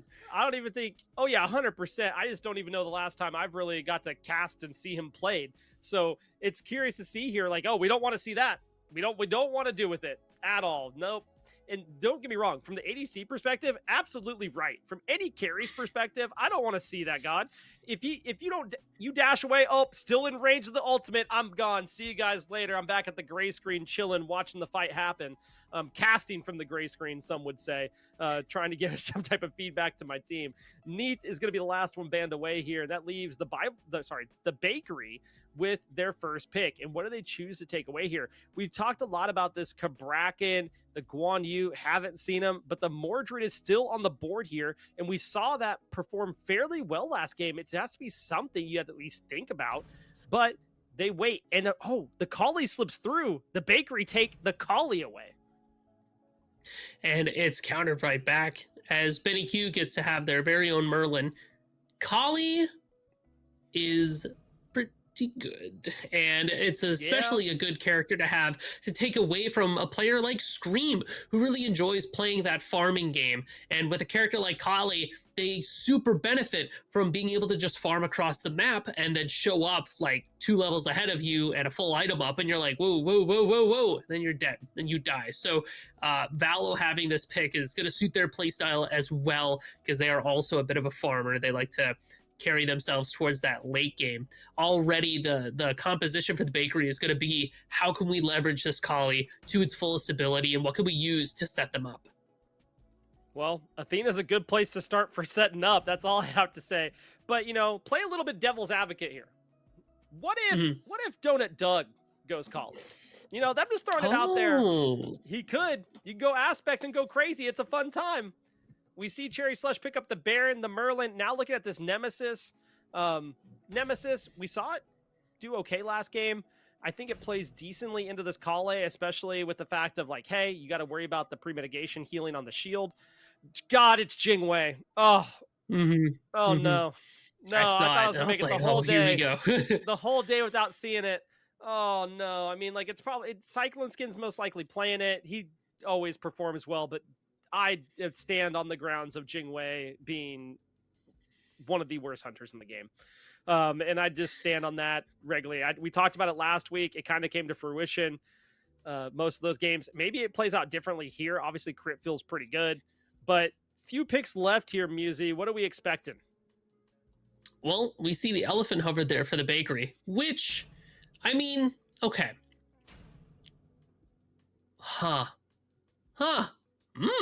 Okay. I think you might have been onto something with Kali going to Donut Doug. And I know like Agni's like a super strong ADC right now, but I'm starting to drink that juice because I really hope this Guan isn't going to solo lane. I just don't really like, you know how like you don't like Jingwei? I don't like Guan in the solo. I just don't think it brings a lot to the table. It's better off in support or some jungle, like something like that. All around, I think the bakery's team composition looks pretty solid. You have a lot of CC, you have a lot of objective shred, a lot of objective burn, and then I see you rubbing your hands for this Uboja last pick, and I'm with you. Oh no, it's not that. There's a lot of space control. It's not that. What do you think, Musi? What if? Let's cook for a second. Let's go in there. Yeah, let's bake. Some would say. Okay, Athena jungle, Guan Yu support, Ganesha solo with the aspect, Agni mid, Kali ADC. I'm just saying, the blaze cooketh it could be a fun too time. much, I fear. Maybe we let it bake, we let it sit there, and we get the nice little cake or something out of it. You know, I'm down with a little it. bit of frosting. This other side.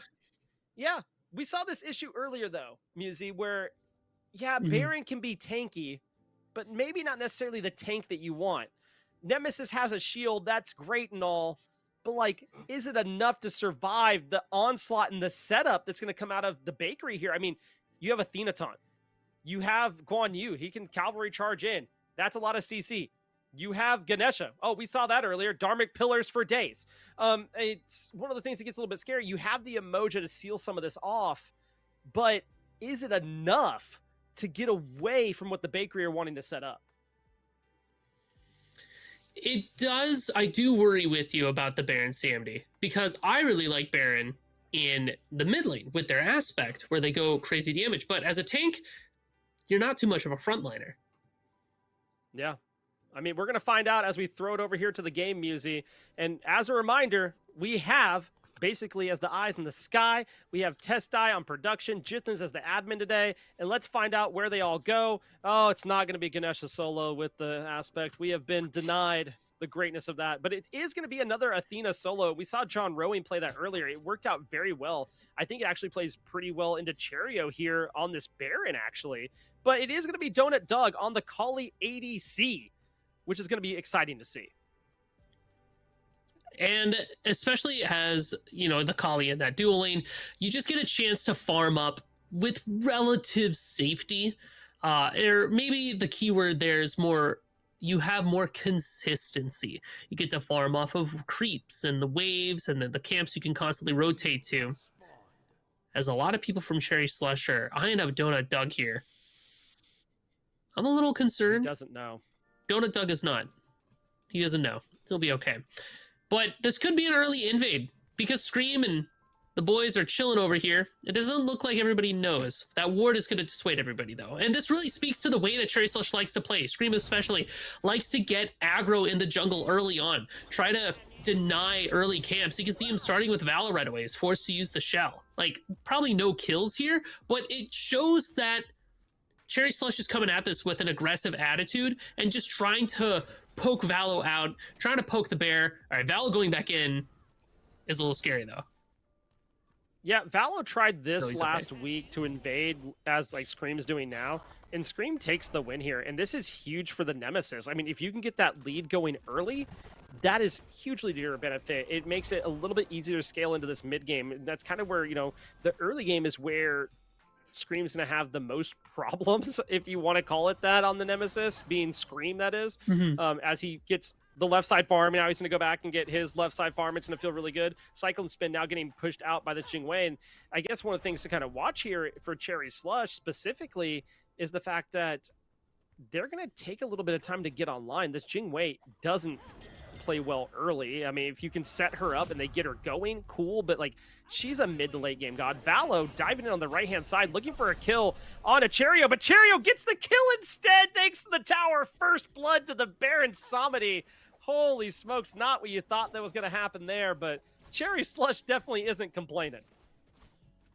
Absolutely not. And they're going to need that pressure over there on the solo side, because I agree with you. Meanwhile, in duo, like Inbound and Cyclone, the characters they're playing are not going to be the best at catching out and killing people. Jingwei's primary strength is her safety, her ability to get out of sticky situations and just throw out damage from a distance. Whereas Aurora and Dota Doug are playing characters that can just kind of kill you if you walk too close. So if Aurora can get an ohm, get a dash off, and Dota Doug's able to capitalize off of that, Cherry Slush is going to be in a very difficult position. And while Scream is playing this Nemesis and has the ability to kind of stick to people, I feel like Donut Doug and Aurora don't worry about it too much, because Donut Doug's able to get the knockback with their incense, and then Aurora can just dash away or throw the ohm out.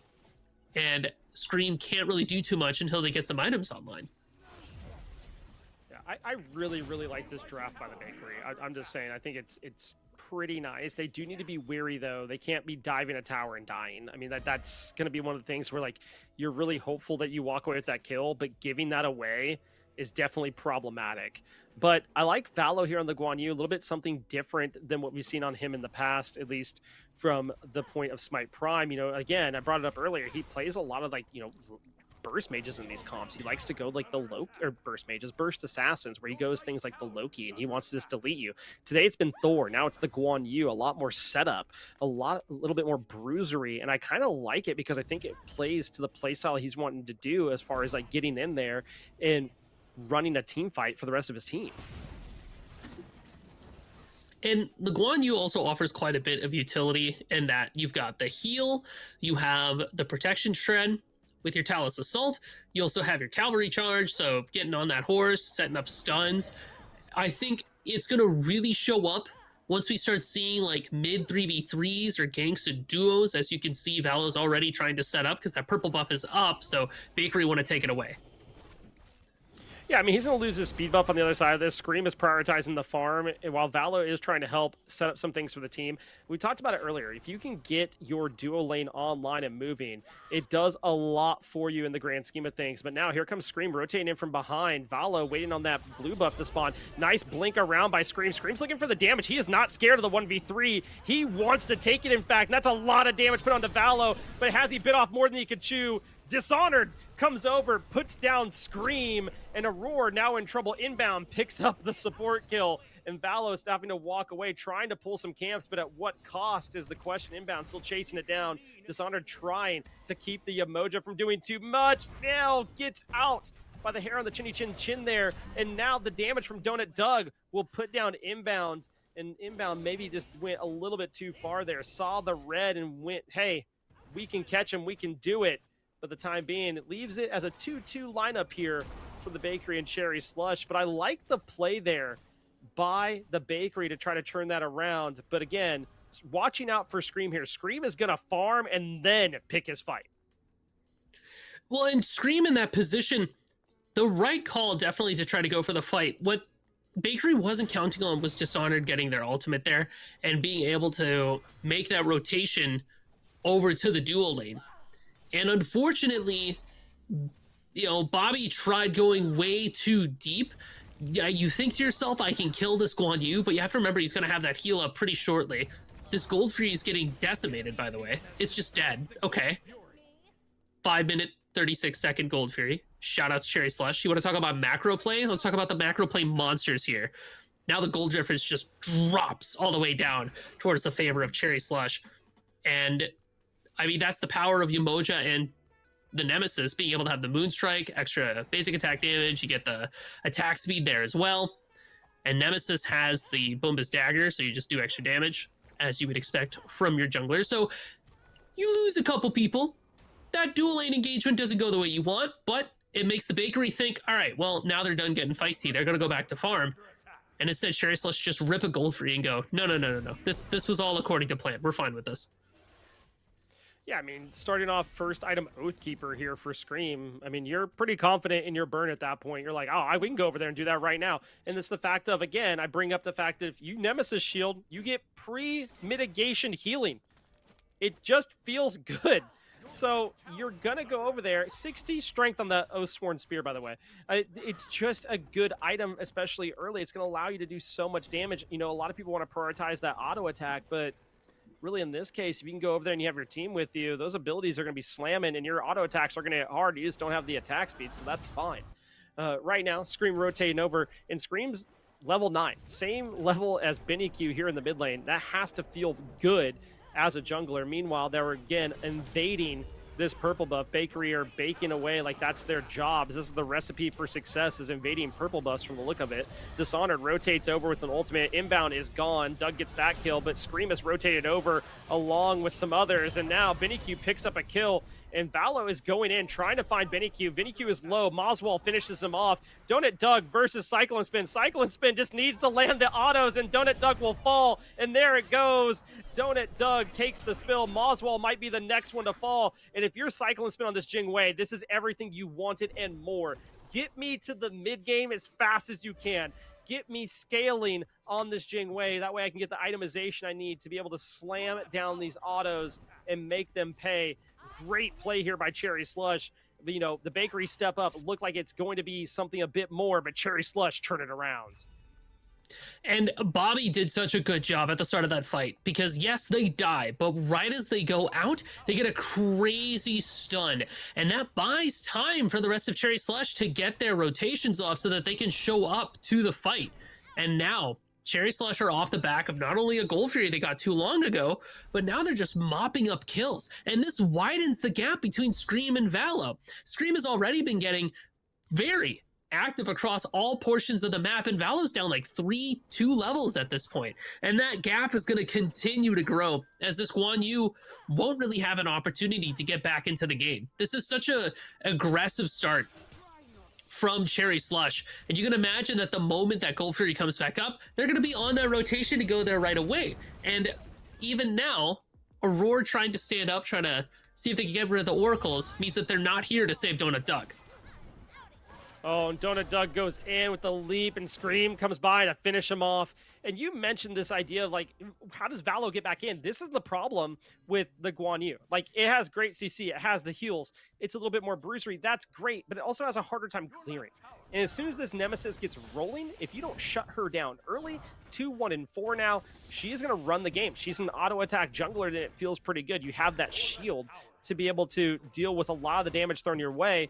And now they go, okay, well, how about we just push down the tier 1 tower? Moswell, Valo are busy getting pop rocks. Meanwhile, on the other side of the map, Scream's grabbing a tier 1 tower and getting that team gold, trying to extend a lead here. And guess what's up? The Gold Fury, Aurora, has spotted it out. He does have the Dharmic Pillars online, and you do have the rotation in from Moswell. There's the River's Rebuke to take away some of that vision. And now going in, do they get it? The Bakery are able to take it away. Aurora steals the Gold Fury right out of the noses from under them, from Cherry Slush, and says, hey, no, that's mine today. Maybe next time, step up, make sure I'm not there, or at least come try to keep me out. But the Ohm into the Sunder is the move there for Aurora. It's so sick, because you throw out that Ohm, nobody's able to respond, nobody is able to get their confirm off. That gives you a pretty significant breath to confirm your Sunder there. And good on the Bakery for knowing that Cherry Slush was going to be on that Gold Fury the moment it respawned. I mean, we called that pretty much right after it happened. We're like, yeah, that Gold Fury is going to come up, Cherry Slush is going to stick to it. The Bakery are a bunch of knowers. They know what's happening. They know how to fight against Cherry Slush. They know how to get their wins in. And if they can keep threatening these objectives along with Cherry Slush, they can keep themselves in the game. At this point, Bakery is trying to get towards that late game, trying to get Donut Doug online. We got to get Valo online. And once we do that, then we can really start to stand up to the game plan of Cherry Slush, which has been roam around the map, steal all the farm, and try to find picks. But you're right. We have to find a way to deal with Scream, and already Scream's putting pressure on Valo. Yeah, and Scream's fighting a 1v2 here. I mean, it's Valo and Dishonor versus winning. Scream, and Scream is on the winning end of this by far. Here comes Inbound and BennyQ trying to, clean up some damage, at least dissuade any more aggression put onto him. But Valo, that's a rough time. But now you're getting the Cherry Slush special. All right, now this is something they do, and they do it well. They're one of the only teams that do it, is they lane swap. As soon as Cyclone gets to a point where it's kind of mid-game, they swap, let him go farm the solo side. It's going to be a little bit, safer. It's the shorter lane. Meanwhile, the longer side for Duo, they're going to send over Cherio and say, hey, go have fun playing Baron over there and get the farm that you need. Cyclone Spin now is under the aggression of Valo and Dishonored. It is about half health. Is going to have to channel the ultimate.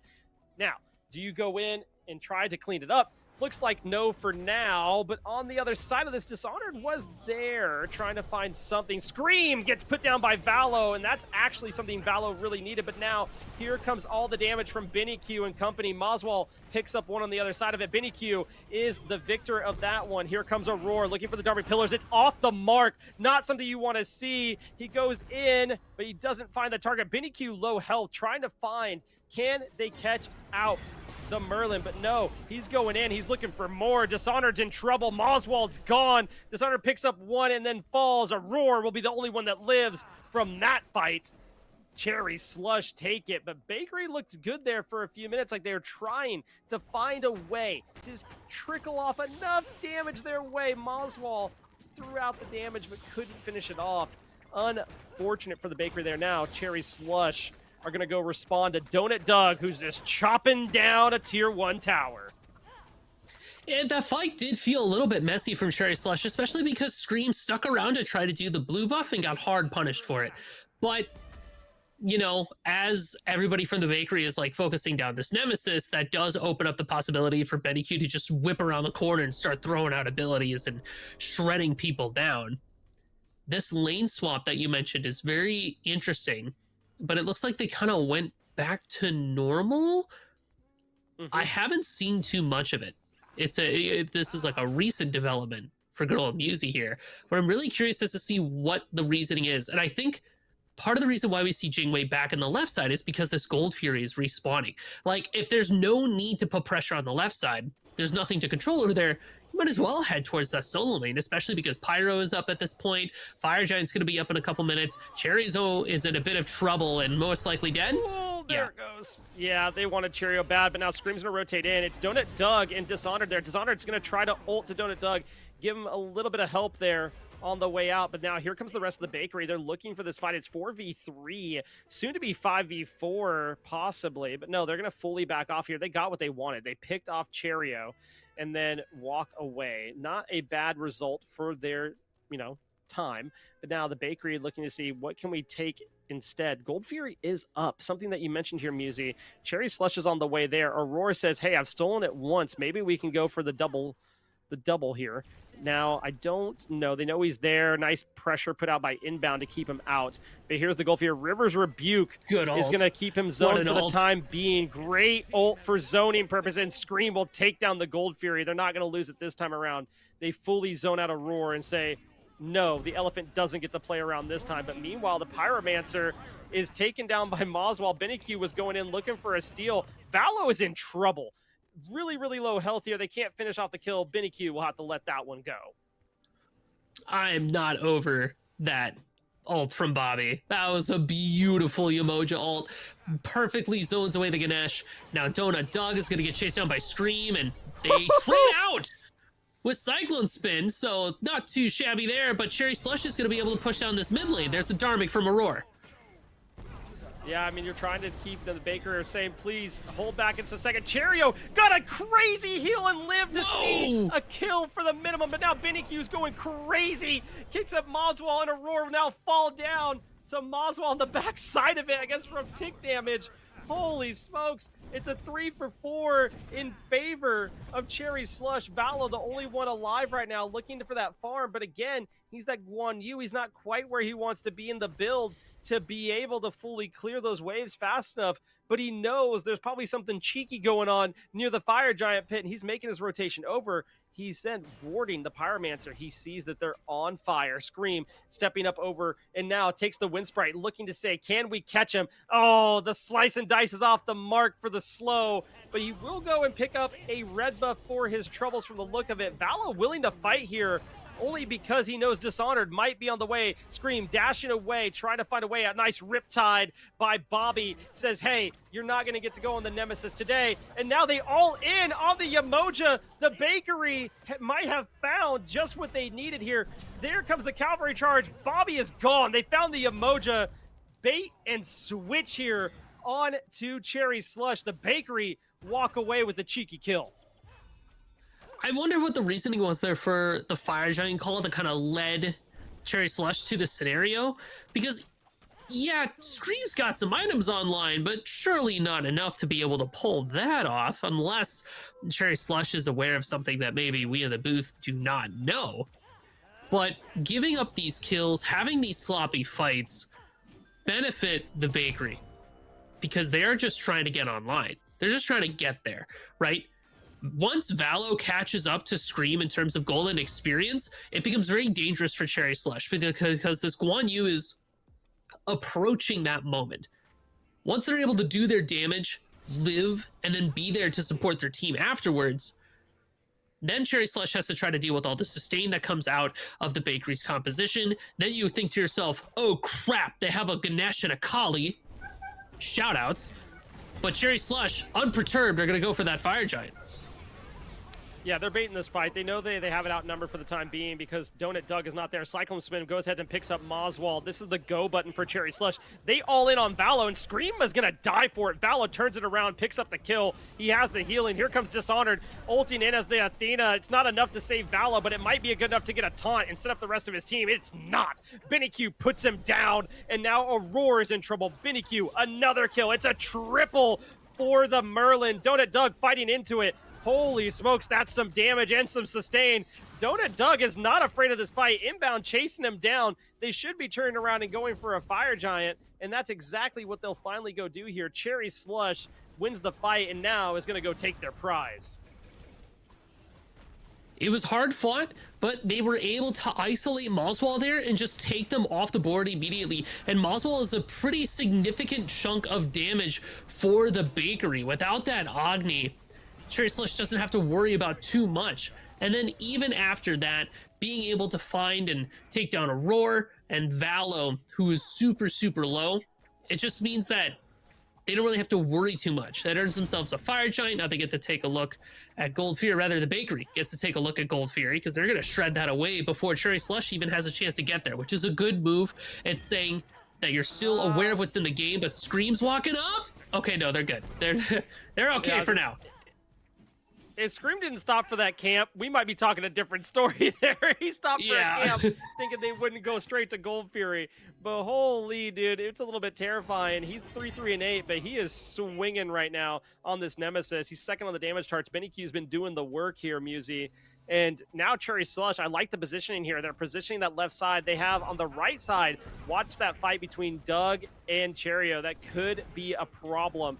Mid Tier 2 is getting swung upon here by Cherry Slush. They have a nice little grouping here between mid and the left side. And remember, that dagger, that obsidian dagger, it can just revive Benny Q. He hits it under 500 health. He pops it. It's going to revive him. On the other side of this, Cherio fighting into Donut Doug. It's not going his way. Dishonored ults on over. Make sure they at least take down Cherio. They lose their Tier 2 in mid. They're going to lose the Tier 2 on left as well. But at least sets up a 5v4 if Cherry Slush decides to step up any further. And Cherry Slush are okay with this because at this point their objective is just to try to expose the Phoenixes so that when they take the Ancient Gold Fury as the next time it comes up to spawn, those Phoenixes will be extra squishy. They'll be able to walk them down no problem. And then forcing away Dishonored over to the solo lane. I mean, I'm familiar with Cherry in solo. They do not mind taking a knee for the team. They don't mind dying, right? Sometimes Cherry will have crazy slash lines. Other times they'll just be not there. huge fight over here. Oh, a crazy flicker there by BennyQ to keep him alive. Dark Pillars are used. There's the Obsidian Dagger. Full revive from him. And now Scream comes in. He picks up a kill. Valo gets BennyQ. They take off one of the biggest damage dealers off the stage. Aurora is in trouble. Here comes Moswall. Should be able to rain down some damage and maybe even get a stun. Trying to keep Aurora alive. Scream comes away with a double. And now they're running at the Nemesis. They want this kill. Donut Doug is there. Moswall finishes off Scream. And that's exactly what you need. 2 for 2. No one really comes out the victor there. And now Cherry Slush reposition. Remember, they still have Fire Giant on 3. They're feeling pretty good about this, but they need to watch out for Doug, man. Doug is going to be swinging on this Kali now. Really going for that power pin type of build. Odibo is going to go crazy with the Sunbeam Bow on those autos. 2 for 2, but Cherry Slush also come out on top with that Pyromancer. Cyclone Spin was soloing it this whole time. So Cherry Slush, knowing that FG is down, knowing that Ancient Goldfree is down, knowing that you have eyes on the only other meaningful objective, and knowing that there's no way that the bakery can get a big push if they lose a couple people there, are willing to sacrifice that so that they can have another Pyromancer bomb for the Fire Giant when it respawns. It's a very scrappy play style that Cherry Slush will do sometimes. So they'll just pick a fight for no reason. Also, well, not no reason, but seemingly no reason. Also, the setup from BennyQ there, or rather, he sets himself up for disaster because that dagger was sick and on point, and then it's immediately into a stun from Moswall, the knockup from Aurora, and then Ohm, and then he's gone. It's just a death sentence to be standing still for too long. The Bakery's teamfight capabilities are here, and they have great ways to start the fight. Between things like a dash taunt from Dishonored, Valo can use their ultimate, you have a roar with the Ohm and the dash, stuns from Moswall. The pieces are there, but Cherry Slush has been able to get the jump on them because Scream just runs at you and you're you panic for a second. You're like, whoa, what's going on? Why are you here? Who invited this guy? I don't want to deal with this. Once Cheerio starts showing up to these fights too, a little bit more instead of farming off to the side, Life of the Party is going to scoop somebody in there and then it's just dead. It's a death sentence to be caught standing still in any of these engagements. Yeah, Cherry Slush now pulling this Gold Fury, just unafraid. And remember, Aurora stole one earlier. He's walking up. He has the Sunder available. He could go ahead and take it. Bakery respond. Doug picks it up, and that's what I said. You got to watch out for Doug. He is in a crazy part of his build. He picked up a tier 1, a tier 2, and in between it, there's a Titan's Bane. Aurora dies to Cheerio. It's exactly what Cherry Slush wanted, but here comes Valo. He has it. So much healing put onto Scream and shields. Holy smokes. Cheerio with the double kill. Valo looked like he was at least walk away with the kill there, and he can't find it. Cherry Slush takedown 2, and they have all 5 members up. Scream, very low health, but remember, the shield, the pre-mitigating healing. You have the Baron as well, can heal. You have the Emoja. It's all there for a winning recipe onto this left side bird. Things to watch out for. And now they're going to aggress upon it. They're looking at Moswall. Nice pull back in. Phoenix down on the left-hand side. 2 more birds to go, but the Fire Giant's up, and so is the Pyromancer. Cherry Slush going to go ahead and back off and say, hey, let's see if we can back. Don't do it lazily, because Donut Doug's around, and he is going to be swinging, especially with the upgraded Death Toll. I mean, Donut Doug is going to be an absolute menace, and definitely something that Cherry Slush want to think about, and you can see that they are. I mean, look at Scream's build. You have the Pharaoh's Curse, but also hide in the Nemean line. Scream's goal at this point is to stand in front of Donut Doug and say, I dare you. I dare you. I'm going to pop my Nem Shield. I'm going to pop my Nemean. Hit me. Hit the left click button. Do it. Find out what happens, right? Which is very, very much like Scream. I remember when Princess Bari would be in a game and Scream would just play Fender, it would be Ansile, Nemean, jump on them.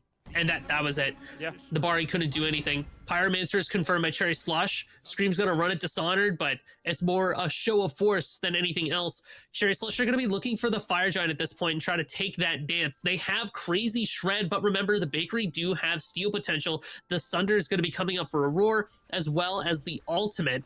And the Fire Giant is going to get picked up here. Cherry Slush have all the tools, all the space. They're just looking for that chance to go in. And Valo's not there. They don't know that, but Valo is still on the way there. They could have pulled it for longer if they wanted to. They could have looked for a fight. It would have been a 5v4. Now it's going to be a 5v5. But again, I look towards this. Look at Donut Doug's build. I mean, Sunbeam, Tearfang, Odysseus Bow, now has the Hasten Fatalis along with that Titan's Bane. He's not looking just to shred you down with autos. He's looking to run you down with those autos. And if he gets a reset on that ultimate, those piercing the piercing autos are going to be insanity. So something to watch out for here. Obviously, Scream might be a little bit of a bane of his existence with that Nemean. But all in all, you're not feeling too bad. Cherry Slush are now pulling the Fire Giant. Meanwhile, Scream fighting a 1v2, about to be a 1v3 on the solo side. Cherry Slush pull off of it and see if there's a fight to be had, but now there is not. And they just sit back and relax and say, okay, let's do this again. We have the healing. Surely we could pull the Fire Giant if we want to, but they really, really want to pick here. They don't want to stay on this for too long and let it get stolen away. Look at Scream's positioning here. Far back on the right side, a full wraparound by Scream. If they're allowed to hold this in this position for that amount of time, Dark Pillars are used. Rivers Rebuke's there. Here comes Scream on the backside on the Nemesis. He is looking at 4. He is dashing in and looking to see, can he find a kill? There's a shield put onto him. The cavalry charge is used. They got what they wanted there. Ultimates galore used on the side of the bakery, and they still have one in pocket on the side of Cherry Slush. You need to watch for Donut Doug's. That's the one that's going to be the killer here as far as Cherry Slush is concerned. Fire Giant still pulled. Fire Giant being looked at. Benny Q gets the Fire Giant, and now here comes the rundown. Scream is low. He has no reason to be there anymore. Valo picks up the kill, and now there's the chase down. Cyclone Spin finishes off 1-for-1 trade, but Cherry Slush gets the Fire Giant and the dagger. What a brutal back and forth, and honestly, all off the back of that rotation from Scream, who scooped all the way around the back right side. And Cherry Slush are just going to run it down mid here. Are you actually going to run it down mid here? I feel like this is a little bit risky. Even though the Bakery don't have fire, they still have powerful players. A Borod disarm from Dishonored, but still nothing quite yet.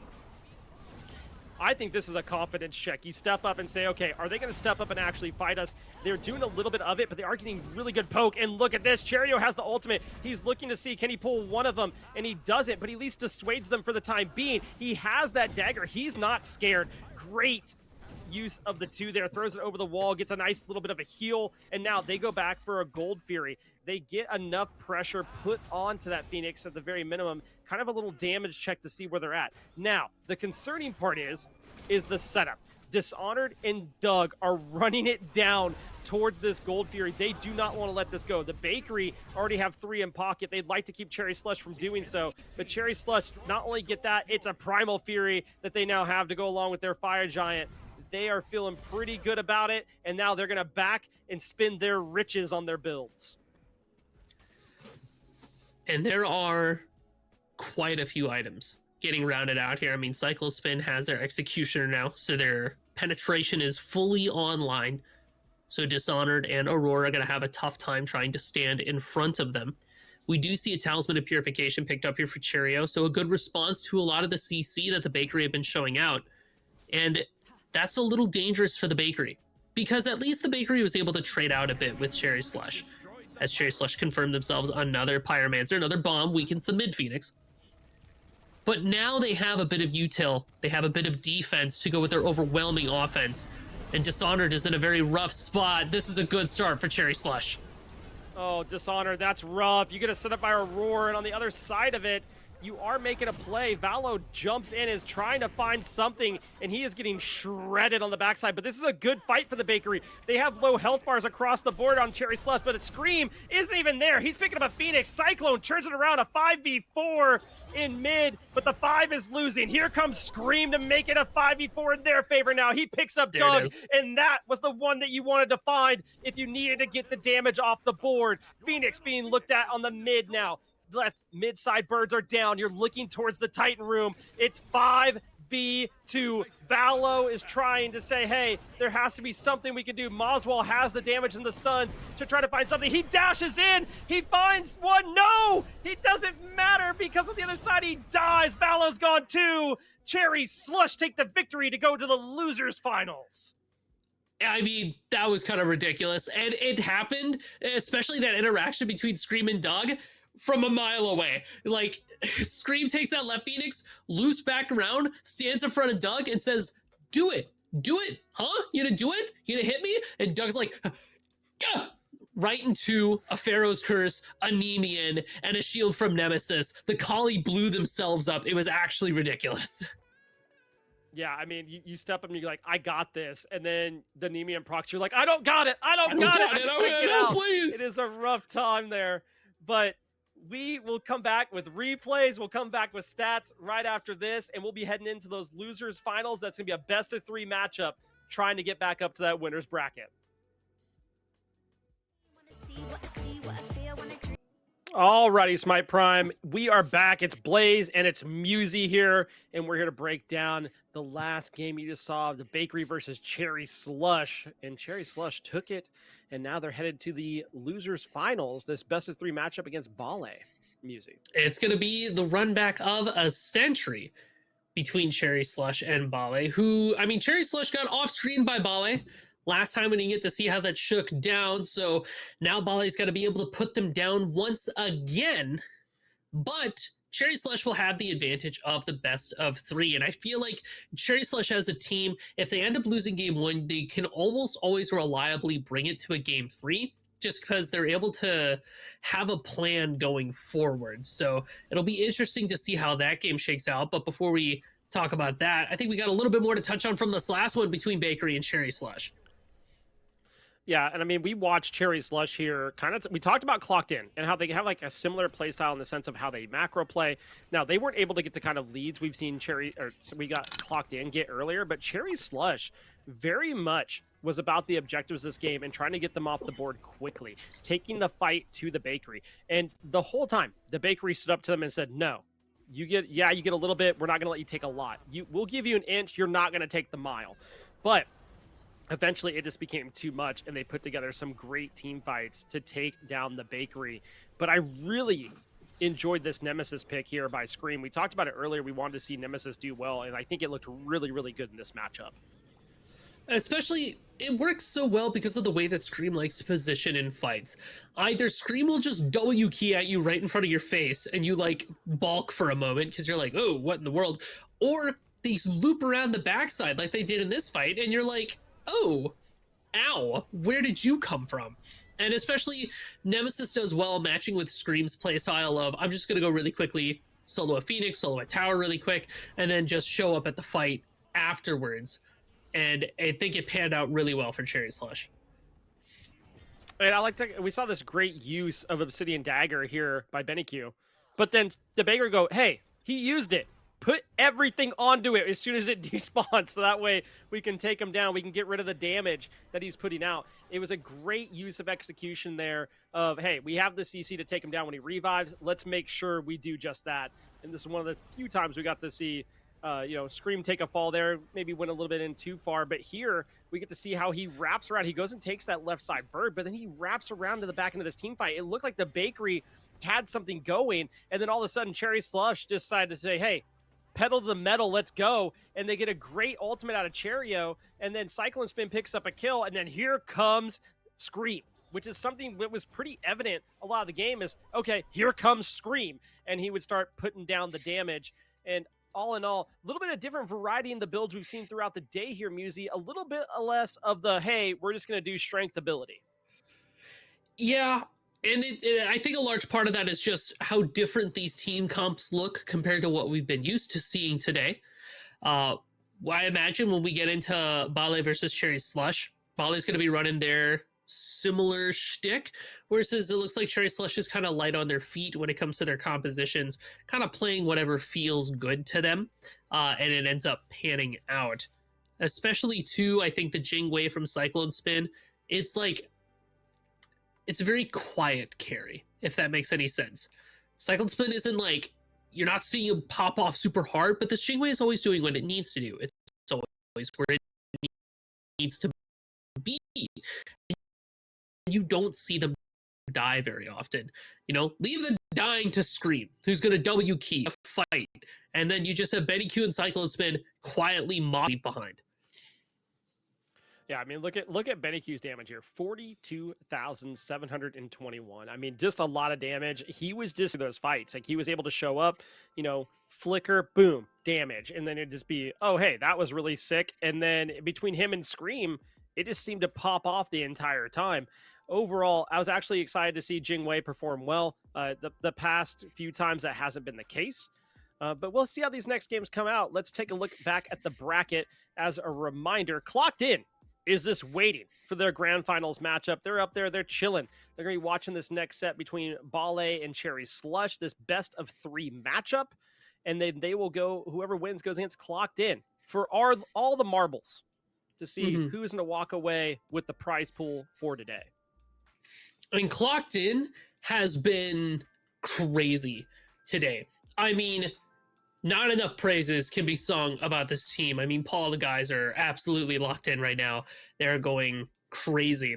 So I think regardless of who wins in this losers finals, they're going to have quite the uphill battle waiting for them in that winners finals bracket. And between Cherry Slush and Bale, I think it's really going to come down to who gets to get their momentum going and how the picks and bans shake out. If Bale gets draft the same composition they've been getting, things like the Chalk, Hunbats, as well as characters like Ullr, like being able to lock in a bunch of physical ability characters, I think that's going to help them out quite a bit. Yeah, and we'll see how that goes in picks and bans coming up here in just a second. I mean, Bale and Cherry Slush, there's a lot of things that they both want to do. And like, again, it's kind of this opposites type matchup of, okay, do you do well if you want to play the longer game and do that slow burn we've seen from Bale before? Or in the case of Cherry Slush, it's not so much that they're wanting to hit the W key and run it down, but they're wanting to play aggressive. They want to get in your face and make you uncomfortable.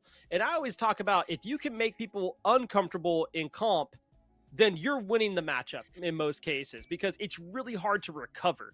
Cherry Slush, again, we talked about this earlier. Bale just got to sit down and watch that last match. Is that a positive? Yeah, to some extent. Maybe they went and grabbed something to eat. They got a little bit more fuel, and that feels good. But they've also been sitting a little bit. Sometimes that can kill the momentum. Cherry Slush come right off of a win, and sometimes that swing can be really, really good. Picks and bans, about what we're used to seeing. Kali, Aladdin, Ares off the board. On the other side, Bari, Ullr, Yamoja taken away. And guess we're not going to see Yamoja this game, which has been performing pretty well. I mean, especially in the hands of Rongyu, you're not going to let that go through, because you know that if the Yamoja is available, Rongyu is going to slam it down and play that. The Yamoja getting banned also signals to me that Bobby isn't interested in playing it if it comes through. So maybe we'll get a chance to see either something like the Baron come through for Bobby. If there's a Ganesh in the back pocket for Bobby, that's going to be a crazy one to take away, because Bale likes to run that Ganesh as well. But right now, Bale wants things like the Hunbats. That's the first piece of the puzzle for their composition. Fear No Evil does quite a bit in team fights, and it's another character that uses those strength items very effectively.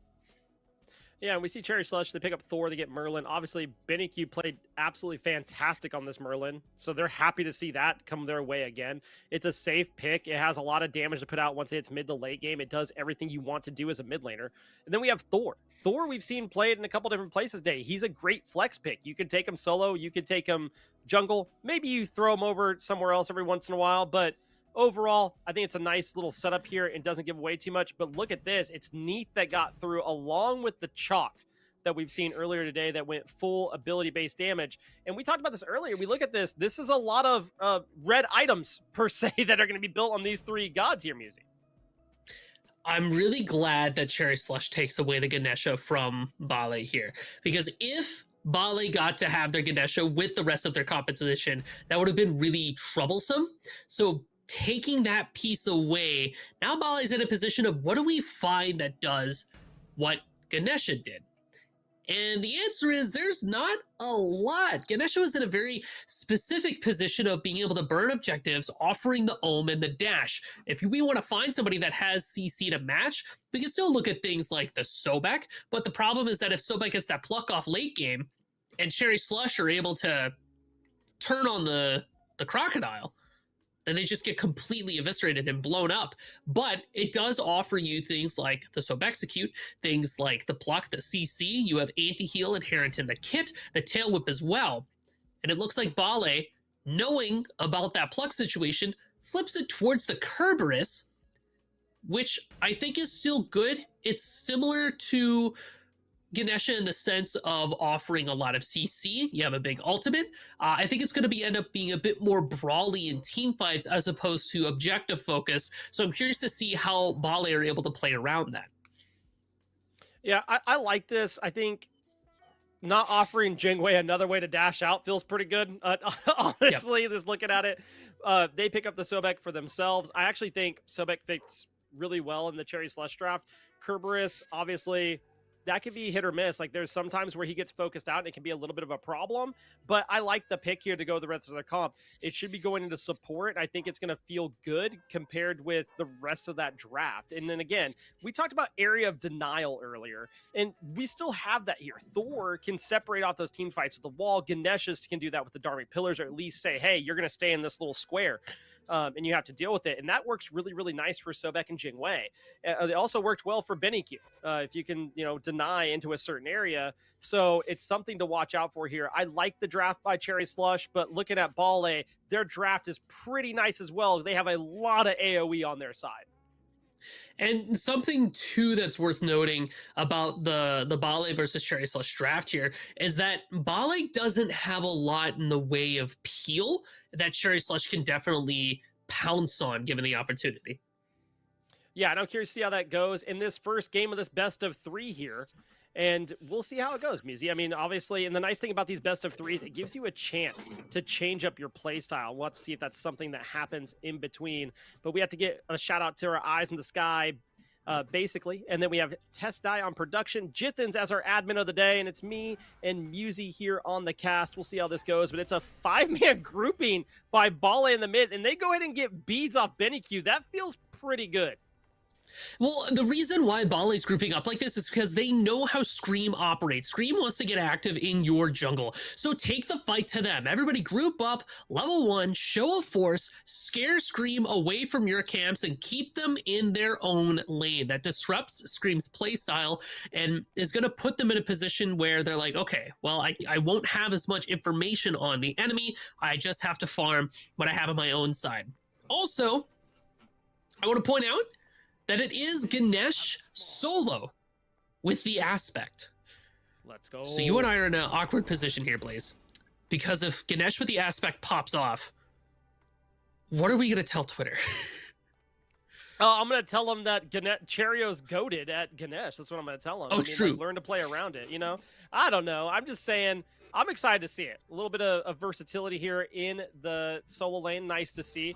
And honestly, I'm curious to see how it operates in these team fights when you have it paired with this Sobek. I think it's just going to be an interesting dynamic. I mean, either of them could have went solo. Cyclone Spin now a bit under attack here, but Golden and Rongu have to step back and say, hey, maybe let's rethink that a little bit. Let's not go up too far and then take an early death. They walk away. Bale feeling pretty good about it right now, but damage being put out here by Cherio's feeling so far so good against Yarkor. It's going to feel even better as time goes on too, because we know that Jarkor is not going to be building a lot of defense. So Cheerio is opting to take the aggressive stance against the aggressive stance. These solo laners, usually you think of solo and you're like, yeah, not a lot of action happening here. It's a bunch of big beefy gods slapping each other around and health bars don't really move. Not this time.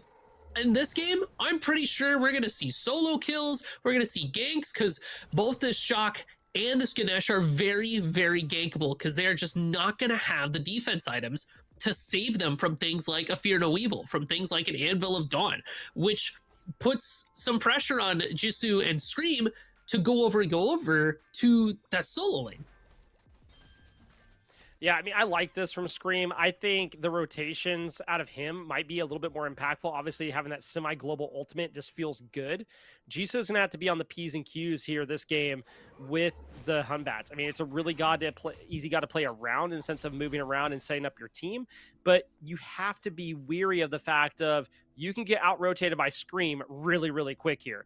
So we'll have to see how the jungles play against each other. Scream's already looking for that jungle farm on the backside, and they're aware. Baronary, Jisoo on the move here saying, hey, Can we catch him out? No, you can't. He's just going to throw a hammer over the wall. But the dual lane's now rotating too. Oh, Scream dear. might be in a bit of a rock and a hard place at the moment. There's the beads. A great spin to win, trying to get some damage off, but will be the first blood to Golden here. And that's exactly what you need if you're Bale. I mean, Bale knows how to play into Scream. We saw them group up level 1 into the jungle and force the Scream to start on their own side. They know that Scream, as soon as they can, want to try to get information on their camps. So they just say, cool, we see him. Can I borrow my dual lane for a second? Can I get them over here, please? Just to acknowledge this and show this jungler that they cannot just do whatever they feel like. And this keeps Jisoo ahead too. This Hunbats should be hitting level 5 before the Thor. And if they can get this gank on Cherio, that'll certainly sweeten the deal. Yeah, I mean, you want to keep this Ganesha behind. I don't think you want him rotating anytime soon. Great use of beads there by Cherio to get out. But now he's set up for a gank for a little bit later on, so keep that in mind. But the less he's over helping out the other lanes, the better. Golden under a bit of aggression here. A wall by Screen makes sure he can't dash away. There it is, finally able to get out, and so does Rongyu. Nothing to find there besides a couple TKOs to make them back off and then teleport back.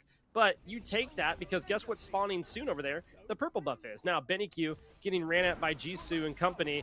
Is he able to confirm this red? No! Now BennyQ's in a little bit of trouble. Fear No Evil used great bees by BennyQ to stay alive. So you're pretty happy if you're Cherry Slush. And here comes the purple buff invade, seeing if they can take that away. Scream with the wall. It's Sunder used, but it wasn't enough to keep it away. But, oh, actually, no, that was inbounds. I thought it said it came from the other side. It looked like it came from Curb, but it did not, sadly. But, nonetheless, Cherry Slush pick up that purple. It's going to be this back and forth, trying to dip into each other's jungles to take away farm. Both of these teams play the macro pretty well. And their philosophy of is what can we take away from them so that we can loop back around and do our own like camps. That's how Scream plays. Jisoo plays a similar way, except Jisoo more often than not ganks, looking to show force every now and then just to give you that sense of fear. And with the Fear No Evil, you can definitely start threatening things like the dual lane, like the solo lane. And with Gold Fury coming up as well, you really are going to start looking at either team to make a play for that. Because both of these teams love shredding away that gold. But the Ganesh is in solo lane. So, you know, you kind of wonder to yourself, how are you going to be able to shred it and confirm it at the same time? I just want to share that he just Dharmic pillared his blue buff. I know he's backing, and he's going to have that soon. But he was like, no one's coming to get this blue buff unless they want to go through my Dharmic pillars. Love it from Cherio. Nice play there to make sure he confirms it, gets back over, and gets the farm from his wave too. So nothing wrong with it. Just funny to see when you're watching it. Inbound steps up, looks at Rongyu, says, better time to step away here. They have nice ward coverage here on that left-hand side, so at least that's a positive. But now, looking at Cherio, looking to see, can he step up to your core? Oh, here comes Scream, Anvil of Dawn on top of the chalk, and that's a lot of damage. Here comes the Neithal trying to shut down Scream, does slow him down, but Cherio walks away with the kill. And that is part of the trouble of rushing this Transcendence for Shock, because you can just kind of die, right? If the Anvil of Dawn pops down on top of you and Ganesh is there with the Olm, you won't be able to ult in response for a while, and that ends up killing Jarkor. Even though you have Bayonary with this Neath ultimate, that World Weaver, to make a big show, whoa, inbound, and a lot of danger. Yeah, inbound getting ran out by 3. So that's not ideal. Now you have Golden on this Agni. 2-0 and 0 is a great start if you're the Agni. Meanwhile, in right lane, I'd like to point out that Baronary has went over to solo. And it might be a little bit of a lane swap happening, but now Jisoo is under the aggression. Scream trying to pick up the kill. The monkey hops up. The monkey goes down to the gray screen. Jisoo falls on the Humbats. It is a 1-for-1 trade in that extended fight, and now they'll wrap around over to the mid side. Baronary is over here on the solo side. Looks like that might be the case for now, is saying, hey, let's send the Neath over to mid. Yarkor goes mid, and we'll just lane swap for now so we can farm safely. That does bring me a bit of concern for your core, though, because this makes it easier to gank this Shock. He's in the central part of the map. Now Scream doesn't have to commit as much to rotate over. And also Inbound could rotate over as the Sobek and start harassing mid lane. You got to be careful with these lane swaps, these rotations, because it does open you up to a little bit of silliness. It looks like they're going to end up going back each to their respective spots. And it's going to level out just a little bit. Oh, look at this. Inbound made the rotation over to solo lane. Maybe looking for a cheeky gank. I mean, look where Scream's at. That could channel Anvil Dawn if they step out of place at the wrong time. Jisoo just went over to mid, but nothing can be found here for Scream. Scream dives in, but there's just nothing. Yarkor is way, way back. But Yarkor is going in. He is not afraid of a 1v2 here. He knows Jisoo's around the corner now, trying to find a way in. Scream spots him out, but there's the Dharmic Pillars. Yarkor now sees what the plan of Cherry Slush was, and it was an execute for Inbound. All a masterful play here by Cherry Slush. Make him feel comfortable and then say, haha, we got you now. Jisoo trying to jump over and get away from BennyQ. Baronary not too far away here on this knee, but this is problematic. Jisoo gets hit by the wall. There's the beads. The Fear No Evils is used, but the beads on the other side for Cherry Slush. Inbound makes the rotation over. He hops away, but it's not enough. Inbound finds another kill, and then they lose BennyQ. Rongyu has made the rotation to the mid lane. A lot of kills, both sides here. Ultimately, it's going to be Cherry Slush that gets to come out ahead.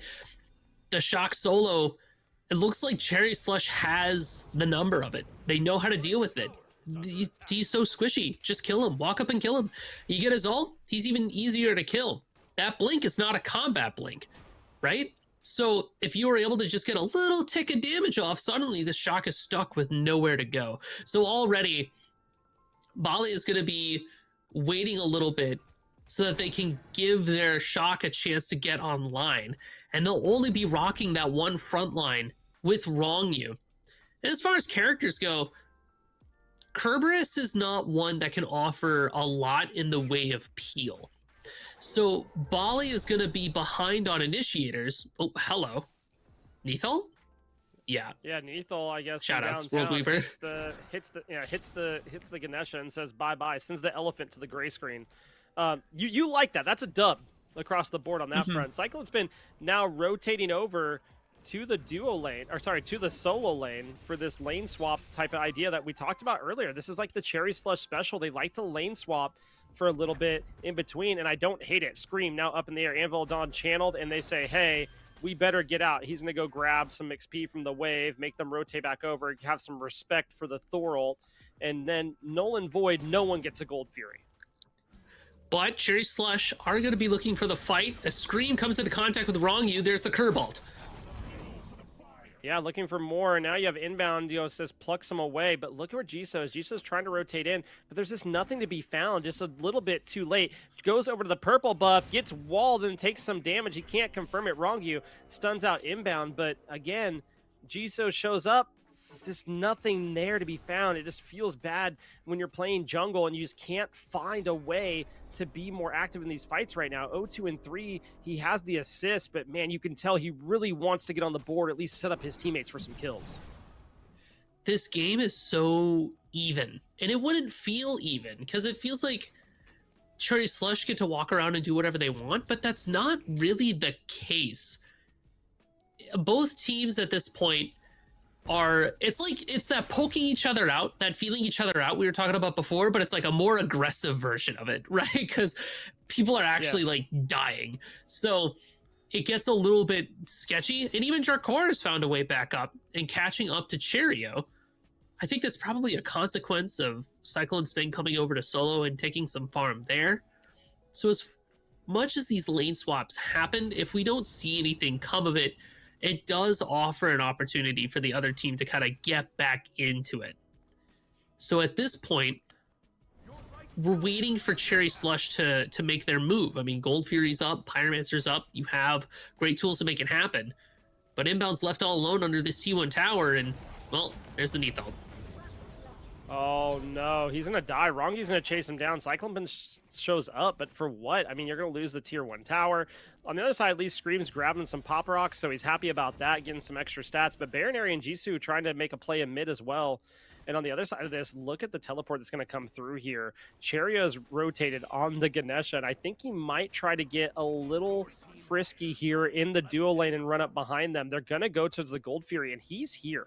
They have no idea, especially if he doesn't get caught on this wave, that he could make a play. Oh, they're going to hear the Ohm that's coming through now. They don't go to the Gold Fury anyway. They go towards that mid camp and back. Rongu still around, eating some damage, but not enough for him to be really concerned about. And while Cherry's making this rotation, they're not really finding anything off it. And the tier 1 tower on the right side is just getting taken down by Jisoo and Jarkor. But Cherry Slush we're moving as a unit, but where are we heading? I feel like we've just kind of ducked away from a bunch of possible objectives. And we're not wasting time, but we're giving opportunities to Bale, because they're going to take a look at that Gold Fury, and Cherry Slush doesn't even go at Pyromancer. It's an unfortunate way that it's shaking down, but I don't know if Cherry Slush can even contest this gold.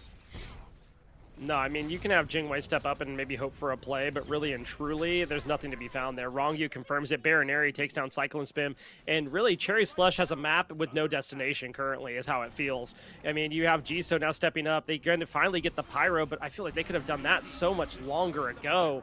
It just feels weird that they're a little bit off their game plan, and they're going to have to readjust and find out what they want to do here. We talked about making, feeling a little bit uncomfortable, and it seems like maybe Bale has been able to do that and make them feel a little bit uncomfortable. Cherio trying to get some XP and at least stay even with Jarkor here. But I don't even know if it's just the lane swap that hurt him earlier. I think it might have been the Neath ultimate that really lost him a lot of XP, because I think there was a lot of farm up on that side of the map. Oh, look at the rotation. Jisoo's here. Blink in with Jarkor. They're looking to slow down Cherio, and they're going to catch him. Oh, the Wind Sprite is good to save his life, but man, what a rotation. 4 looking for 1. That's a pretty nice play if you're Cherio to get away from that. Now Baroneri left alone is going to have consequences. Scream looking for the damage. It says, go ahead, backflip, I dare you. Benny-Q looking for the 1v1, and they find him. Scream takes down Baroneri. Baroneri was looking for their moment to backflip over the wall, but the moment that Scream went into the sky, that was checkmate. Because Scream's just able to either wait out the backflip or just slam down immediately. And Baroneri realized that they couldn't beat Benny-Q in the 1v1. So they're just like, oh, I'm a little stuck, aren't I? So Cherry Slush at least take a little bit of momentum back. Even though Bale has been doing a pretty solid job this game. I think you did a good job pointing it out. Baroneri, having that global presence is absolutely what got Jarkor back into the game. These Neath ults have been pretty on point, and just firing them off whatever you feel like. You got the curve ult, it catches Cherio. Nice start with pillars, I mean, but not enough to dissuade them of the aggression. Benny-Q picks up Jarkor. Meanwhile, Cherio falls down the mid. Solo for solo play. I don't think you're too mad about it. I think you're okay with it in total. Cyclone Spin makes the rotation to mid, trying to defend this tier 1 tower.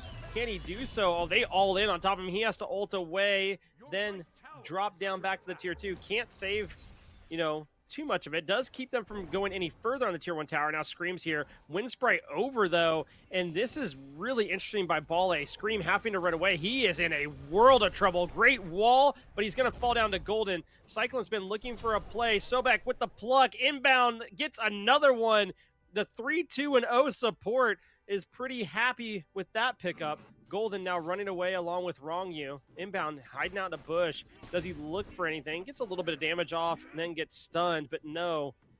Doesn't find more than that. Cherio was back, so good thing Golden dashed when he did, or else I think that pluck might have sent him to the gray screen slowly but surely. These fights feel very messy.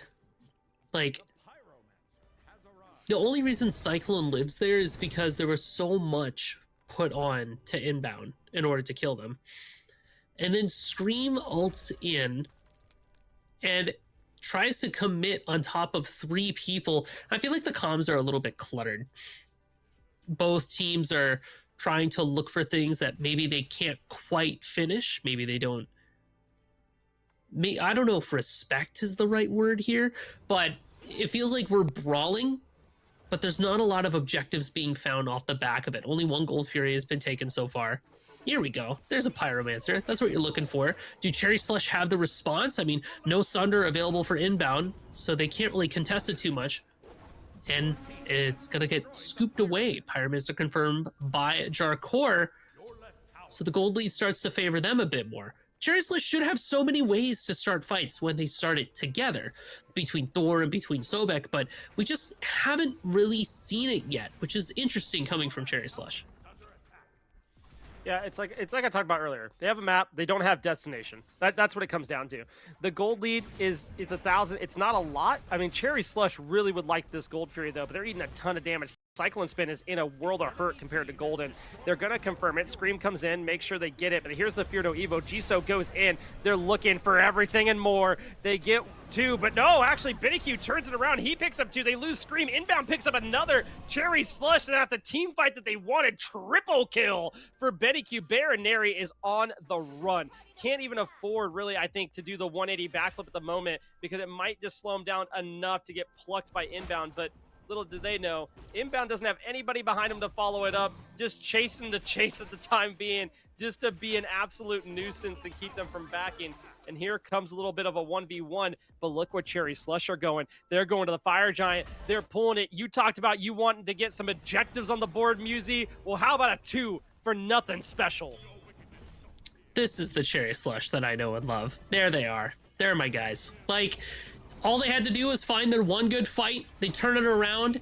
Now they have a Fire Giant on top of their Gold Fury, on top of all those kills. And suddenly, Cherry Slush went from being a little bit behind to pretty significantly ahead. And their team comp had a chance to show up there. When everybody from Bali groups up in a giant circle, the giant circle.exe team comp goes actually crazy. I mean, you had Cheerio, had that Dharmic Pillars, but BennyQ was the really big one that was able to throw out the damage there. Merlin abilities stacking on top of everybody, just racked it up. And of course you have Inbound that has the sub-execute there, just in case anybody falls down into the threshold. Felt like Bali got funneled into that corridor in the jungle, like right above that Gold Fury pin, and Cherry Slush was just there ready to capitalize off of it immediately. Yeah, I just really like the execution there. They really put it all together. We've been waiting for that 5v5 fight to kind of happen and then be able to use all the assets in their kit. And it finally seemed like they were able to put it all together. And it's like you talked about, maybe the comms just haven't been really clear yet. It's that getting what exactly is each team comp wanting to do. Oh, they're going to pluck Inbound here. And Inbound gets pulled into several, has to go in to the waters, lurked about and picks up a wrong U on the way. Golden in trouble. What a great wall by Scream. BennyQ puts him down. Cyclone Spin already behind the tier 1 tower. That Fire Giant is going to pay off in dividends at the rate it's going. Gold Fury, Fire Giant, now heading over to a tier 1, picking up a tier 2 possibly. Here comes Scream diving on a G, so the Fear No Evil to use. Great beads there. Scream picks up another on the other side of it. Jisoo is gone, and then there goes the tier 2 tower. They're looking for more. They want this mid Phoenix. They can find it. They have the minions to do so. There is the damage put out. The minion wave isn't going to be cleared. You still have an Obsidian Dagger back there as well, so Cheerio isn't scared at all. Are they going to go for the end right at 20 minutes? I think they are. They picked up 2. They just said, no, we are going in. There's the ult from Jarkor. Dharmic Pillars are used. Scream's in trouble. Scream doesn't get out. Cyclone Spin picks up 1. Wrong G's gone. Cyclone Spin with another. That's a double. They're on the Titan. They're shredding it. They want to end this game now. Golden picks up 1. Another. Scream dived in with the Animal and Dawn, but it's not enough. Triple kill for both ADCs, but it's going to be Cherry Slush all the way. All right. Welcome back, Smite Primers. It's Blaze and it's Musi. We're here to break down that first game of that best of 3 between Bale and Cherry Slush. And man, it was a lot of back and forth, a lot of like, hey, where are we going? And then all of a sudden, Musi, they decided to hit the gas pedal. They figured out where their destination was. They put it into Waze and they found their way there real quick. Destination loading, destination enemy fountain. I mean, I think you're on the mark there. It did feel a little confused. It did feel a little bit messy, especially from teams that we might expect a little bit more from on the top end of players. But it turns out that They were just stopping to smell the roses, stopping to enjoy the destination, and just waiting to get everything online. It really was off the back of one team fight, it felt like, where everybody had funneled in that upper part of the, like just above where the Gold Fury is on the left side of the map. And then Benny Q hit fat abilities, got a crazy amount of damage, and Cherry Slush were like, no, we win these. Let's go do fire and then end the game. And it's just how it went. It was like a 20-minute game. It felt like it took so long to get there, but I think a large part of that was how much there was like constant fighting, constant skirmishing. Didn't always, like nothing always happened, but boy howdy, when it hits, it hits. So Bale, you know, the question that they have to ask themselves is, do we try to go for the same strategy we did before, or is it time to go back to the drawing board? That leads into like when we think about when we head into this next draft in a little bit, something here that you don't want to see again. I mean, Benny Q's been going crazy on this Merlin, but I mean, that's not to say he's not going to go crazy on something else that's there. Like he's insane at mid. So I think there's things to think about. I mean, just a crazy triple kill there that was a back and forth exchange. Really and truly, I mean, Jisoo got the Humbats, probably something they really, really wanted here. They got the chalk for Yarkor. I mean, they had picks that they wanted. It just couldn't pan out in the way they hoped. And what a crazy fight here on the Titan, by the way. Oh, yeah. I mean, it was no holds barred, use everything, press all the buttons. Bale almost hold because Golden was able to get crazy damage off, but ultimately it just wasn't enough because the damage was done, and Cyclone and Jisoo, or rather, like Cyclone and Scream were able to hold on at the very end there. Yeah, I mean, looking at these builds, again, we do see a lot of this, like, this power, you know, strength type of build where it's going to be Crusher, Transcendence, Heartseeker type of area. We see some Titan's Banes.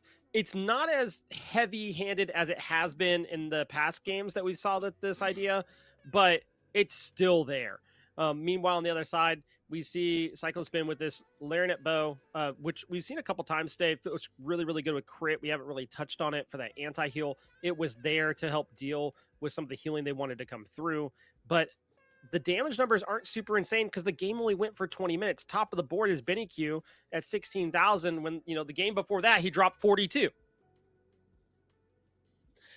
And I was thinking about it in between games because traditionally Lernium Bow, in my opinion, you don't want to rush it right away. It's not a first slot item. It feels very powerful in like fourth slot. I remember Donut Doug actually would be rushing like 3 crit items in a Lernium Bow. I wonder if the way that Lernium Bow works is if when you're playing Jingwei, you pop your 2 and then you throw your Lernium Bow and then it crits. Is that how that works? Like you get to have it just then? Not I think so, because it buffs your crit chance, but I don't know. But... I mean, I think so, but I mean, if you're going crit, you want Larian Bow. If you're not going crit, it'll be you don't want it. So it's one of those things. I love to see it because we love to see the anti-heal. But the good news is we're heading right into game number 2 here, Musi, with picks and bans. Is there something you think either team needs to go ahead and ban out? Like they need to get rid of here? Now that we're heading into the second game, they kind of got to feel that out a little bit, that game 1. This is the second time they already played each other today. So technically, this is the third time they're playing each other. Cherry Slush on that momentum swing would like to keep it going. What do they need to get rid of? So a part of the interesting thing about the Cherry Slush comp from the last game is that there weren't a lot of gods on that roster that feel ban-worthy over other gods. And what I mean by that is things like the Nemesis, you're probably not going to ban away. Merlin probably doesn't feel ban-worthy. And then you're kind of left with like, okay, if I do try to ban those gods, now I have to deal with things like Agni and Hunbats. If we can't pick it, that's going to put us in a very awkward situation, which is why it's so interesting to me to see Bale first ban Jingwei, which is not what I would have expected at all. But Cyclone Spin has been performing with this character very well so far, and at the very least, Blaze, it means that you don't have to watch it anymore. I mean, yeah. I mean, Cyclone Spin's at least been playing it to a T. They've been making sure that he gets set up, and that's the key to Jingwei. You have to get her set up to have, like, you know, make her pathway into the mid and late game possible. Because sometimes, and this is what we were talking about last week, the games weren't going over 24 minutes. So Jingwei didn't ever fully come online. It makes it harder to play her. But now here, She's not going to be here. Neither is Kali or Sobek. They get rid of that as well. And then on the other side, Bari, Ullr, one more band to go. What's it going to be is the question of the day. There's a few different picks to kind of throw out there, but Cherry Slush will be playing a different ADC this game. I'm curious to see what they choose. Do they decide to try to take away the Agni, or do they decide to go something else? Not sure that it's something Cyclone Spin really wants to play, but I think on the side of Bale, maybe you try to pick some stuff away from Cherry Slush that they had last game. Last band is going to be that Yemoja here, Musi. I mean, you do still have some powerful picks available. Neath, Shock, some notable picks there. Ares is going to be the first lock-in. I was also thinking of things like Hunbats for Bale, but having Ares as your first pick, that does offer quite a bit. You have no escape. You have Chains that does a good job of shutting down any characters that have to use dashes and stuff like that. Feels like a hard read almost for the inevitable Aladdin from Scream. What if it's Benny Q Aladdin? Just throwing it out there. I'm a big Aladdin mid fan. I think he operates better there. I think it's going to be possible, especially them hovering and picking Thor. I think it becomes a little bit more realistic. The crazy part is you have two people here that can really play Aladdin on the same team, and it's going to be a ton of damage either which way it goes.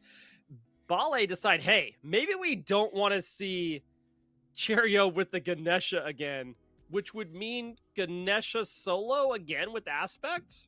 So that's fun to see possibly. But I do like the first two picks here from Cherry Slush. Nice little bit of flex pick. It would match Jarkor's play style of, playing these very aggressive, high damage solo laners that don't rely too much on prots. I also think there's potential for the Ares to go solo if we do lock in the Ganesh. And instead it is going to be the Artemis. So you have that. Another great character, especially powerful into Aladdin. I like it because when Scream decides to jump on top of Golden, they can pop that Caledonian Boar, throw the trap at their feet, buy themselves a bit more time before the Aladdin can really close the distance and get their damage off. Well, now we see the Artemis, the Agni, and then Cherry Slush goes, oh, cool, you didn't pick the Ganesha? We'll take that away. And again, flex pick. That's what I like. This whole draft for Cherry Slush right now is a bunch of flex. You don't know where any of it's going. Besides, Onher's probably going to carry. Cool. You know where one pick is going. And then across the board, you have no idea. Good thing about Onher, you can go into that ultimate. You can be CC immune. You don't have to worry about Tusky. So things to think about in the future there. But on the other side, Bale now hovering a Loki. An interesting pickup here for Jisoo. I don't know that that's necessarily what you want. It can counter the Aladdin pretty well, but looking at the rest of that comp, not going to be easy to blow up somebody. Cabrakan, I do think, is a good pick here, though. I'm glad that we hover away from the Loki because I see the Loki and I go, cool, they lose to Ganesh. Just immediately. Ohm comes out and the Loki goes, haha, sorry, it's going to be Susanoo. Which, okay, doesn't lose to Ganesh. Well, does lose to Ganesh, but in the hands of Jisoo, pretty good. It might be okay. We've seen this player with this god. Like, they can get active with them. They are on point with their rotations. They position very comfortably with them. So I don't hate seeing it at all, and especially that Cabrakan in there too. Just a bully in the solo lane, exactly what you want to give to Jarkor. Yeah, I think this Cabrakan's an excellent pick. I'm hit or miss on Sasano. Like, I think it's good. I think Pele was fine too. I think it's just kind of hamburger, cheeseburger. Which do you prefer? But the Anubis pick is here. The one that was banned away last game. We're going to see it here in game number 2 between Cherry Slush and Bale. And I think we kind of know where that one's going. Think that's going solo. Yeah, probably headed to Cherio then, which then begs the question of where is the Aladdin Thor head? And I think you were on the mark. Called it out right in the beginning, Blaze. I think that is an Aladdin mid that's going to be headed towards Benny Q, which is fairly interesting and also pretty strong. I like it. Aladdin's clear is fairly safe and consistent. You just throw out the one, you bounce it back to wave, you go do something else, right?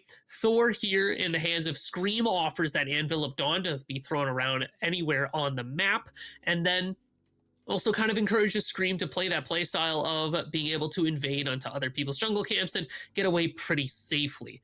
For Bale, though, their team comp looks fairly traditional, very different from what we've been seeing them run. So it's going to be a lot of fishing for those no escapes, using Kabrakan to bait things out for both Wrong Yu and Jisoo to be able to throw in their ultimates, their abilities, and get out without having to lose too much. I worry though because Cherry Slush's team composition is very volatile. It can do a lot of damage all at once, and if you're not ready, if you get caught out by an ohm, by a wrap, by a wall, suddenly the entire force of the team comes crashing down on top of you, and there's not a lot of sustain from Bale to be able to live through that type of damage.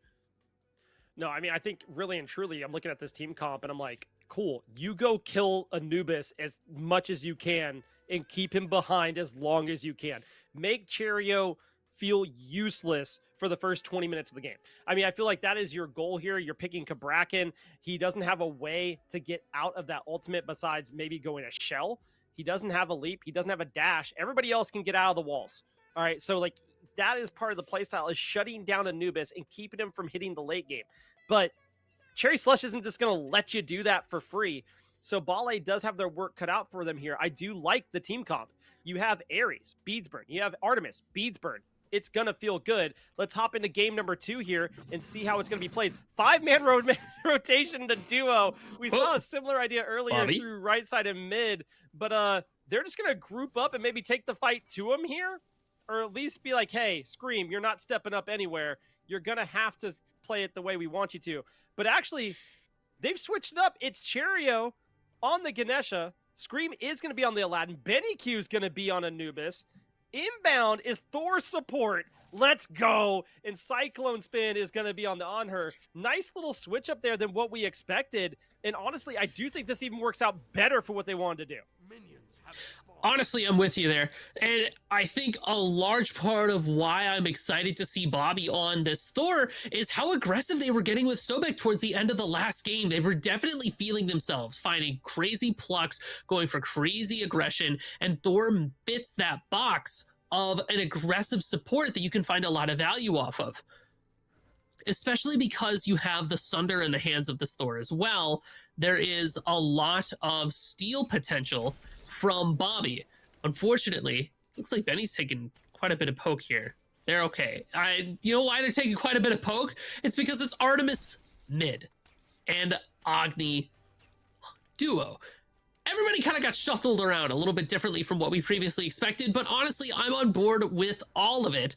It should pan out to be a fairly interesting game. In the mid lane, Cherry's gonna, they're not Cherry, I'm so used to seeing Cherry and Anubis together. In the mid lane, Benny Q is gonna be able to farm pretty safely. You throw out the Grasping Hands, you throw out the Plague of Locusts, you walk away, no big deal. And in dual lane, Anhur Thor has crazy kill potential, but Agni Ares also does. So it's going to get really sketchy. Bayonary gets jumped on, but they're okay. Yeah, I had to already use the beads. I mean, Scream's excited about that. You're level 3. You already got a beads out of the mid laner. You're going to hit level 5. You're going to make that rotation back over and look to blow them up or make them, you know, cautious the rest of the time so you can go make a gank elsewhere. But meanwhile, on the other side of this, great chains are there. Inbound picks up first blood on the Golden with the Thor, and now the knockup on the Wrong Yu. This is not what you wanted to see if you're Bale. Here goes Wrong Yu on the run, but Inbound should have that wall up pretty soon. There's the chains. There's the spin. Are they going to let him get out? No, Cyclone Spin puts him down. 2 kills for the dual lane of Cherry Slush, and you were pretty happy with the start of this game. I mean, part of what makes the Ares and Agni combination so lethal is the cripple, the stun, the damage, but all that gets thrown out the window when you just get a crazy impale. And Scream's feeling it too. They're putting damage onto Jisoo. They're walking around inside of the Bale jungle. This is a crazy start for Cherry Slush. Not because they're a little bit ahead of gold. Yeah, it's like 2 minutes in. The vibes are immaculate. They are feeling good. They're playing aggressively. They're playing confidently. There's no hesitation in anything that they're doing, and that gets really scary for Bale. Oh, Cherry. Cherio does the lazy back in front of Yarkor, and Yarkor almost takes his life. He does live. He gets to walk away for now. But you're not going to be able to do that too many more times, I don't think. Jisoo decides to, hey, can I fight Scream? Scream's level 5. I don't think that's a fight y'all want to take right now. He will wish for you to be on the gray screen, and that's just the way of the road. Now going to make that rotation to mid. Remember, Artemis beads are still down for 40 seconds. That gank earlier got the beads of the Artemis, and Scream is on the way. He's going to run over the wall. He's going to jump. There it is. There's the damage. He throws it. He gets him to the Nether Realm, and now Baronary is just under attack. There's nowhere to go. You're with an Anubis and Aladdin. You just have to run around and hopefully stall, but Baronary should fall here. Okay, there it is. I was like, if you wait 2 more seconds, maybe not. But here's the good news.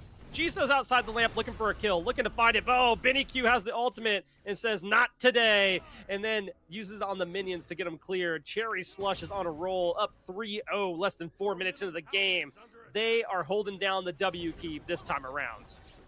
I mean, they are packing up the snow in their hands. They're rolling it around. They put a rock in the center because they're a bunch of jerks. And they are starting up that snowball. And it is tough to go up against. Scream getting ahead on Aladdin? I've seen this movie before. I know how this goes. It does not end well for anybody involved. And then you know for a fact that, oh, Cyclone Spin, don't do that to him. All right, they're okay. Low health bars for Bale, but they'll be safe. Cyclone Spin, as a player, hold that thought. Oh no! Bobby? I think is he going in? Oh, he is going in. He's looking for it. Bobby wants the kill and some more. Hits the wall. Misses the little bit of the spin. Oh, he's in a rock and a hard place. Golden is not liking this. He gets the stun. Oh, the double tap is not up yet. It's not gonna happen. Is Bobby gonna pay the price? And he will finally take the spill. And Jisoo has now made the rotation in. Said, you guys got a little bit too aggressive this time. Oh, nice play by Scream. Gets up on the wall, walks away, chains onto him, uses the ult to get out as a bead, so his beads are still up. Nice play by Scream, but man, Bobby feeling it all too well. Says, hey, I think I could get a kill, guys. Watch this, and ends up dropping it instead and taking one to the gray screen. They're confident, that's for sure. That might have been treading the line of overzealous. This Cherio is looking pretty weak here, getting chased down by Jarkor. He has the dash to get away, so he'll be all right. Will he be all right? He'll be okay. Doesn't say, will he? I'm not. You say it with confidence. Oh, He's not no. all right, dog. He is not okay. This is a rundown. Jarkor is like, I want this kill, and I'm willing to run. Oh, no way! Oh, by the tip of his trunk, Cherio gets out. The dasher through player-made walls goes crazy and keeps him alive. Holy, Scream rotates over to the fire pit looking for some pop rocks along with Benny Q, and that's a dub for Cherry Slush. Baronary also died BT dubs in the background of that. Nothing's coming up great for Bale. Bobby died once, but you kind of expected at least a couple of times, so it is still feeling really good for Cherry Slush. I was going to comment before, I can also tell that this Cherry Slush team is getting pretty good because Cyclone Spin is a very conservative player, it feels like sometimes. They do their job as an ADC. They farm, they show up to objectives, they'll kill people occasionally. When Cyclone Spin starts stepping aggressively to you, that's a warning sign. It's not a red flag, it's like a yellow flag out there on the track. You're like, uh-oh, something's up. Like, oh, I'm not worried about that. Do not proceed. Or if you do it with some caution. Cherio is down a level. There's a full wave, and he is still stepping up. Pops the Dharmic Pillars. He is a mad lad, Cherio. We all know, we talked about it earlier today, he will take as many spills as needed for the team. But sometimes you got to wonder, has he gone a little mad with stepping up to some of these? But now he'll step over, get the wave along with Scream to clear out that totem. Nice little play there. Cherry Slush still up 4-1 there. Bale down about 3,000 gold or so. And that's a pretty nice deficit as far as Cherry Slush is concerned this early into the game. Gold Fury has spawned. I'd imagine they're probably going to look that way sooner or later here, Musi. I mean, they have the tools to make it happen, Sunder, for inbound, but before they do that, they want to try to find something in the Zoo lane. Rongyu's taking a lot of poke. Yeah, it looked like he might end up taking the spill, but nah, he gets to live to see another day. Luckily, Golden on this Agni has been pretty good at saying, hey, I control this area. You will be stunned if you step forward. Now, Cherio, on the other hand, Not Oh. so lucky. Pops the Dharmic Pillars. It doesn't matter. Jisoo picks up that kill and makes it look pretty easy because right now, no tankiness for Cheerio, just that Chronos pendant. So not feeling too great, but a Gold Fury pull here by Cherry Slush. That kill let them know it was the go button. Rongyu around the corner does have Sunder and does have a Hexstone. So definitely something to watch out for. Great wall there by Inbound. Inbound picks up the Gold Fury, and now Rongyu is in the wrong place at the wrong time. And then up into the air goes Inbound. He's looking to see, can he dive onto somebody? No one is around. There is a Naga if they want to go for that, but it looks like they're going to go ahead and push down the dual lane instead. Good reactivity from Cherry Slush there, because Bali is intent on bullying out Cheerio in this solo lane. But if the jungler is going to be over in solo, that means that that Gold Fury is going to be wide open for the taking.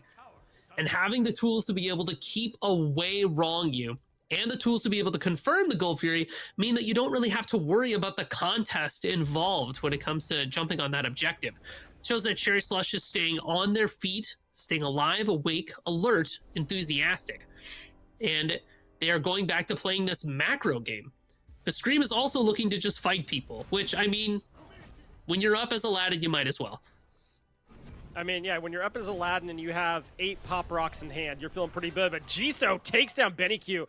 Jisoo is on a mission, by the way. 2-0-1 on this Asano, doing some work. There's the Dharmic Pillars holding in Yarkor. Yarkor is in a bad place, and there goes Scream taking him down now.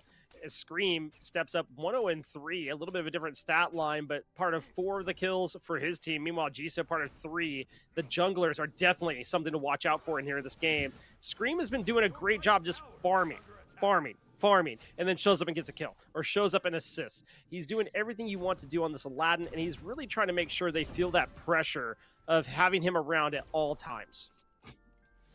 Both of these junglers are going to look pretty good this game. A large part of that is because both Bayonary and BennyQ are on mid gods that just lack a lot of mobility. So Susano and Aladdin, in their respective roles, have a lot of potential to just jump on these mid characters and explode them before they really have a chance to react. Bayonary has a little bit of a better chance, I feel, because you have that Caledonian Boar, but Scream can CC immune it with their own lamps. So even as I say it, I'm like, Scream's got a way around. And Jisoo just has to build anti-heal, and suddenly BennyQ is like, not the best scenario to be in. I would like to have my healing on my lifesteal god, please and thank you. So all BennyQ really has to do is just chill out and farm. All Bayonary has to do is chill out and farm. Wait for these junglers to show up and dictate the pace of the game. Yeah, and I like this positioning here where we see them group around the Naga. They want this so they can push down objectives. They want to be able to either go for a tower, they want to be able to go for Pyro or Gold Fury, whatever it may be. They're going to have that in their back pocket. It feels nice to have. Pyromancer is up. It's around. Do they decide to look for it soon? I don't know. But Scream is on this left-hand side, and they're looking to push down this tier 1 on the left-hand side. They want to go and get an inbound. Great wall. Rongyu is not going to have a way to escape. Inbound goes up in the air with a chain on him. He's taking that damage, and he might take a fall, but for now, he seems to have lived. But now we're waiting because the game has frozen with the technical difficulties. So we are taking a moment, and we should be back in just a second. I can hear the game audio, but I don't know what's happening. For the revolution. Yeah, I heard for the revolution. That's what I heard. So I think that means Bobby lives. I think so too. I think Bobby got out, man. Bobby went up in the air and then he flew away. Good for him. Good for him getting out there. I mean, honestly, it was a kind of a sick play. He dives in, he gets the wall to keep him in there. I'm like, oh, he dies for a tower. That's a decent trade, it feels like. But then he gets out. And like he doesn't die. And you get the tower. I think that's a dub across the board. As far as Cherry Slush is concerned. And I would be scared. If they're taking down that tier 1 tower and left, they want that pressure because they want to be able to go ahead and deal with that left-hand side so they can go for the Fire Giant sooner rather than later. And something that's worth noting, too, with this Cherry Slush comp is they have a lot of player-made walls. Like, the pillar plus the Bobby wall completely shut out Rongyu there. Like, it gave Cherry Slush the opportunity to lay in the damage and be able to pop off. We are back, by the way. Welcome back, everyone. Hi, everyone. I'm waving. You can't see me wave. We were but gone? You know it's happening. We were gone, yeah. Oh my god, But we're I back. didn't know. Oh, I know. thank you for letting me know. I got you. I was confused, you know? But no, I think Cherry Slush is off to this crazy lead right now. I mean, like, it's still hovering around that 4K gold mark. They haven't been able to make a play for something else. They've kind of stalled it for the time being. But I think that's okay, Musi. Now we see Bale going ahead and pulling the Pyro. But look at this. Cherry Slush is completely okay with that. They're going to go get their second Gold Fury. Yeah, and that's a good trade for Cherry Slush. I mean, you get to get more Gold Fury pips, so not only you're coming out of the base faster, now your minions are going to look a little bit stronger as long as you're standing next to them. You give up a Pyro Bomb, but you're going to feel comfortable knowing that you get to extend your gold lead even further. And even take a look at that purple buff. Cherry Slush has just been on it this game. They've been aggressive with these objectives, not to the extent that they have been before, but still to an extent that they can go and control the map around those objectives afterwards, trying to choke out farm away from Bale. And Bale as a team is very much reliant on those early engagements, those early moments of having that lead. The fact that Cherry Slush has been able to deny that from them does put them in a very awkward place. Now they have to switch up their play style and try to play for that later game. Benny Q got a great wrap there against Jisoo, by the way. Like, kept himself alive. It looked like it was going to be going the other way here.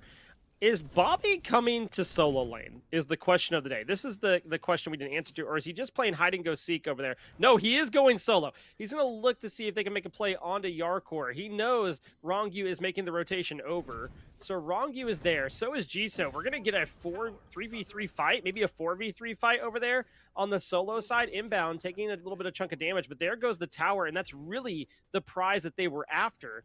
Now they rotate back towards this Fire Giant pit to see if they can get the last remaining minions that are there before Fire Giant spawns in about 5 seconds.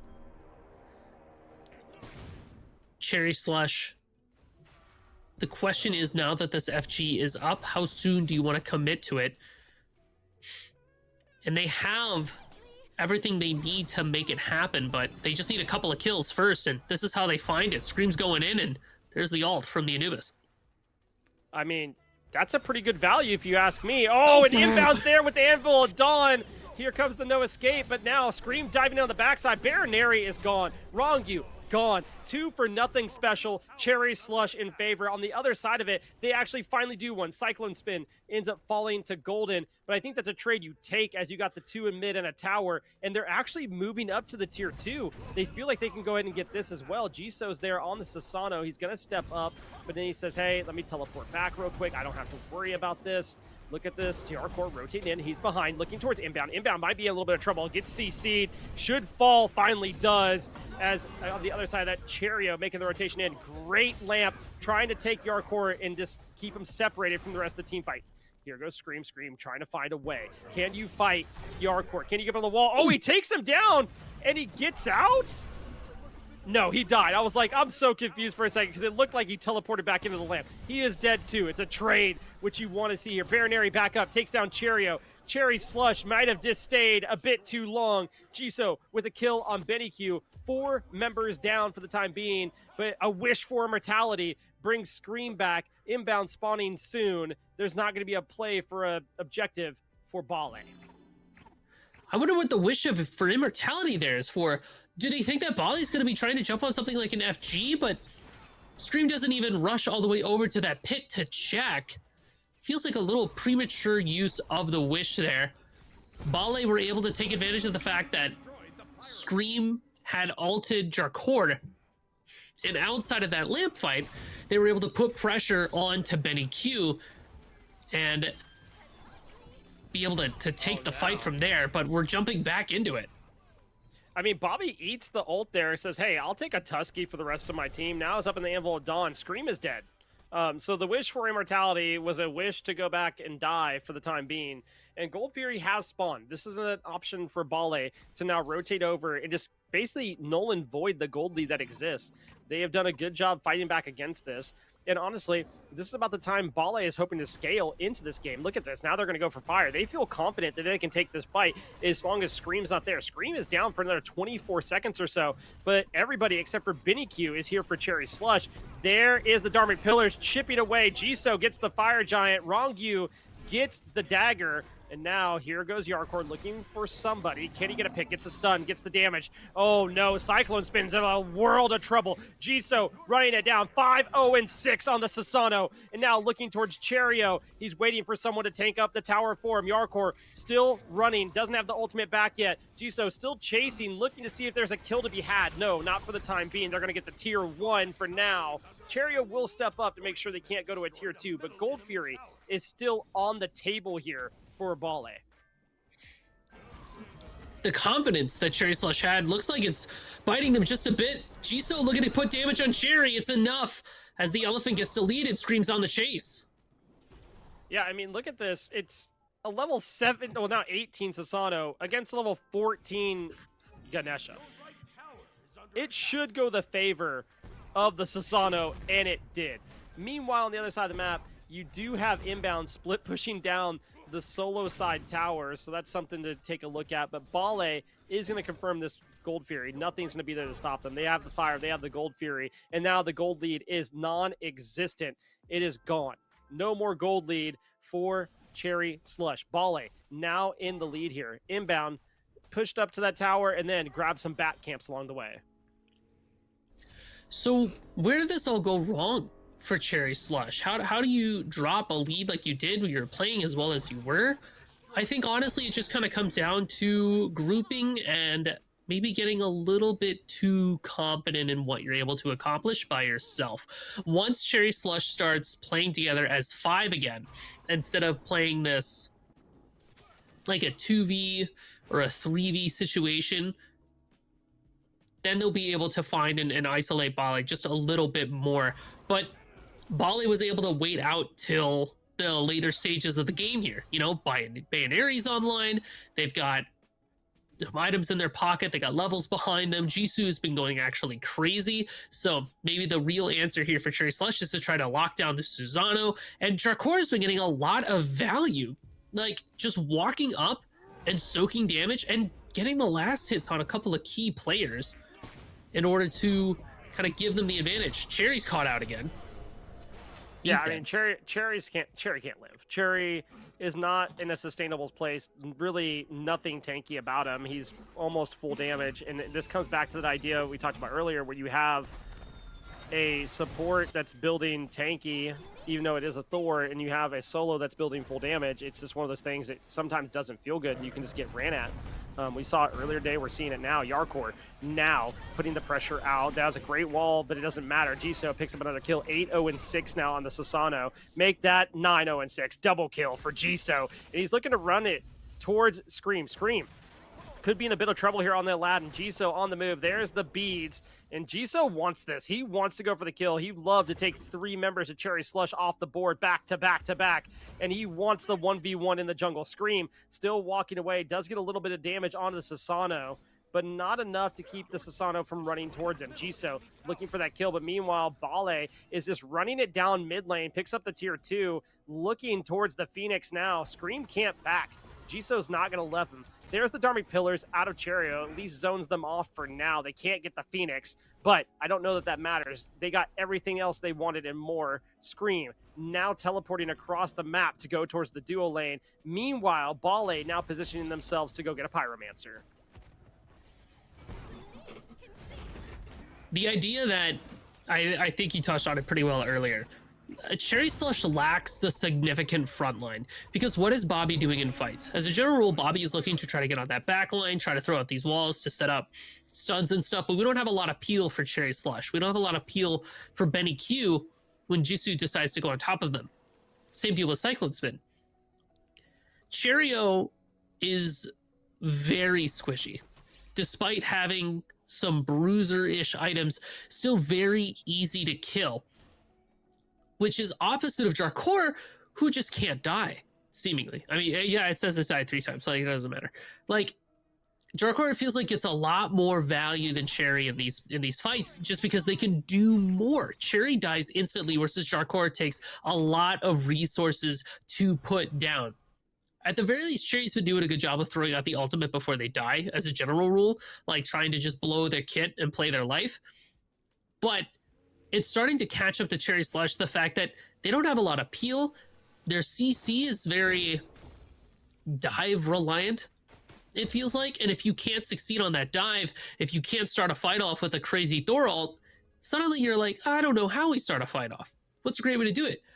Whereas Bali just goes, Jarkor, run at them. Wrong you, run at them. Cool. My name is Jisoo, I'm in your backline, and you're all dead. Like, that feels like how Bali just keeps winning these fights. Yeah, I mean, we talked about it earlier when they were drafting. I mean, you look at the Bale comp, and they're going to burn your beads, or at least burn your CC immunity, whichever you want to call it. It doesn't really matter. They're going to make sure you don't have it, and that's going to set up the rest of the team. We talked about Cabrakan earlier. The fact that this is the first time we've seen Cabrakan today is wild to me. The god is insane, especially if you build him in the way that Yarkor's building him, where you're tanky and you're going to heal. You're against a full damage Ganesha. I repeat, the only item that has health on it is that Gem of Isolation that's going to slow people down. You can't slow people down if you're dead. I mean, that's just a rule of thumb, just in case we were wondering. Like, I like the Ganesha pick. I just don't know if this doesn't get to a late enough stage where you can put out the damage and you can survive in the team fight, that it's going to pay off.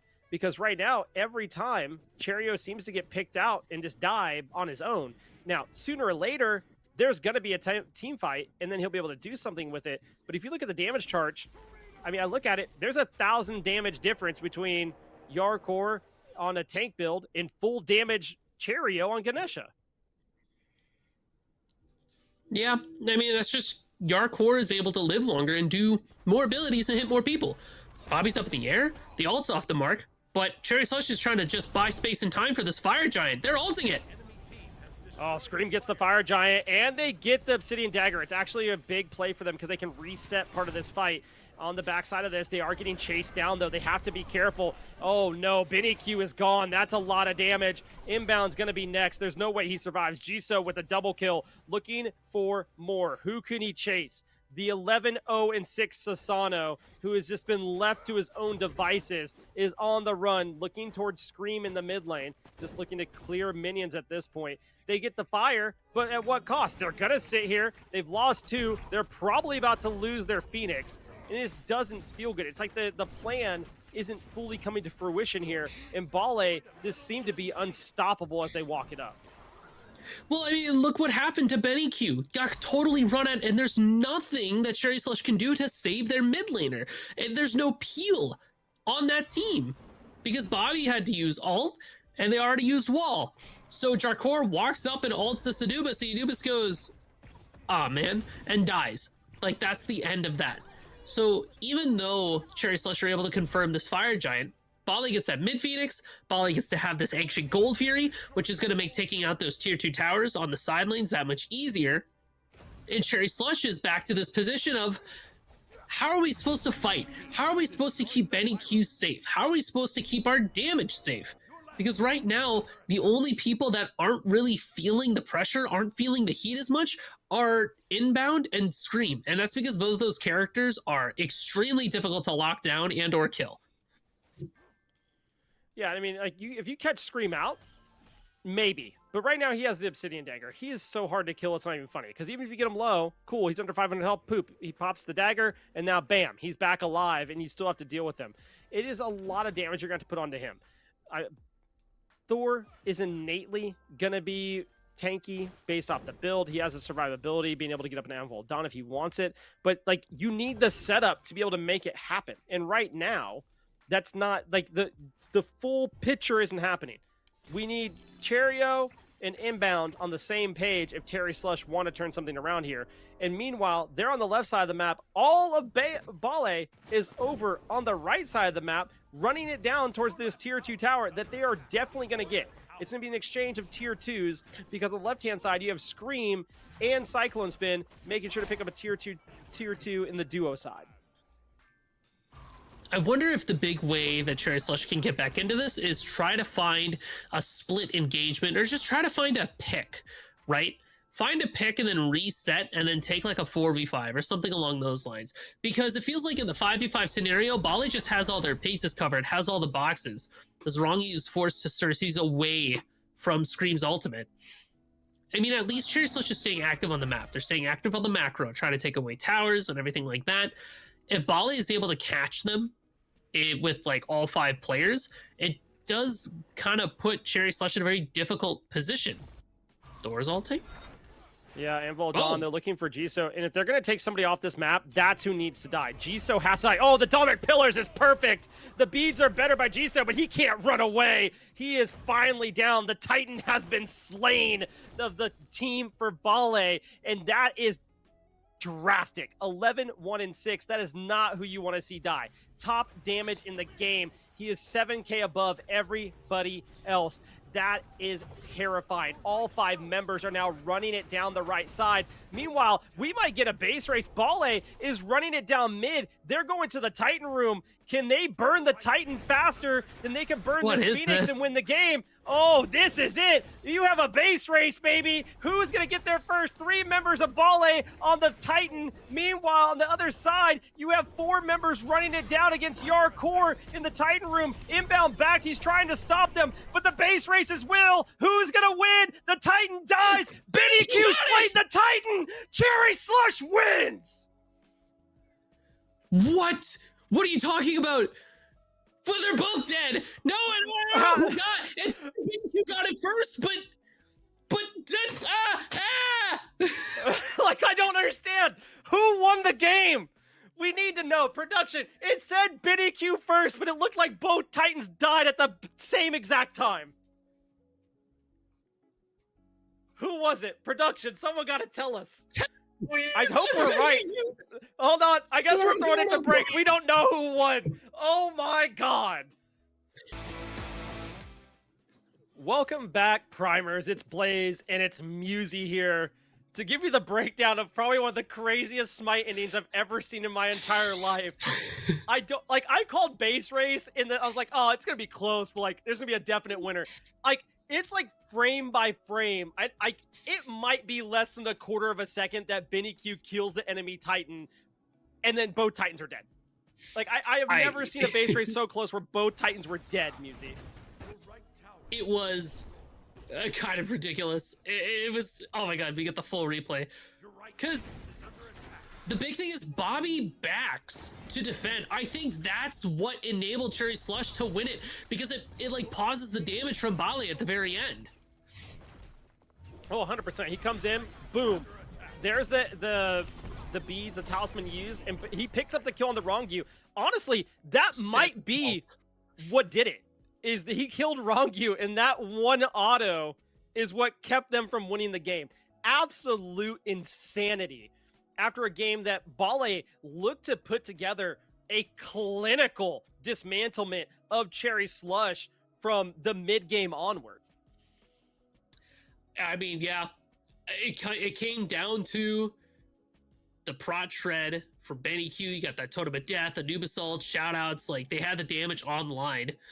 And Cherry going damage probably panned out at the very end there when it came to taking down that Titan. You got the Dharmic Pillars and everything, but I mean, it was just so down to the wire.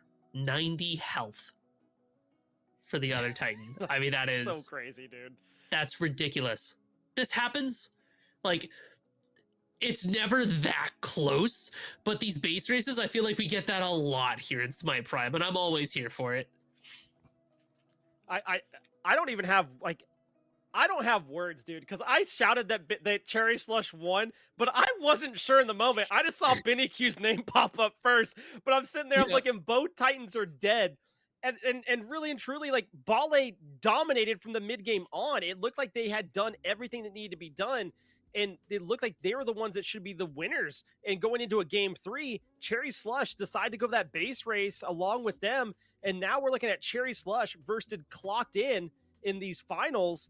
I mean, what an absolute play here. That best of 3 goes in the favor of Cherry Slush. They take some momentum with them, I guess, but man, winning that game, I don't know that provides me with the momentum I want heading into grand finals here.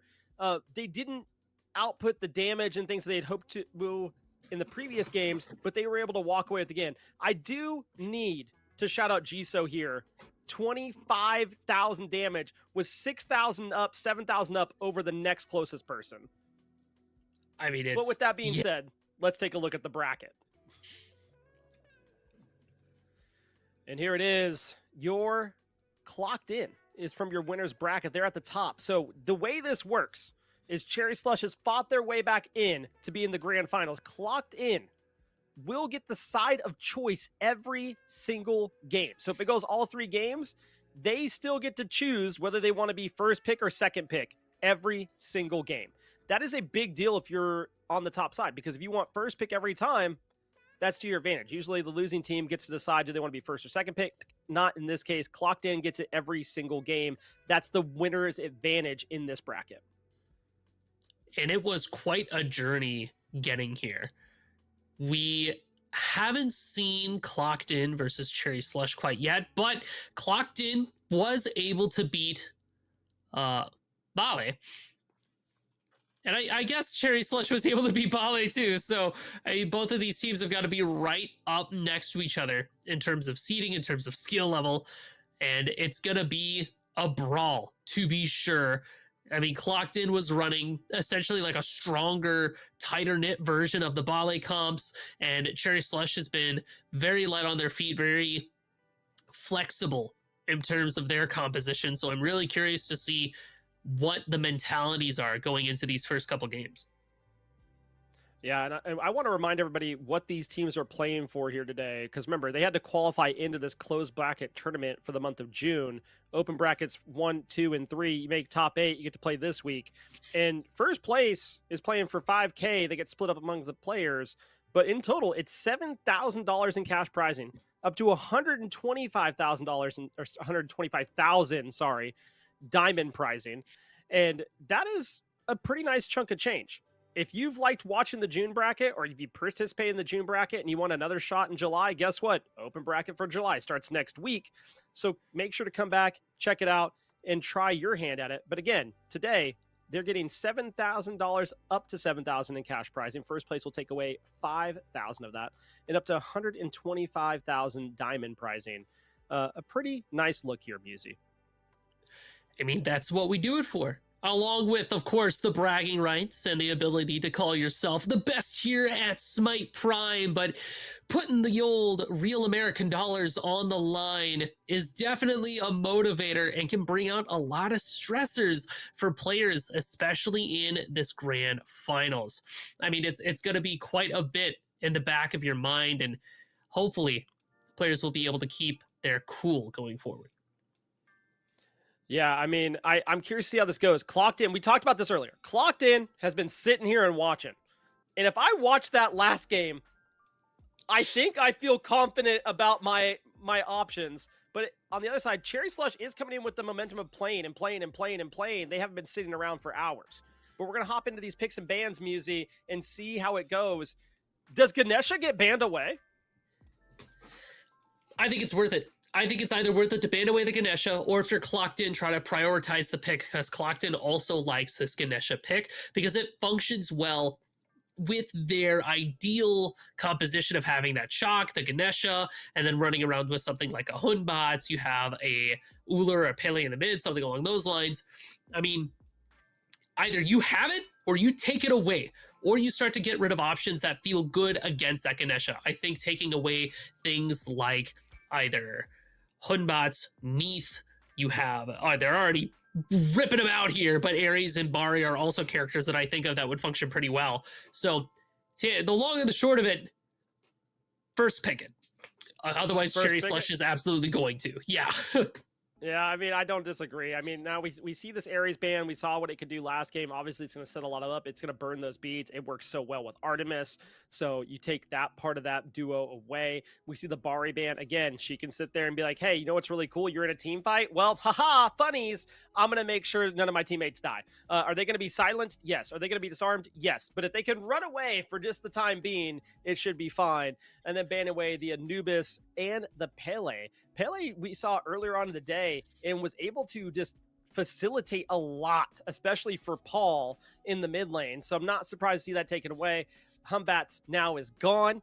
Cherry Slush with their last ban on the table, and it's going to be an Uller ban. We're not going to be seeing Uller this time around for SpongeBob.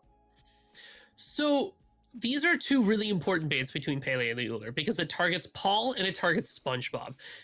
Good luck outbanning Paul, but it is a good start because it kind of changes the plan that Clocked In wants to originally go for. It flexes him over to this Aladdin pick right away, which I'm going to assume is going to head towards Paul in that mid lane because it very much matches their play style of having that divey mid character that you just farm, chill, and then you just choose somebody and go, hey, you, bye. Yeah, I mean, I think this is a great pickup for Paul. Even if it's not for Paul, I think overall Tegvir can play it. I think it's going to be okay either way. It's one of those good flex picks. I like the Kali pickup here. Obviously, you could take it to ADC. I think this is Scream all day. And then maybe we see the Thor solo. Obviously, we saw Thor support earlier, so maybe they're cooking up something different this game. We'll find out in a moment as this draft kind of works its way out. But over for Clocked In, it's Chalk and Yemoja. You have your solo and you have your support. And it's going to be pretty good with the healing from Yemoja this game and be able to block off with some of those walls that we saw Thor earlier on, whether it's jungle or support or solo today, has been going pretty well. And there's the Ganesh pick for Cherry Slush. I think that goes pretty good with the Kali. Yeah, I mean, that's a solid pickup to have. It also gives yourself a little bit of safety against that Yemoja just because this Ganesh cannot be stuck inside that River's Rebuke. In fact, Thor, Kali, and Jingwei will be able to get away from that Yemoja ultimate. I imagine Cherry Slush is probably going to round this out with either a Hecate or a Merlin to give those to Benny Q. And then the Clocked In composition so far, very much so, it doesn't feel like a dive composition. It feels more like a front to back type deal where you're going to be flexing Aladdin instead of be hanging around towards the back like three back, two front. It's going to be like 3 front, 2 back, where you have Yemoja kind of staying with the Cern, whereas Chalk, Aladdin, and Susanoo might be hanging out up together, but they're not going to be playing like the bait the tank bang game so much as it is just kind of, I'm going to go in, I'm going to go out, I'm going to go in, I'm going to go out. All right, we're playing this ebb and flow game. We're sustaining with Yemoja until eventually, Paul on this Aladdin gets to say, all right, cool. The checkboxes have been filled. The conditions have been satisfied. I'm going to go in and kill somebody. Yeah, and I like the other side of this, though. I look at Cherry Slush, and I look at Kali, Thor, Jingwei. Ganesha can facilitate so much for them there. Zeus? The Zeus juice? Oh, man. I've been playtesting some spicy stuff with him. We're not going to see it today, but I like this because it does something against this enemy team that works really, really well. And that is, it can blow up a target. And you have 3 people on the enemy team that are relatively squishy. And if Zeus can get a good chain lightning set up by Ganesha, remember, we talked about that area of denial. We talked about that AoE possibility. Zeus has it. If Zeus can go in and he drops the lightning bolts and then chain lightnings detonates into a stun, you're talking about a lot of damage and a lot of CC to set up Kali, to set up Jingwei, or maybe Dharmic Pillars, throws a couple kills your way.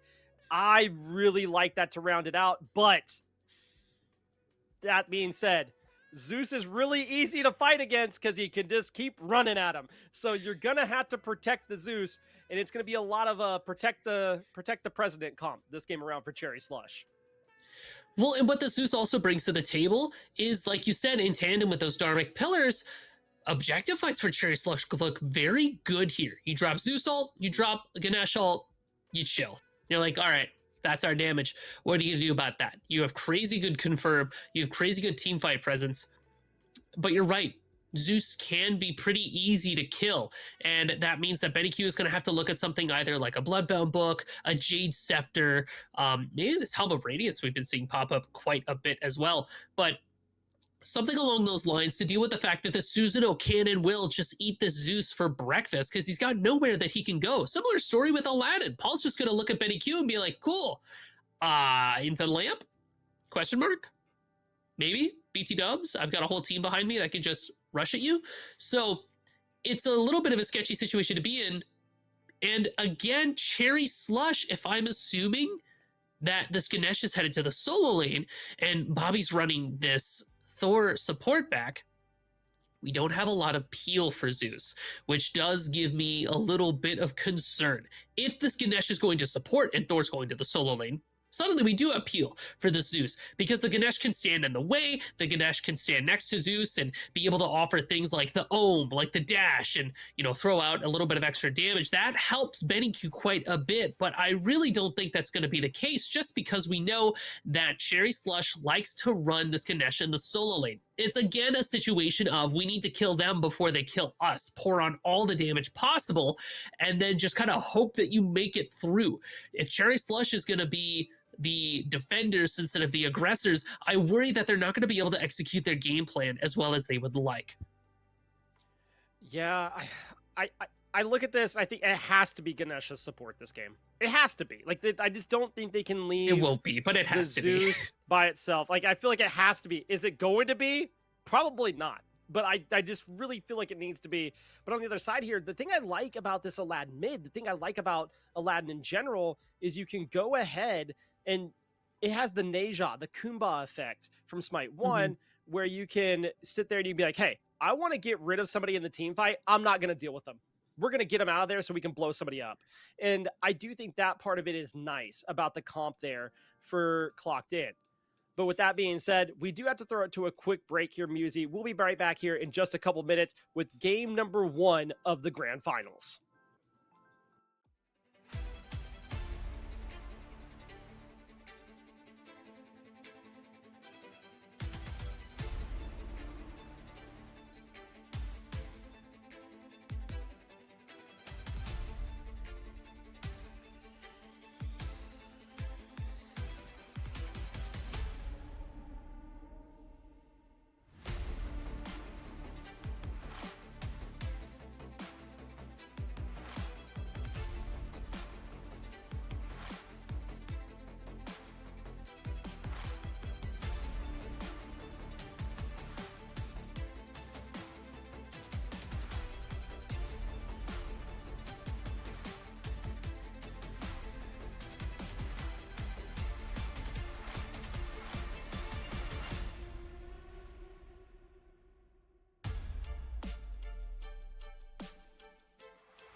Everything I do that really is news. You look confused. Why?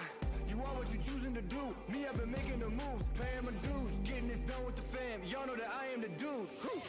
Bend that low, hit that high, got that hustle, got that drive. One more time, best alive. I want it all, everything mine. Alrighty, we are back. It's Blaze and Musi, and we're ready for game number 1 of the Grand Finals here. Remember, it's this best of 3. They're playing for up to $7,000 cash, and they're paying for up to 125,000 diamonds. Overall, Clocked In has the higher seed here in the sense of they won all their games to be in the winners part of the bracket. They get to choose each side each time that they play today. And Cherry Slush is looking to come in and be the upset, even though they were the number 1 seed coming in. I mean, I feel like Cherry Slush ends up in this position quite a bit sometimes, where they'll either be chilling at the very top and chilling, or they'll like scoop down into losers for a bit just so they can screw around and play in there and then find themselves all the way back at the top again. We definitely can't count out Cherry Slush at this point.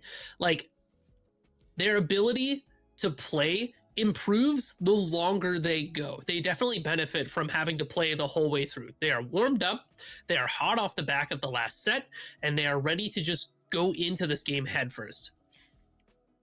Oh, 100%. I'm curious to see, does that momentum stick with Cherry Slush? Like I said, the way the last game ended, it's so hype from the spectator point of it. But if I look at the other side of this as a player, I don't know that makes me feel really, I mean, I'm happy I won, but does it give me the momentum heading into this grand finals that I so much desire to take in to face what is the winner's bracket right now? Obviously, they got here. I'm not concerned about them. They've played on bigger stages, but it's one of those things I think about today is how does that momentum feel going into this game? Well, at the very least, you get to walk away with that dub. I mean, if anything, it depends on what the comms were. Like, if the comms were like, we win, you're hot and ready for this. Yeah. We'll find out here in just a second as we hop into game number 1 of the grand finals here on Smite Prime June closed bracket tournament.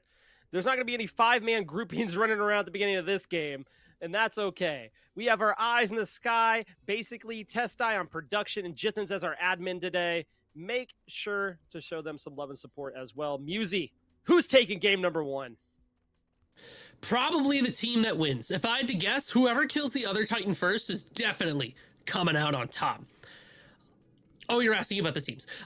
So if we take a look here, I really do feel that Cherry Slush has put themselves in a position, especially with Cherio back in solo lane with the Ganesh, where Benny Q is very vulnerable and a definite target for Tagveer on the Susanoo.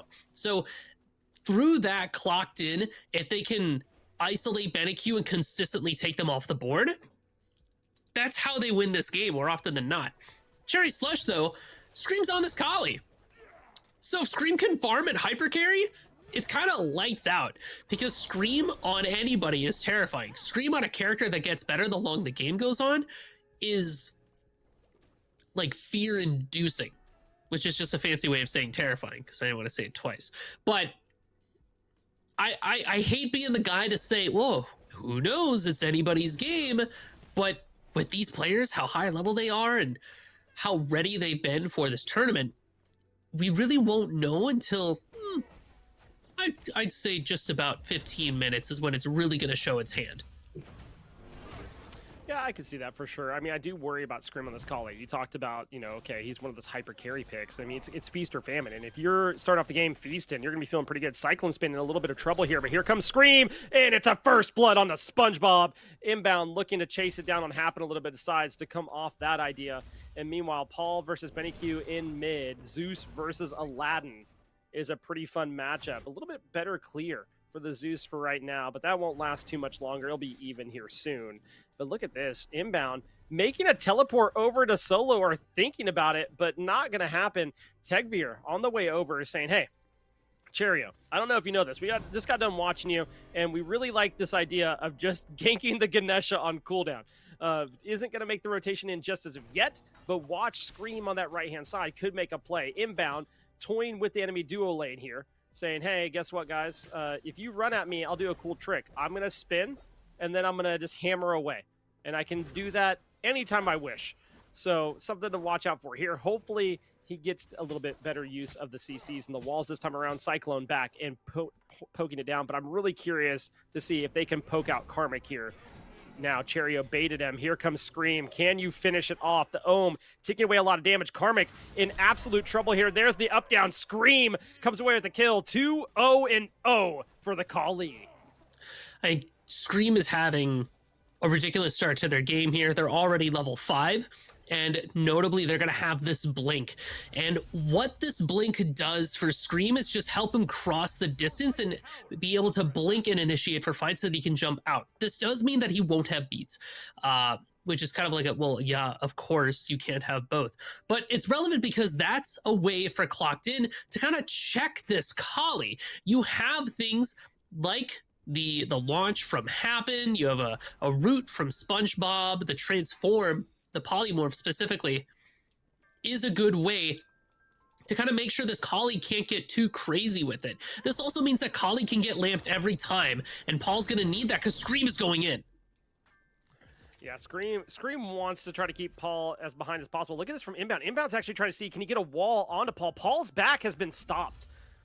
Oh, this is actually really, really interesting. There's the wall. There's the damage. There's the ultimate. And can Paul live? Oh, he gets over the wall for now. Meanwhile, on the other side, Cherio fighting it out with Karmic. Paul still alive. What a good use of the wall and just trying to see can they go ahead and deal with Paul early. They get the TKO. And at this point in the game, the TKO is just as good as a kill because it takes just as long to back and walk to your tower. I mean, you're able to pull the relic from the Aegis from Paul there, but Paul was doing a great job using the intangibility from that wall run and being able to just keep themselves alive is going to be what's important. Paul cannot afford to fall too far behind from BennyQ if he wants to be able to abuse the fact that Cherry Slush lacks a lot of peel. And Cherry Slush is already kind of playing with the mindset of, we have to be the aggressors.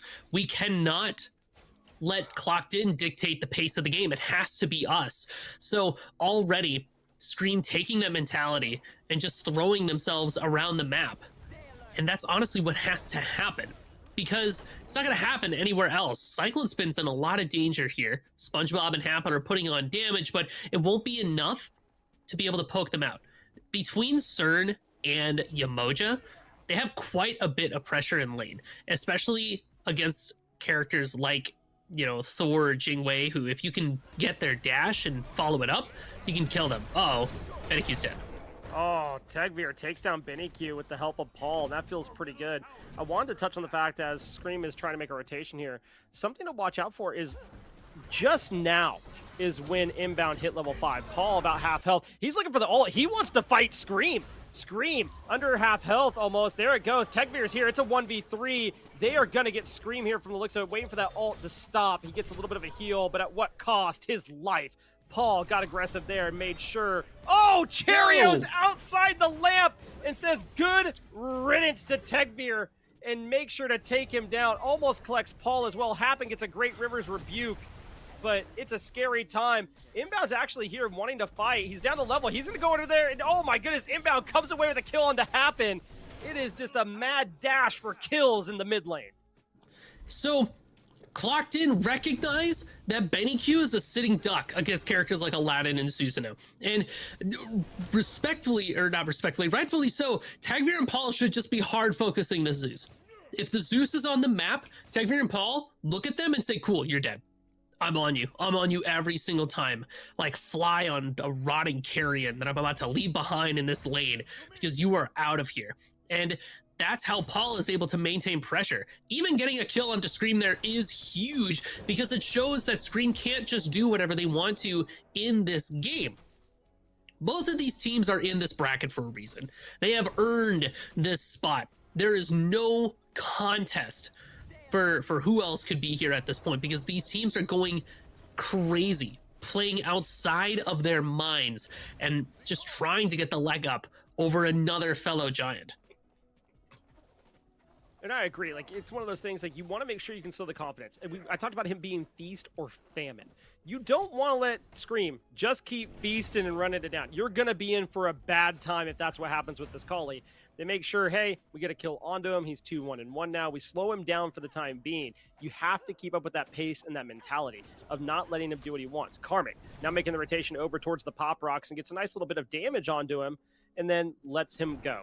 I would like to keep watching where Inbound is with this Thor support. He's 1-0-1 right now, level 7. Had some good plays there, and I'm just curious, does that continue? Because, you see this Thor pick, do you think, oh, it's going jungle, oh, it's going solo? I have a few people I know that like to play it in support. Inbound now showing its usefulness there, and it's gone well so far. Oh, that's a Kernos ultimate, and they didn't get anything for it. That's a little bit, I don't want to say catastrophic, but that is sad. That's not exactly what you want to see. Naga being pulled by Scream and Cherio now is going to go the face of Cherry Slush. A lot of what this Thor brings to the table is in-your-face CC and crazy teamfight initiation. And with Inbound going the support playstyle and a support build, it just means that after the Thor ults in, it's not going to be on Inbound to get the kills, but Inbound will be there to soak up a lot of damage and a lot of attention, because a player's natural inclination when a Thor jumps on them is to hit them. And that opens up an opportunity for either BennyQ or Scream to go in on them. Speaking of going in on BennyQ, here comes the damage. Yeah, Paul missed the lamp there, and there's a lot of charges put onto him. And oh, he is put down by Scream. Scream returns with a vengeance. On the other side of this, though, Happen gets the kill on to BennyQ, thanks to Tegvir. Now Inbound rotates in. It's a 1-for-1 trade in the mid lane, and gold is basically even. But look at the positioning here by Cherry Slush. They have 3 on that left side, kind of positioned around that Gold Fury.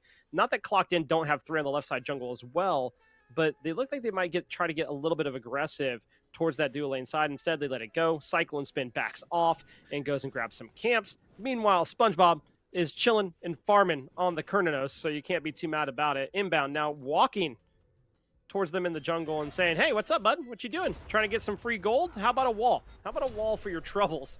And he goes away. And Cherio solos down Karmic with the Ganesha. 2-0-2 start for Cherio this game. I mean, the Ganesha is definitely having its moment. Tegvir is going to try to contest these firebrands, but I feel like Scream's in a position to shove them off and tell them what for.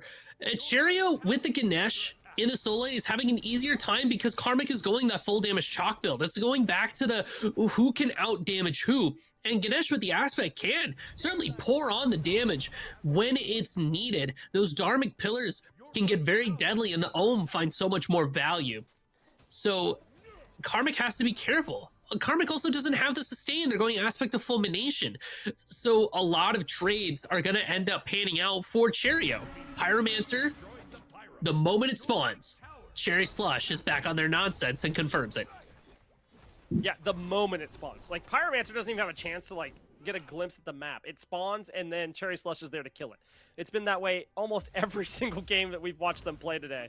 And Scream is on a late-game hyper-carry type god that is going to melt it even earlier. Now he has Braggies and Tearfing on the board.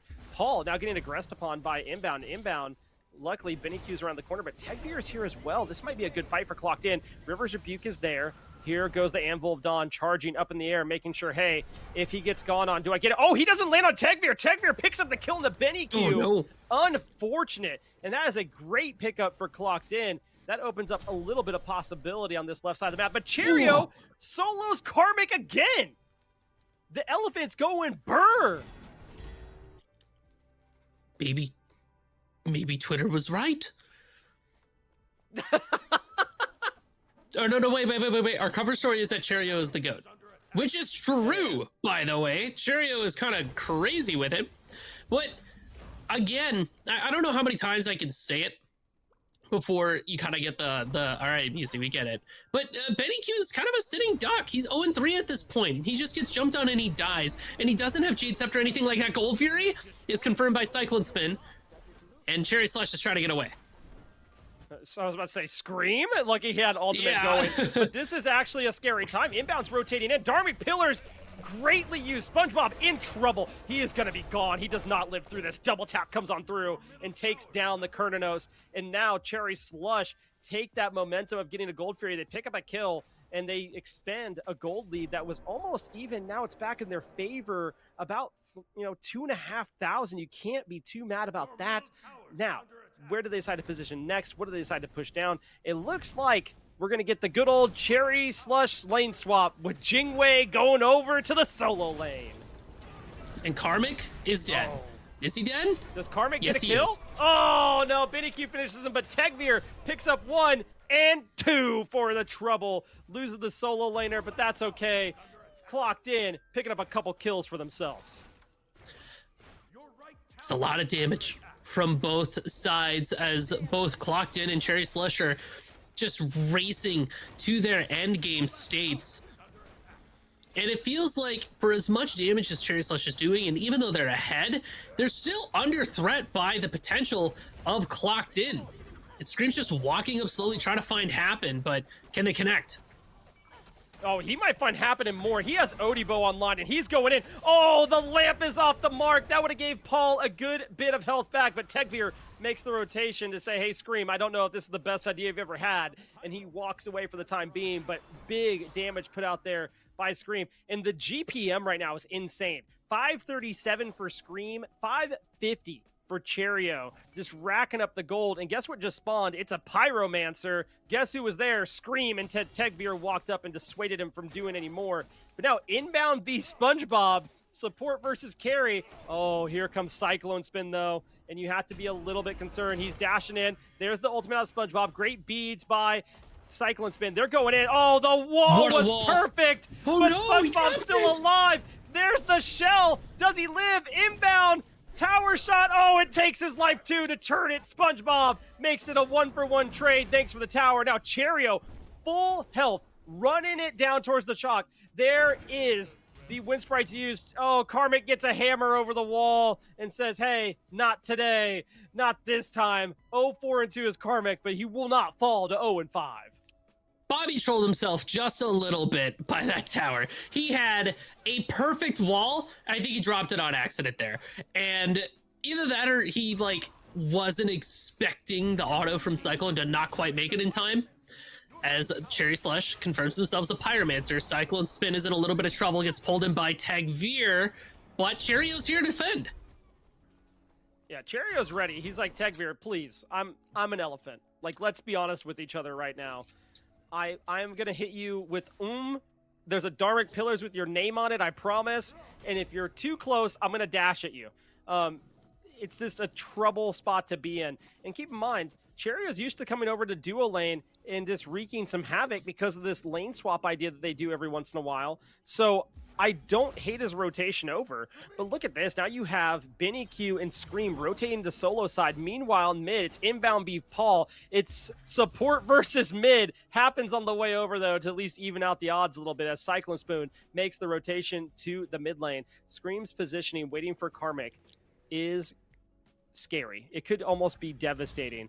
Waiting in a bush over there, by the way. And Paul still trying to find a way to poke out some damage as Cyclone Spin is now here on this Jing Wei. You do have to be a little bit worried about it. Oh, Jisoo doesn't know. Oh, he gets stunned. Oh, sorry, Tegvir doesn't know. Tegvir walks up and goes in. Luckily, is able to get out. I was like, oh my goodness. My brain reverted back to Jisoo plays on Sasano earlier. Now, Riptide's being used. Happen trying to find a way out. Scream is on the chase, though. Scream is okay with this. We talked about the 1v2 earlier. Inbound picks up Paul with the help of Cyclone Spin. Happen is not in a healthy spot. Karmic is luckily full health, so not too much to find there. But, oh, inbound double kill with the help of Cherio? Though the newfound dual lane's going crazy, and a fire giant pull for Cherry Slush. I mean, you asked me at the beginning of the game, who did I think was going to win? I told you around the 15-minute mark, we're going to know who tips their hand the most. Cherry Slush have control, but Clocked In have an opportunity. Scream's dead. Oh, Clocked In got the fire it. giant. Yeah, Clocked In got the steal, baby. And not only that, Tegvir gets the Obsidian Dagger. You have to be happy about it now. Looking to go in on Bobby. Bobby is still there. Oh, he doesn't teleport to him. I really thought he might just go for it all. Happened on the other side of the map, though. Clocked In, looking towards this Gold Fury and saying, hey, they're not on it. This is a possibility of things we can pull. They're going to go ahead and grab Nagas and the Oracles and at least make some pressure known on that side of the map. Just caster cursed the heck out of Cherry Slush there. My fault, guys. But that Fire Giant was a little bit ambitious, I think was the right word. You know, Scream was all but dead, had to use the ultimate in order to stay in the fight, and the ultimate didn't pan out. Tegvir confirms the gold Fury, even though Cherio ults it, and somebody's in that lamp. Is that inbound in the lamp? Poor inbound. I think it's not, you know, I would say poor inbounds, but like, man just got a double kill a second ago in the duo lane, so I can't really say it. I have to be like, nope, that's well deserved on the inbound support that time around.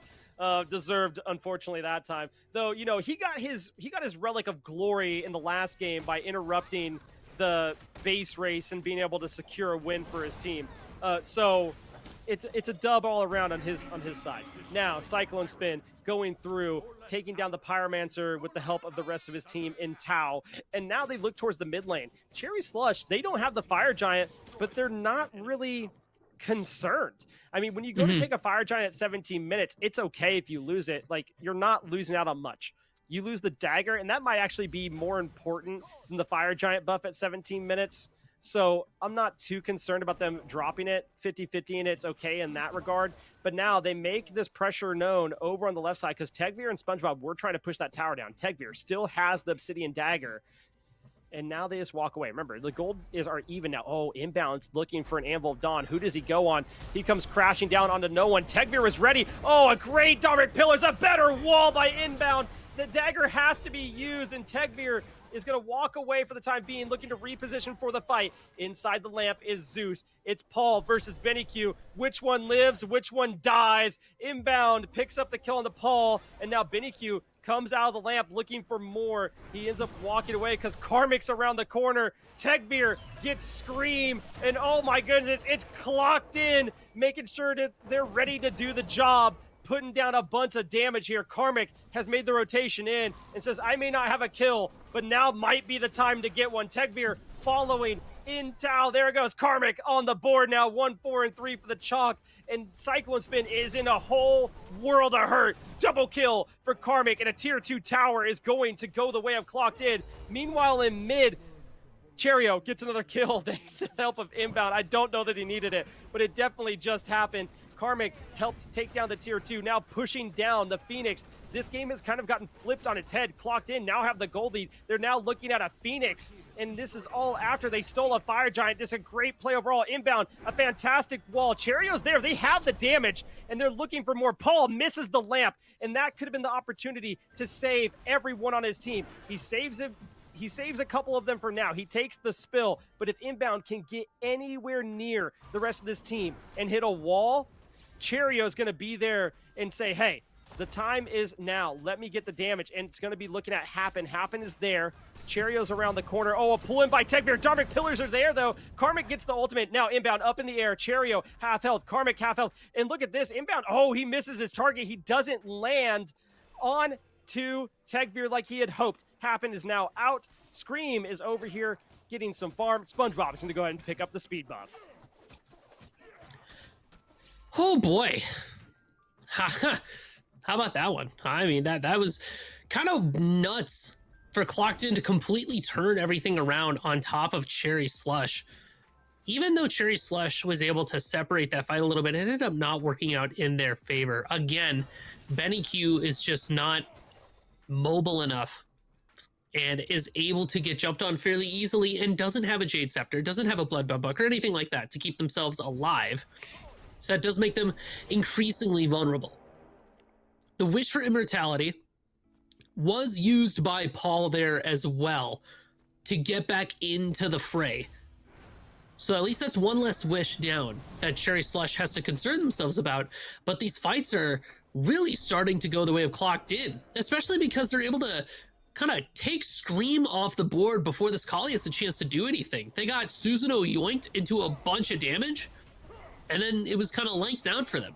At this point, Cherry Slush is looking to find a few picks, try to separate the fight, isolate them a little bit, and then have BennyQ roll up after a couple of the problem children from Clocked In are dead.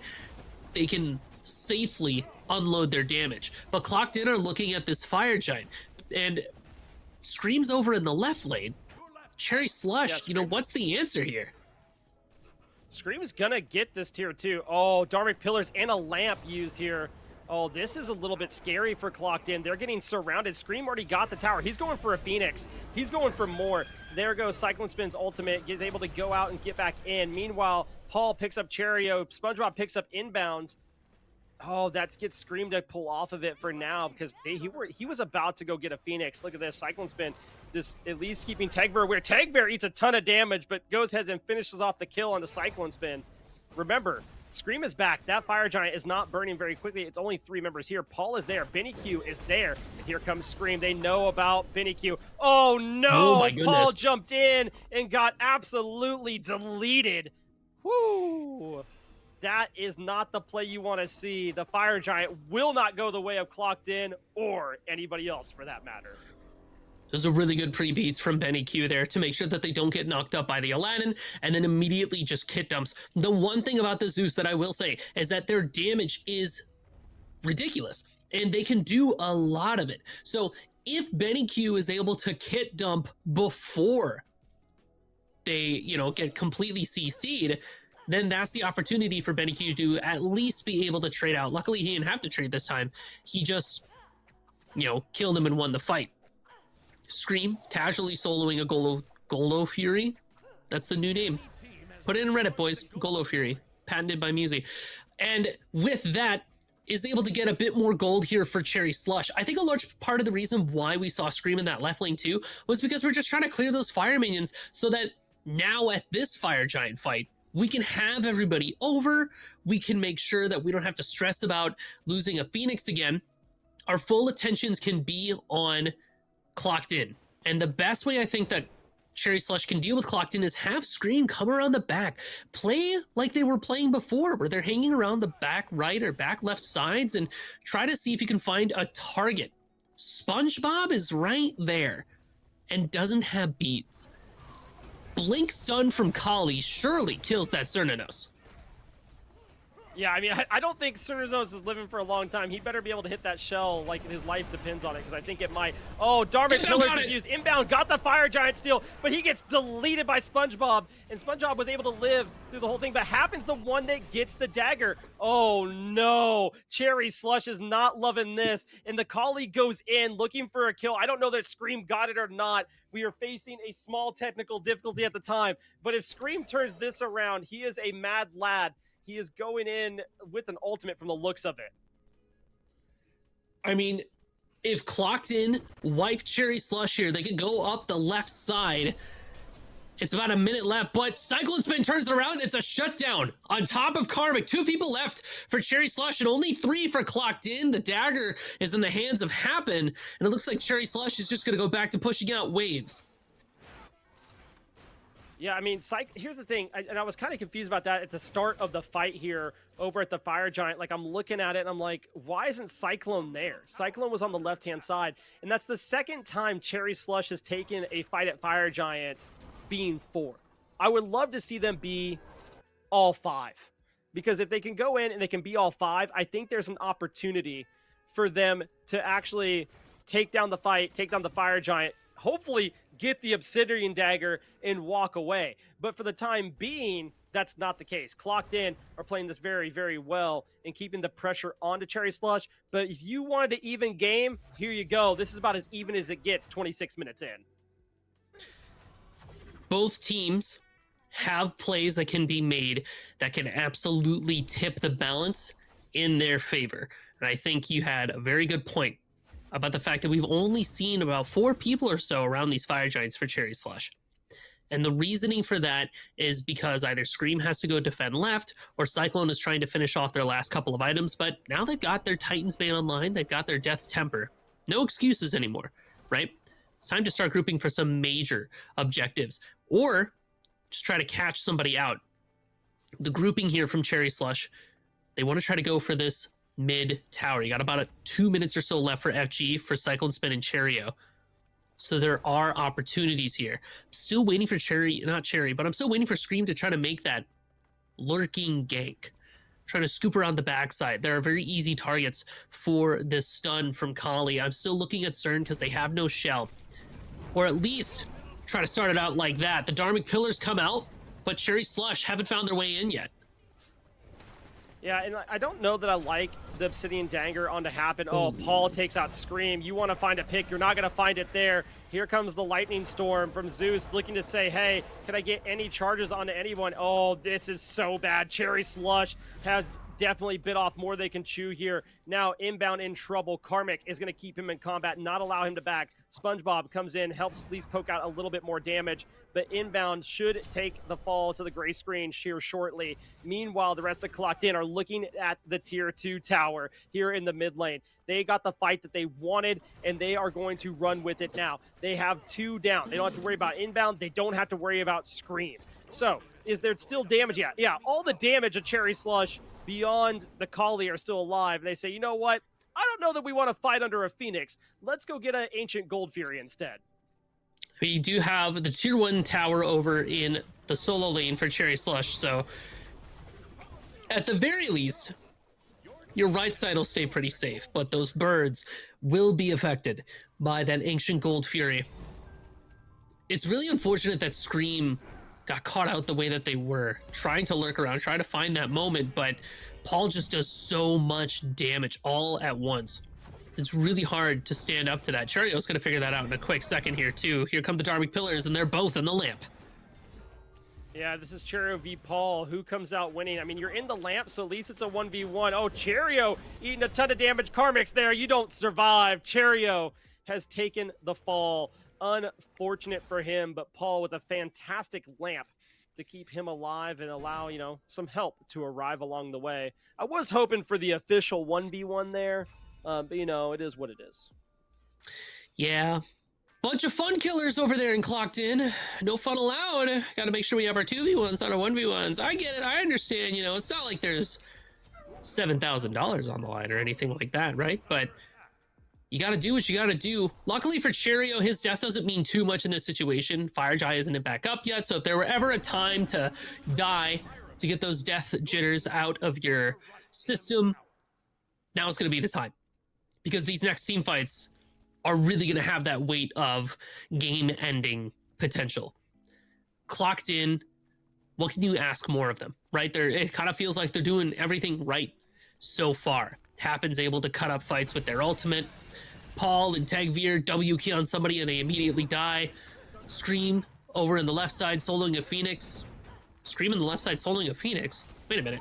Yeah, What's going on here? Screaming on the left side, soloing a Phoenix. There's a Fire Giant going on. Are you telling me Cherry Slush isn't grouped S5 at the Fire Giant? Color me Not surprised. Again. It's the second time, the third time in a row that's been the case. They luckily get the Phoenix, but is that worth it? I don't know. I mean, it keeps some pressure on them, but for the love of everything, man, surely you want a 5v5. You don't want them with an Obsidian Dagger in hand. There's a way to fight around it, but holy moly, it seems so frustrating to deal with. But look at this. Oh, Scream goes in. He finds Paul. That's the Aegis. He's going up the wall. Who predicts the jump? Can he find him, though? He takes out the damage. Now Scream trying to find him. Can he get to him? Oh, the Dharmic Pillars are just too good. And Scream gets the kill on the Paul with the help of Cherio. I mean, okay, Scream just barely didn't have the damage. Thank goodness Cherio was right around the corner to follow up with the pillars because Aladdin is so mobile, there's a good chance he could have gotten out. But now Scream is going to be the one left behind. Stuck in the Umoja ultimate. He's dead. Dude, Scream can't get 1v1 Can't to catch a save his break. life. No, man, he's just not allowed to have it. He's just like, nah, you want a 1v1? No. No 1v1s for anybody. Cherio's the only one allowed to have 1v1s. Oh, nice wall to keep him alive for now, but Inbound, he's at half health. That is devastating as the support here. He wanted to have a little bit more upon this initiation, but he trades it back to Happen, and Inbound's back up to about 75%. Oh, that Hexstone's used. He gets caught by the Dharmic Pillars. This Ganesha looking to do more. Oh, Inbound dives in with the Anvil of Dawn. They get a couple charges onto targets. It's not what Benny Q exactly wanted, but it's enough. But now Karmic looking for a way in on the side, looking to flank in. And that's the last thing you want to allow. You don't want Karmic to be able to go in and slam down a silence, so everybody backs up. They retreat for the time being. Clocked In know that they have more in the tank. Paul still has ultimate there. Karmic takes down Benny Q. Oh, that's a fantastic target to find if you're going to find one. And this gives Clocked In a huge advantage. They have ultimates coming up. And meanwhile, so does Cherry Slush, but they have the health bars on their side. They're going to run it down with the Fire Giant buff and try to pick up a mid Phoenix here. They've already attempted this sort of once they stepped up. Oh, Scream jumps over the wall. Dharmic Pillars are there, but Scream gets absolutely shredded and has to retreat. Meanwhile, into the lamp goes Cherry O, and uh-oh for him, he is sent to the gray screen. Here comes the Phoenix about to fall, and now clocked in a 5v3. They can look to end the game if they want to. Do they want to go for left side Bird? They decide that's not the case. Happen. Good ult. Decides to channel the ultimate. They are going for the end here. They're looking for it. Can they find it? Oh, Paul picks up Scream, and it doesn't matter. He gets the double kill on the inbound and clocked in. Take game number 1. Check it out. Wow. I mean, it was crazy. It clocked in, just wake up for a second and just completely walk over Cherry Slush at the end there. And it was crazy, especially because that fight initially looked so good for Cherry Slush, but it just ended up turning on them so spectacularly, and they didn't have Zeus for the defense at the end. I mean, exactly. And we'll be back with replays and the breakdown here in just a couple minutes as we head into game number 2 of your grand finals.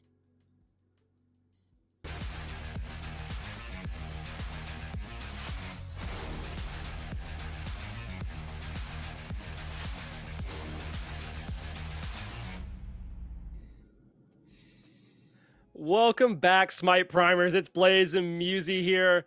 And we just got done with game number 1 of your June closed bracket grand finals between Cherry Slush and Clocked In. And Clocked In did it again, Musi. They came in, they clocked right into work, and they did the job.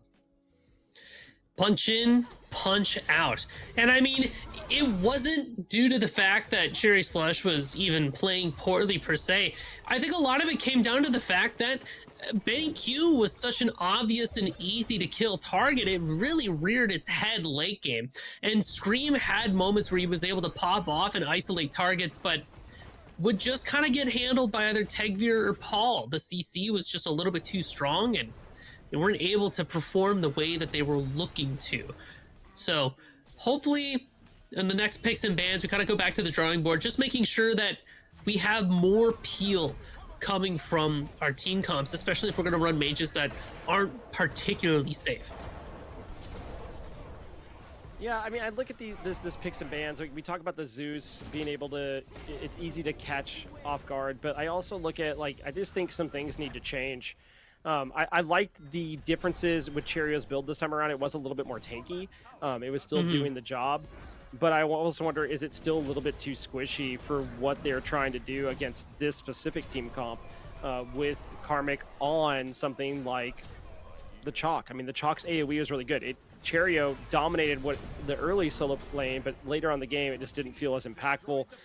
But I don't know, is that due to some other factors? Like, is Kurnos the best ADC matchup into this Jingwei? I think there's some questions on the board. I liked other parts of this. I mean, you know, I just don't know what's the best option here. Like Zeus, I think maybe it could be looked at a different pick. Maybe the Hecate feels a little bit better. At least has the shield. It does have the open the gates. I don't know. We'll have to see. I do think Scream started off really, really well, and then they figured out how to isolate the Kali and keep it from being so hyper carry. Yeah, and once Clocked In kind of figured that out, it was unfortunately lights out there for Cherry Slush. There was also the interesting problem of there were never 5 players at these Fire Giant pits. It was always 4, Never. and either Scream or Cyclone was off on a little bit of a side quest, as it were. So I wonder if maybe we need to put a little bit more focus, a little bit more pressure around these objectives, which is interesting to say just because it feels like Cherry Slush has always done such a great job focusing them. Yeah, it felt weird. Like, it's like, okay, we're going to split push this one side. We're going to guarantee ourselves a Phoenix, but or guarantees ourselves a tier 2. And it feels like at what cost, though? Like, you're losing the Fire Giant, which, like, the first one didn't matter, it was at 17 minutes. But the other 2 mattered quite a bit. You lose that Obsidian Dagger that seemed to be pretty beneficial in team fights. And really and truly, I just think you have to show up as 5. You have to match the presence that they have there. And we just weren't seeing that from Cherry Slush, which for as heavy as they are on macro play a lot of the times, it was just a bit strange. But if you look towards what Clocked In were doing, I mean, look at the damage from Karmic, almost 47,000, Paul 34, and then to Tegvir, the damage was there and in plentiful amounts. Meanwhile, on Cherry Slush's side, you know, Cherry's at 39,000, and the next closest person is 14,000 away. That's a pretty significant difference. Not that 12,000 between Karmic and Paul isn't, but it's a lot. It's definitely going to be a question of drafts when we get back into the drawing board. And luckily, it doesn't sound like we'll have to wait that long. No, I mean, we're going to head right into game number 2, picks and bans right here. Clocked in up 1-0 against Cherry Slush. And as a reminder, they had the winner's bracket, which means they get the choice of do they want to be first or second pick every single time when these matchups happen. So even though they won, they can still be first pick if that's what they so choose. That's what they're going to do here. And I'm curious to see, do they change anything about their picks and bans? Are they worried about anything they played against? They were able to shut down the Kali. I've talked about Kali not being as scary as what people think when you just make sure to play around or engage. We get that. They ban away the Ares. I don't know that they're too terrified of anything that was played in that matchup there, Musi. No, it did feel like Clocked In felt very comfortable with the situation that they were in. And I don't even think that they banned Ganesh going into this like maybe we would have previously anticipated. In fact, I worry that potentially Cherry Slush is going to forget to ban something like the Pele or like a Hun Bots to make sure that Clocked In can't have those characters. But it's definitely worth it to try and take away something from Clocked In. If I'm not mistaken, Clocked In did first pick the Aladdin, so I would imagine that they're going to try running that back. It's twofold of a good pick for them because not only is it good in the hands of Paul, it takes that away from Scream and starts to limit the options away from Cherry Slush. And then honestly, I really can't stress it enough. We just need a support that can be a little bit more frontline, a little bit more peel. I'm looking at characters along the lines of either Sobek is something that would fit really well, or if you need to run something like it, a Kerberos wouldn't be terrible in that slot either, or something more tanky in the solo lane. Kabrakan is incredibly powerful. Even Thor in the solo lane and then a Sobek in a different spot would be an ideal, in my mind at least. But Clocked In do get their Pele because Cherry Slush let it through, but you give and you take, that Aladdin is going to be headed to Scream. Yeah, but I actually like Paul better on the Pele than I do the Aladdin. So, I mean, I think this is a trade you're like, hey, I'm not going to pick Aladdin. They're probably going to pick it. And you just go, cool, that's fine. And then they pick a Kali as well. I mean, we talked about this kind of like hyper game type of farming. Kali and Aladdin both want to do that. This is a great pickup for Cherry Slush. They have Scream and Benny Q that can pilot these gods fairly well. You can also send Kali over to Cyclone Spin if you want. There's some options there of that flex potential. So we'll see how that pans out throughout the picks and bans. I don't mind Pele, and we're going to see a Ganesha here. So this is going to be a switch up for Cherio. He's going to have to play something different. Oh, and it's Ganesha support. I like this a lot from Happen. We saw it earlier in the day. It looked really good. You pick up the Chalk. This overall, I like it. Again, area denial is a thing. AoE damage is a thing, and they got plenty of it already in their first 3 picks for Clocked In. So seeing Clocked In, their first 3 picks here is very reminiscent of what we saw them playing earlier today. I would almost expect something like a Susanoo to follow up for Clocked In. That's going to help them have the chase potential they need for Aladdin and Kali. We know that Tegvir is very comfortable on that. And then finally, to round it out, probably going to see the Cernunnos run back for SpongeBob, if I had to guess. I do like what I'm seeing so far from Cherry Slush, though. The Baron and the Sobek. Baron's probably going to head solo for Cherry with the Aspect, and then Sobek in the hands of Inbound. I like that. That's a lot of CC. You still get to have a lot of damage pressure, but most importantly, you can offer a little bit of peel, and you have even more setup.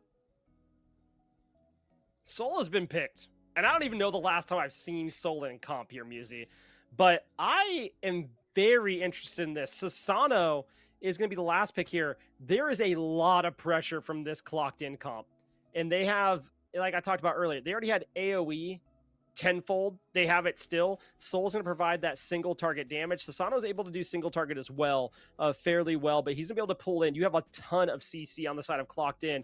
This seems like a top to bottom, pretty solid draft. And the crazy part is, you can choose some different places for these gods to go. There is a lot of flex in that draft. Sobek Baron picked up here on the sides of Cherry Slush. Now, Hecate, we talked about it not too long ago. Benny Q on Hecate is pretty good, and we're going to see it here. I'm guessing Baron Samedi is going to go solo, Sobek go support. Obviously, those could flex around, but I'm a little bit concerned about this Cherry Slush comp, if I'm being honest. I look over at Clocked In, I feel like they have CC, they have AoE, they have single target. They can burn you pretty quick. Not that you don't have that from Aladdin and Kali. I just don't think they're as safe as what the whole entire draft is for Clocked In. I definitely do agree with you there, because it feels like for the Clocked In composition, you have Pele that's able to ult on top of a group of people, play out their life, do a ridiculous amount of damage, and have a crazy amount of sustain. And you kind of follow that up with Karmic with this crazy powerful all damaged shock, as well as Tegvir with the Susanoo too. And now you also get to have your Ganesh that's able to offer the Ohm. You have the dash, the knock up, the stun, Dharmic Pillars, and Soul is able to do a lot of damage as well. From Cherry Slush, though, I have a couple of questions for their comp. First of all, I'm assuming that Kali is going to be headed towards that dual lane in the hands of Cyclone Spin. Do I get to see a traditional Kali ADC, or is it going to be with the Aspect? Because I remember Cyclone Spin playing Kali ADC and Kali solo and going nuclear. I kind of want to see that again. I almost want to see Cyclone Spin not have the Aspect, go the normal Kali style, and have Cherry Slush have this crazy melee comp where you have Aladdin and Kali, and then they're just jumping in there. Sobek is going to be right there with them, and then being able to throw out the plucks. Benny Q on Hecate. It's a GOAT moment for Cherry Slush here. I mean, the good news is you don't have to wait long to find out who's going what, where, and why, because we're hopping into game number 2 of your grand finals right now. And as a reminder, your eyes in the sky for the whole entire day today has been basically production for the day, has been Test Die, and your admin of the day has been Jithens. It's been Blaze and Musi here on the cast. And we are here for game number 2 of the Grand Finals. Some would say match point for Clocked In. If they win this one, they take all the marbles. They get that portion of the $7,000 cash prize for the top teams, along with the part of that 125,000 diamonds. So, lot on the board here. They are playing match point and hoping to take it down. You're not going to be lucky here, though, Musi, because it's going to be Cyclone Spin with Aspect on the Kali. Yeah, that's okay, I guess. Okay. I suppose. That's okay. Like, it's still really good for ADC. Ranged autos, that's what you want in the Hunter lane, just because you get to have a bit of safety when farming your creeps, but there's still a lot to enjoy with the Aspect itself. You have your, like, a little bit of peel because your incense no longer, like, stuns. It does a little bit of a knockback. You still get to play around the rupture mechanic, which is solid. The big thing to note here for this Kali with the Aspect is that she doesn't have the death immune ult. That means that Cyclone Spin is very, very killable, very, very gankable. And with Susanoo, and if Paul decides to rotate over, these are two characters that can absolutely chase after her when she decides to jump away. So that does make me worry a bit about Cyclone in this lane. But you make up for that with the fact that you've got inbound with the Sobek. If somebody decides to jump on Kali, you pluck them away. Or you just pluck somebody to your Kali, and then you get to do a bunch of damage. Yeah, I was gonna say, the one thing you have to worry about on the other side of this, though, is like if Cyclone Spin does hit an ultimate, those piercing autos along with like an Odie bow or a Sunbeam bow or both, I mean, they go crazy. So it is something you have to worry about. The amount of damage he can put out over a small period of time can be pretty significant. But it's like you said, he doesn't have that CC to help him along the way of self-peel. But that doesn't really matter when the rest of your team has it. Tegvir getting dove on here by Scream, and Benny Q looking to do some damage onto Paul as well. And Paul will just throw out, you know, a little smolder over there and say, hey, deal with some fire for a second. Meanwhile, the solos are up to their solo business of swinging at each other, of Cheerio versus Karmic. But now Tegvir is getting aggressive on. Oh, Tegvir had to bead. Scream is looking for this kill. Benny Q has made the rotation. Tegvir's is first blood. Oh my god. Benny Q, the man has a family. You didn't have to go that far about it. That was insanity for that kill. First blood goes the way of Cherry Slush. And you have to feel pretty good about that start here of picking that up. You're like, okay, we're down a game, but we're going to get the first blood, and that feels pretty good. And you're going to make sure you get your blue buff. That's a dub. Nope, I lied. You don't get the blue buff. Cheerio got it. I lied. My bad. I thought, it looked like L's Karmic all minus around. Nope. Nope. No one gets to have fun. No fun zone here in game 2. I mean, it's a good start for Cherry Slush, but we're kind of used to seeing Cherry Slush have good starts. Okay, but this is a crazy start. What are you doing here, Scream? Killing him. Yeah, I mean, Okay. Scream's looking for more blood, dude. Blood for the blood god, I guess. He is running it down. Skulls He's for in the Soul solo. Throne. He's in mid. He's now going to head back. He's like, oh, you want to go look through my camps? That's fine. None of them are up. So, have your way of looking through there, Tegvir. And meanwhile, he's going to back now, buy an item, and then go grab some farm of his own from his own jungle. He is feeling pretty good right now. He's already probably about half a level up on Tegvir, which is a good start here, and goes straight into Jotun's Revenge. It's going to give you that nice bit of cooldown.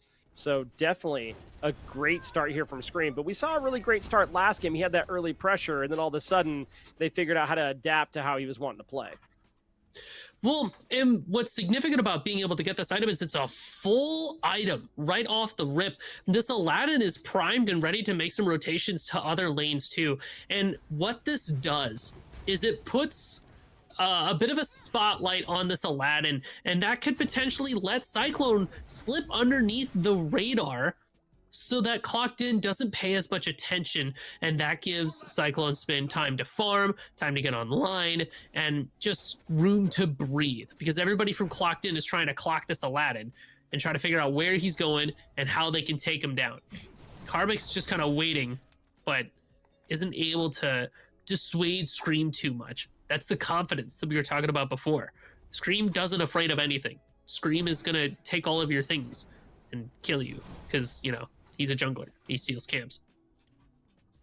Well, here's the thing I like about what just happened.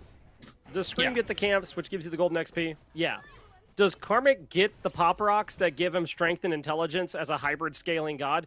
Absolutely. So if you're a Karmic, you're completely okay with that. You got 3 pop rocks just to watch the guy go ahead and take the camps down. You're like, okay, cool. I get to walk over and take those. That's 3 intelligence and 3 strengths in the pocket, and it doesn't go away. You get it the whole entire game. So if you have a hybrid scaling god on your mid or solo laner, or I guess if you're in the jungle, sharing those over and getting them to him is really important. Karmic gets them for free just by showing up while Scream's doing it. Back and forth here in the solo lane. Cherry feels emboldened by what Scream was able to do and trying to show face over there, but Scream's back to his old antics, and this is what we're used to seeing from them. Trying to put pressure into Clocked In's jungle, but it's starting to catch up to Moo a bit. Open the gates. There's a lot of ult use. I mean, we saw Dharmic Pillars use into the lamp for the CC immunity. Tegvir is now in trouble, getting ran down, and Happen's going to fall shortly thereafter. It's going to be a 5-0 start here for Cherry Slush. They're going to pull a Gold Fury. There's nothing to stop them from doing so. This is an absolute insane pace here by Cherry Slush, completely different from their last game. They had a fast pace last game, but this is on another level. They are literally saying, hey, we are going to run at you, we're going to find you, we're going to take you down, and then we're going to go directly to an objective, and you cannot stop us. And that is the feel I've gotten for them this game. We've talked about them being very vibey and getting the right vibe, and it seems like now the inbounds on the Sobek and the few other changes across the board, they're feeling the vibe. Vibes are hot. Vibes are high. Feeling good and playing good. Cheerio also soloed Karmic there, which was kind of ridiculous when you think about it. This Baron with the aspect is able to do a crazy amount of damage. They've also got the Helm of Radiance we've been seeing pop up a few times today. So when the aspect of Fulmination, that rain starts ticking on top of Baron, he's chilling. He's not particularly worried about anything that happens. And it just means that everybody across the board for Cherry Slush is starting to get a piece of that pie, starting to get a little bit bigger, starting to get a little bit stronger.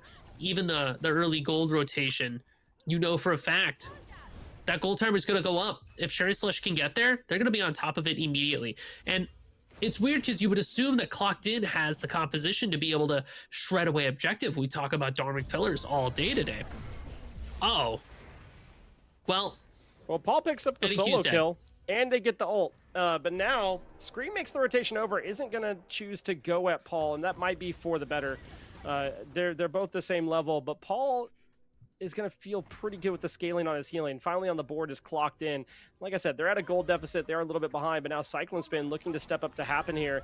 And Happen's okay with this, baiting them back to SpongeBob. SpongeBob looks for an ult and doesn't find the mark. But look at who's around the corner. Tegbeer's here as well. Oh, so is Karmic. They want blood. And Paul dives in with an ultimate, knocks him up. Karmic puts him down. And here goes inbound into the ultimate, just into the waters, but it doesn't matter. Paul gets that kill as well, bestowed by Happen along the way for, helping out.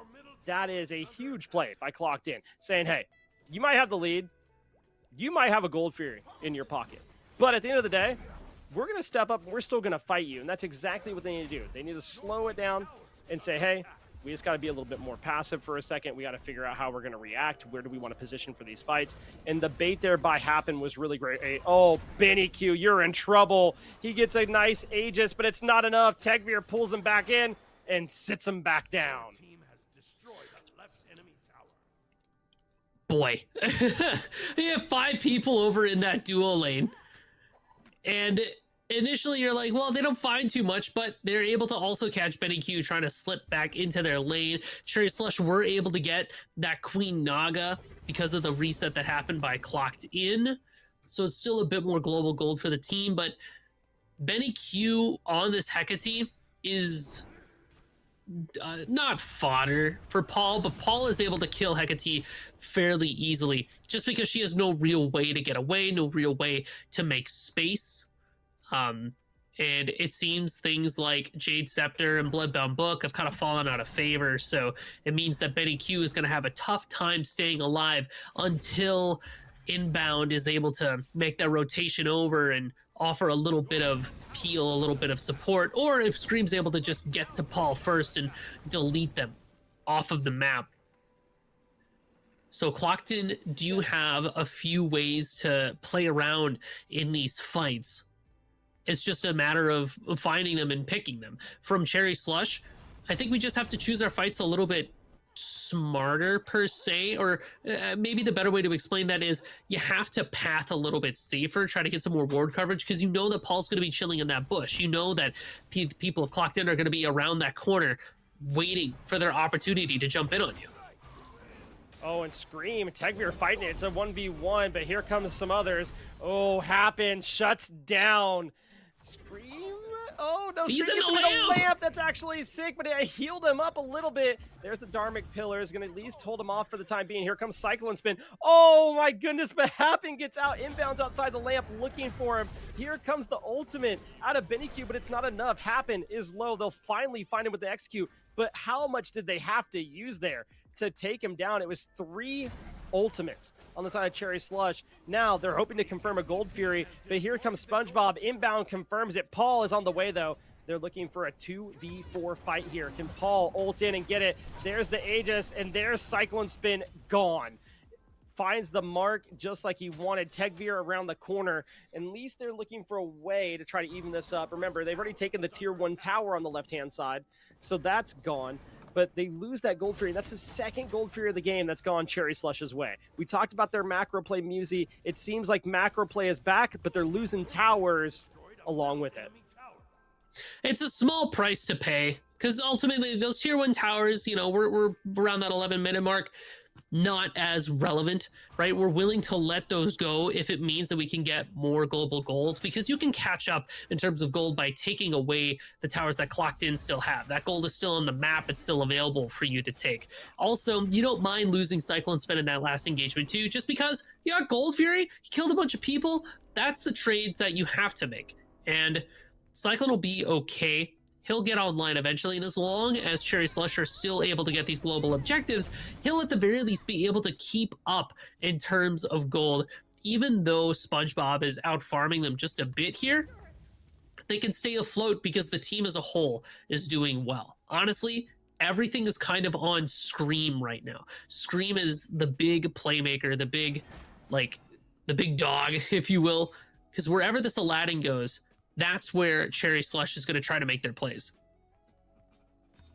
Yeah, I mean, if you look at it, like he's 2-0-3 right now. He's feeling pretty good, and he's been able to hit some good lamps. He's been able to set up the teammates, and now here comes the Karmic into Cherio ultimate exchange. And now here goes an Axe. They're looking to see, can he get a solo kill into Cherio? He has been on the receiving end of deaths the past 2 games as far as the solo is concerned. But Karmic, I don't think is too worried about it. He really just wants to, be a menace. Oh, but Tegvir shows up to try to help with inbound. There's the beads. Inbound had made the rotation over. Tegvir was luckily there because I think if Tegvir's not there, we're talking about a dead Karmic yet again. Happen fighting against Scream in the mid lane. Doesn't care about the level difference. Only cares that he can be annoying to Aladdin on this Ganesha. And Cherry Slush do have to position very carefully here. The Ohm that comes from Happen can absolutely set up Paul just like this. I mean, inbound just barely gets away, but Tegvir is able to chase after with an ultimate. Not enough to kill inbound. And it does look like Cherry Slush will get the Naga, so Clocked In are going to turn right around and try to pick up this Pyromancer. And this is a good fight for Clocked In. They are go ahead and get the gate. So they've gotten another ult out of Cherry Slush. And they go, okay, we're getting some resources here. We have some resources of ourselves online. This is a play to be had. Oh, what a great dash by inbound. Just keeps happening out of this, hand's length, maybe trunk length. I mean, really was right there. It looked like Happen might have caught him with that dash, but no, not today. Cherio has made the rotation. It's Paul and Happen versus inbound and Cherio. Take your pick on that front. Screams over here getting more fire minions. Oh my goodness. 25 Rocks pop on rocks. Oh my god, dude. He has an item's worth of pop rocks right there. Now Happen pops the Dark Pillars to try to live or at least pick up a kill in exchange and can't find it. Paul just uses like, hey, I use my abilities. I'm not diving into that. We can't afford to lose another. Cherry Slush pick up another kill with that about 2,400 gold lead in their favor. They're feeling pretty good at the moment. They're going to look towards this Pyromancer next, but Tegvir's not far away, so keep an eye on that. Aladdin, Scream over in that solo lane along with BennyQ, because why not do a little bit of a lane exchange for a few minutes? It's the classic Cherry Slush pattern where you swap lanes for a hot minute before going back to normalcy, just trying to level everything out. Plus, this lets Cherio take a look at Paul, who's putting some damage on, but Paul is not at all concerned.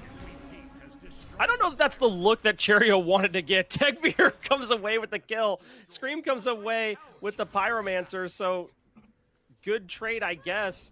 And that gives them, actually, it works out because it picked up a tower on the right-hand side. That's nice, gets a T1, but I don't know that Clocked In's too worried about that. What they are worried about is trying to pick up this Gold Fury. They like Cherry Slush to not get a third gold. Paul has to beat. Oh, the gates are used, but Paul's ultimate is exchanged out. SpongeBob finishes off the Gold Fury, so now you have 1 Gold Fury for Clocked In, so at least working their way to a more even state. Not too far behind, 1,800 gold. But a nice play there. Ultimates exchanged, no Pyromancer up, but there is a Fire Giant, and we've seen some teams get cheeky around this 17-minute mark that's coming up here, Musi. How are we feeling? I mean, so far, it feels like both teams are pretty even at this point, and I would assume that they both want to take a look at this Fire Giant. In terms of who has a better fight around it, I still feel like Clocked In can do a better job confirming and shredding it away because you do have the Dharmic Pillars and even that Stellar Burst that's in SpongeBob's hands, which we haven't had too much of a chance to see SpongeBob in this game. We've got the 1 assist, so they've been farming. They've been building up for this moment. But Cherry Slush teamfight capability is absolutely there. If Scream can catch somebody out and put some damage on them, that's going to put Clocked In an awkward position where they won't be able to fight as 5, or if they do fight, it's going to be kind of weird because they'll be without large parts of CC. A pluck onto Happen to start things off, and that's a dead Ganesh. Oh my goodness, that's the second time that's happened, and that's not a good look. And this opens up a Fire Giant pull for Cherry Slush if they want it, and they are going to go for it. Karmic's on the way up. I mean, he does have the AoE silence. He can make a play here. They do have to worry about Scream, though, and Scream has been an absolute menace to Clocked In this game. He's really been a lot of everywhere and just poking out damage to make it where they can't really do anything they want to do. But Karmic's looking to change that. Scream under half health now, but oh, great mez and a great pluck. The gates are open, and Karmic is dead. Put down there by BennyQ. Paul around the corner. Look at this. There, you have to disapparate to try to get out. SpongeBob, again, putting out the damage, trying to get some sustain. He's going to get chased down inbound, looking for a plug. Oh, Paul goes into the backside. Can he find a kill? No, he dies. Bennycube's shield, I think, did enough damage to let inbound finish that off. Tegvir is the one standing. SpongeBob had to back happen on the way back. Fire Giant still standing, 100% health. Cherry Slush can't look at it quite yet because Tegvir and Happen are in the area. They're full health. It's a little sketchy. After a reset, maybe now they can take a look at it. You're going to have to zone away Tegvir and Happen because Happen does have the Sunder available, and Tegvir is liable to just kind of blow somebody up and kill them. That's why Cherry Slush wants to play forward here. Tegvir is going to look for their chance in. Fire Giant's about half. Happen pops the Dharmic Pillars from behind everybody and then use the Wind Sprite to try to get out, but he is in trouble. Meanwhile, on the other side of this fight, oh, they finally find inbound. SpongeBob gets a kill. It's a shutdown, and you're feeling pretty good about that. Just extra gold in the pockets of your ADC. They look towards Naga, but it looks like Cherio's not having that. He might step up and try to do something here, but instead, fall back, farm, reset. Fire Giant still stands. It's a little early for the song and dance, it feels like, too. I mean, levels are pretty low across the board. Low quotation marks. Like, levels are pretty low across the board. The highest one we have so far is level 17 for Paul, but only level 16 for Cherry Slush. That belongs to Scream. Feels like there's more farming that has to be done before we can really start to commit to big fights and try to find more. I mean, there are still tier 1 towers available for Cherry Slush to take down so that they can get some gold there. And then Gold Fury is going to be respawning as well. Kind of a tricky position for both teams because they both are really craving that Fire Giant, but it almost feels like there are easier options. I wouldn't call them better, but easier to confirm options available to try to get more global gold in your pocket. These fights have been going kind of like 50-50, I feel, but it always starts with that inbound pluck onto Happen. I feel like if Happen is able to live through that first fight, Clocked In is going to be able to turn it around very swiftly. And now they're pulling the fire here. And this is one of the things I wanted to talk about is Cherry Slush tried this earlier and it ended up in the game in the base race that happened to go in their favor. I don't know that they're going to be that lucky this time around if they play around too much with their food.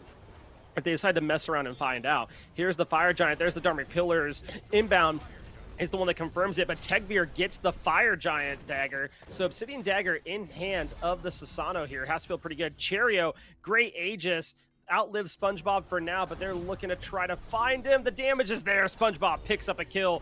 One down for each side, and there's the dagger being used. They jump in on him. Oh, Scream immediately puts him down. He is not having any of that. He jumps off the wall and says, bye, bye, bye. Get out of my game. And this makes it to where Happen and SpongeBob have to run away. Remember, Ancient Fury is up, so that option of going to take is there for them, and I think that's exactly where Cherry Slush go next. I mean, that's where you want to go, at the very least, so that you can try to deny that from Clocked In. Cyclone does a lot of damage here. Not a dead Happen. Gonna turn around and maybe take a look at that Gold Fury. But also, there's just so much gold on the map. It might be better to try to take out those towers first before you take a look at that Ancient Gold Fury, just so you can get the maximum effectiveness from that debuff. And you can see Cherry Slush doing exactly that. Scream trying to take down this tier 2. That's going to open up the right side so that the Phoenix will be vulnerable. And then taking down that tier 1 in the mid lane is going to start to enable Cherry Slush to move forward a little bit there. Yeah, this does give them a nice gold lead. I mean, it's about, 5,000 gold now. They're feeling pretty good about that. Maybe a little close on the 4,700 side. But now they can reposition. They have the Fire Giant. They've gotten a tier 2 tower, a tier 1 tower. They can go and they can fight around this Gold Fury if they so choose. It's going to give them that third buff of Gold Fury, which is going to feel pretty good here. It's going to allow them to do that extra damage to objectives. They already can run faster out of base. I mean, it already has its advantages there. So now we see the position here by Cyclone Spin and Bennyq. They're on that left side of the map waiting for the purple to spawn. I imagine they go purple, maybe red, then gold, is what I would think the call would be. They could decide to go to a tower first, but I think you take your advantage and push a gold lead. But looks like it is going to be a tier 1 tower for the taking on the left-hand side first. Not too bad. And now we have the rest of the team moving up. But look at where Scream's at. Scream's over there on the mid side, and he's in between 4. He is in a scary place at the time being. I don't know what the plan is. He tries to throw somebody in the lamp. I think he gets Paul. He does. Nice. And he takes him down. But does he live to see another day? Oh my God, the healing's insane. No way. He is, no way he trades a 1v3. No way. Oh, he was almost that guy. That was a crazy. But look at this. Cherry Slush are now running down the left side bird here at 22 minutes of the game. And they say, cool, we got a left side bird. Now we're going to go to mid tier 2. I'm assuming, and maybe we play for that. Scream has, I believe, wished Immortality. Immortality. And then decides to run it down. That way he can get back to the solo side a little bit quicker. Sorry, I know he made a wish. I heard that part. Didn't hear what he wished for because the audio on that's a little bit tricky. But here comes the mid tier 2 fight for Cherry Slush. And I don't know that there's going to be much to stop them here. I think you kind of have to give it up if you're clocked in. But there has to be a defense mounted here by clocked in sooner rather than later. I mean, Scream did such a good job there. Not only do you trade out with Paul, like trading out with Paul, W.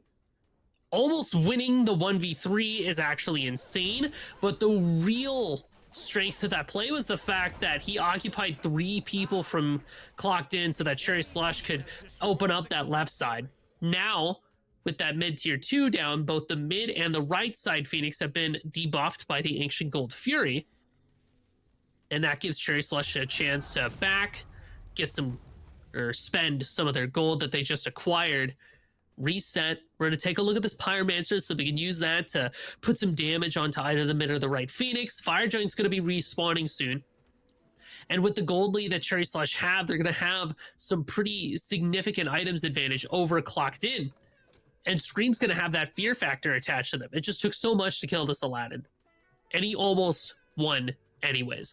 As long as Scream is able to position in such a way that he's able to isolate people, in such a way that he's able to throw damage out, poke easily, and get away, Cherry Slush is not going to have a tough time closing this out at all. It really is in the hands of Scream that decides if they get to win or lose. Skycold Spin gets the Pyromancer, and Cherry Slush wants Happen.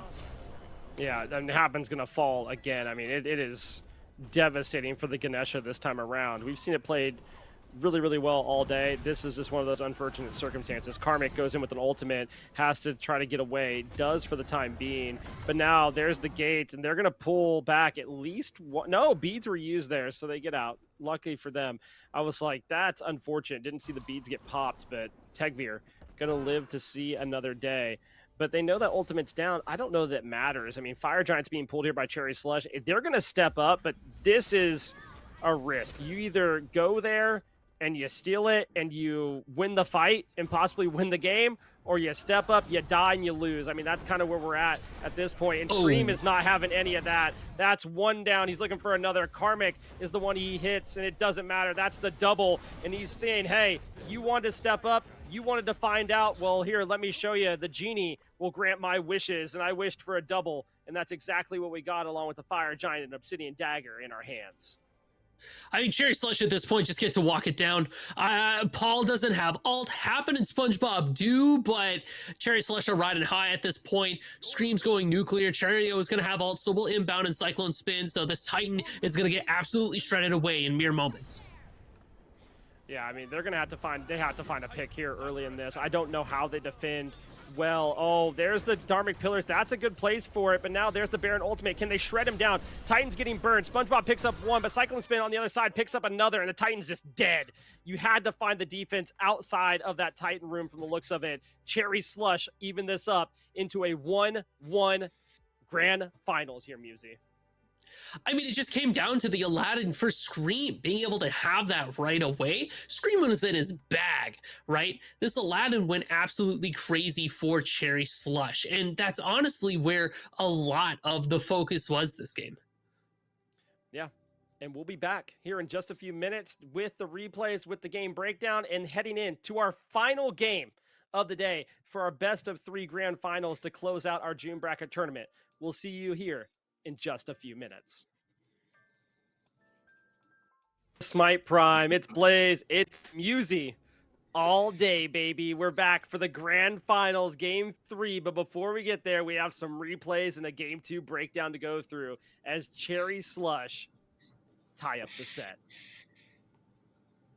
Oh yeah, tied set in the finals, and it's my prime 7,000 on the line here for the teams, and what a game to get to this point. I mean, Scream got Aladdin. What else is there to say? Honestly, I've got nothing else. Nothing else I could say would be nearly as relevant as the fact that Scream got Aladdin. There is no way Clocked In lets that happen game 3. I mean, okay, so Scream got Aladdin, but also, like, they just couldn't stop him.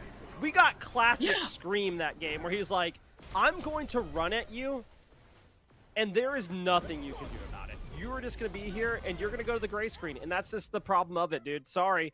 And, like, sometimes Scream does that, and it doesn't pay off, but this time he did it with confidence. He knew every single time, I'm taking you, or you're going down with me, one of the two, and I'm happy to take it either way. And just fantastic plays across the board here. Every single one of these replays, you're pretty much seeing him participate in the kills. I mean, he was a major part of the kill participation here. Not to take anything away from anybody else in the team, but Scream definitely wanted to set up and take down as many as he could. Yeah. I really don't think we let Aladdin go through. I mean, Clocked In are going to be able to choose between first or second pick. So I would assume they want to go for first pick and try to take either ban Aladdin out or pick it right away. Paul looked good on the Aladdin, but Cherry Slush let the Pele go through, and Clocked In was like, oh, well, we got to get the Pele. The immediate lock-in was for Aladdin. I mean, that's a sign to me. You can't let it go through again. No, I mean, you can't. You either take it away or you play it, or, you know, you either ban it or you take it away. One or the other. Honestly, they had the recipe to take down this Ganesh. I mean, they looked really, really good. The game plan was there. It was well put together.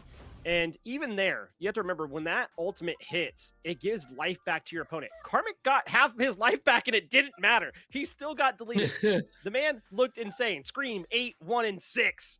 Just put it all together along with the rest of the team. Inbound looked great with the Plucks. He set up so many kills on the Hap in that game. Benny Q had some great ultimates. But I mean, look at the damage differences across the board. Scream with 29K. The next closest is Cherry with 20. Cycle and Spin did under 10. Like when we're talking about Scream, like Scream was doing everything he could, man. I mean, he really was. I mean, yeah, nobody else had damage because nobody else had to do damage. And Scream was doing it all for them.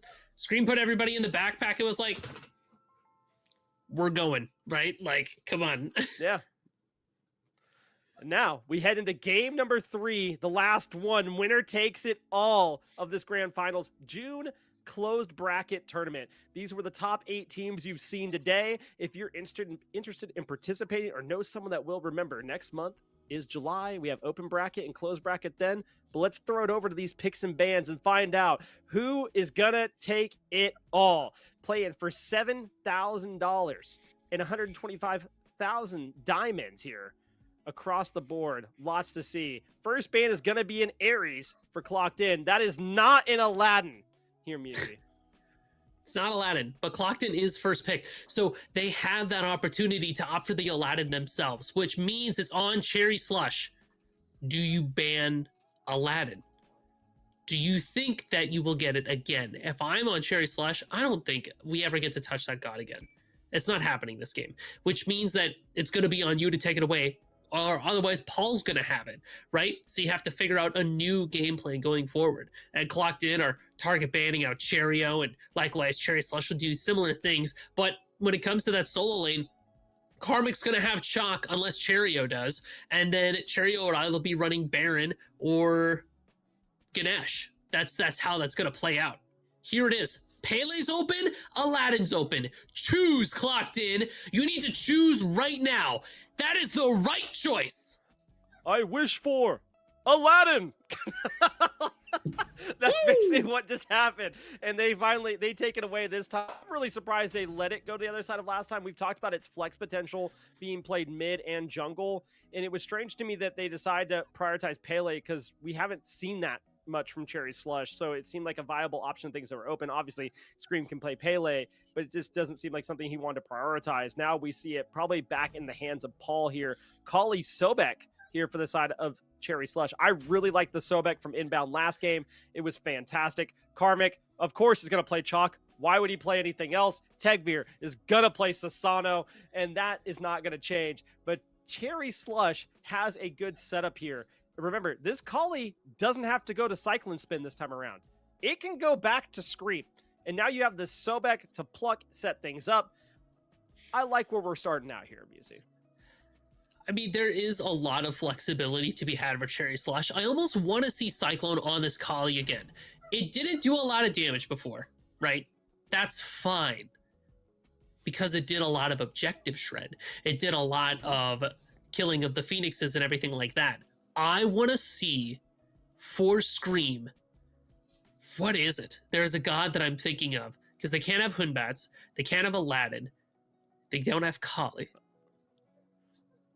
There's a Scream pick that I'm thinking of. Fenrir, thank you, dear God. Fenrir is the pick that I'm thinking of here, because a second Aladdin? That's broken. Wow, I didn't know Collecting could even do that. That's crazy. Wish for more Aladdins. More Aladdins? We'll find out what that is. It doesn't get much in better just than a second. Oh, but imagine what a Fenrir here or a Thor does for Cherry Slush. This is good. Okay, perfect. We have something to go in with the Sobek, right? And we have something that can help disrupt a fight. You have walls. You have Anvil of Dawn. Now the Sobek is to pluck. You get to follow up. You have Peel for this Zeus with the Sobek, even with the Baron to an extent, right? And then in the back of it all, you'll have Cyclone Spin of the Kali. This is ideal, I feel, for Cherry Slush. I was like, it's got to be either Fenrir or Thor. For Clocked In, yeah, we're back on the CERN. That's fine. Top 3 gods for Clocked In look good. Guan Yu, probably headed towards that support for Happen. It's interesting to see that the Ganesh didn't make it through at all. No, I mean, I think they saw what happened last game. They're like, yeah, we're just not going to deal with that. And I don't know that Cherio liked it a ton compared to the other picks that he's played today. So I'm not too surprised not to see it come through. I think we've seen enough of it for now. I do like this Guan pick. Obviously, he used his Guan unicorn skin to produce magic to make it look like there was 2 Aladdins. Now there's a Guan Yu instead. He was over there cooking his wizardry. And I like this pick, though. I think this fits well for Happen. We've seen it be played today. And overall, you have Karmic that's going to have this amount of disruption. You have Happen that's going to have all this healing, but also has disruption as well to go along with the rest of your team comp. And you have that lamp that's going to be able to set it up and take someone out of the fight. They picked Zeus. We saw that went earlier, but we're going to see even more about how it goes now as we hop into Game 3 of your Smite Prime June Closed Circuit Grand Finals. And we're here, and it's what we thought it's going to be across the board. We get what we thought pick-wise. And with that being said, we got to shout out our spectator, basically, our producer, Testai, our admin, Jithens, it's Blaze, it's Musi on the cast. Are you ready for a game number 3, Musi? I'm, much like a fire, totally stoked. I mean, I am really excited to see Scream in the jungle here with this Thor, as opposed to pretty much anything else that could have happened in this comp mix-up. And I really am excited to have Inbound back on the Sobek, just because it means that Betty Q's going to have setup and Betty Q's going to have Peel.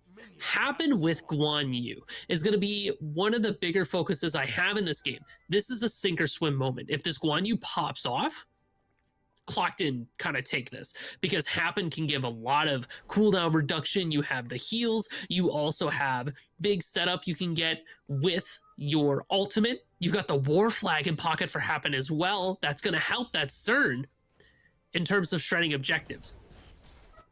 But yeah, I just what it lacks is the board, man.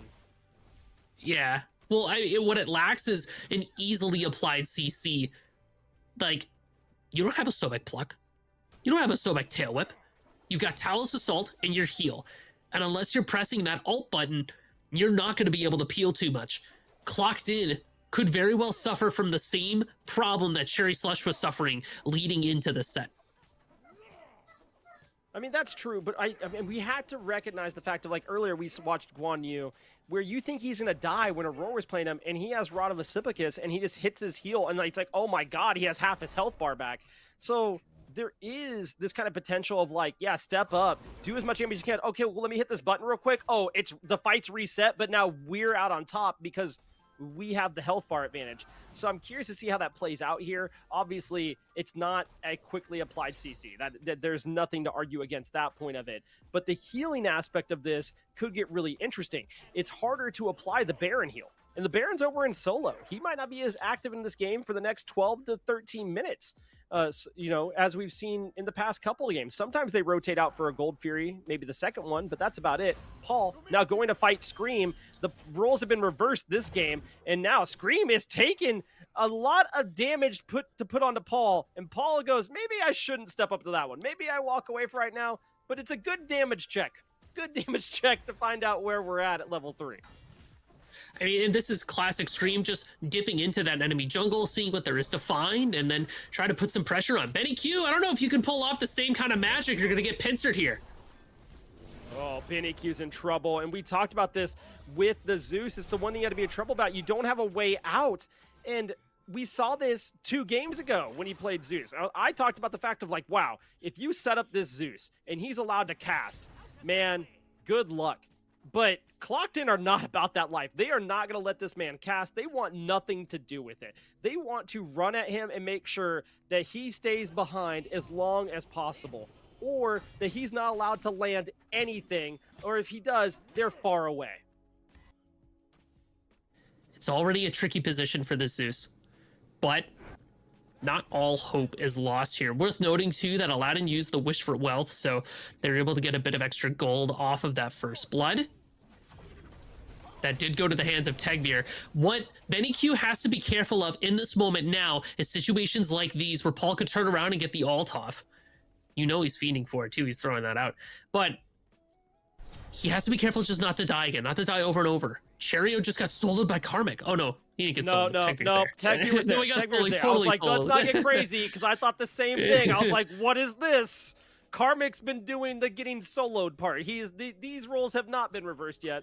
Cherio does take a spill there, so that's a bit different. Tegvir realizing, okay, maybe we need to put some pressure over to the solo lane in game number 3. It's been a little bit of a problem to start off these last couple games, and I think that's very fair. I want to point out something you brought up with this Paul and this wishing for wealth is you need to be careful for the next 3 minutes.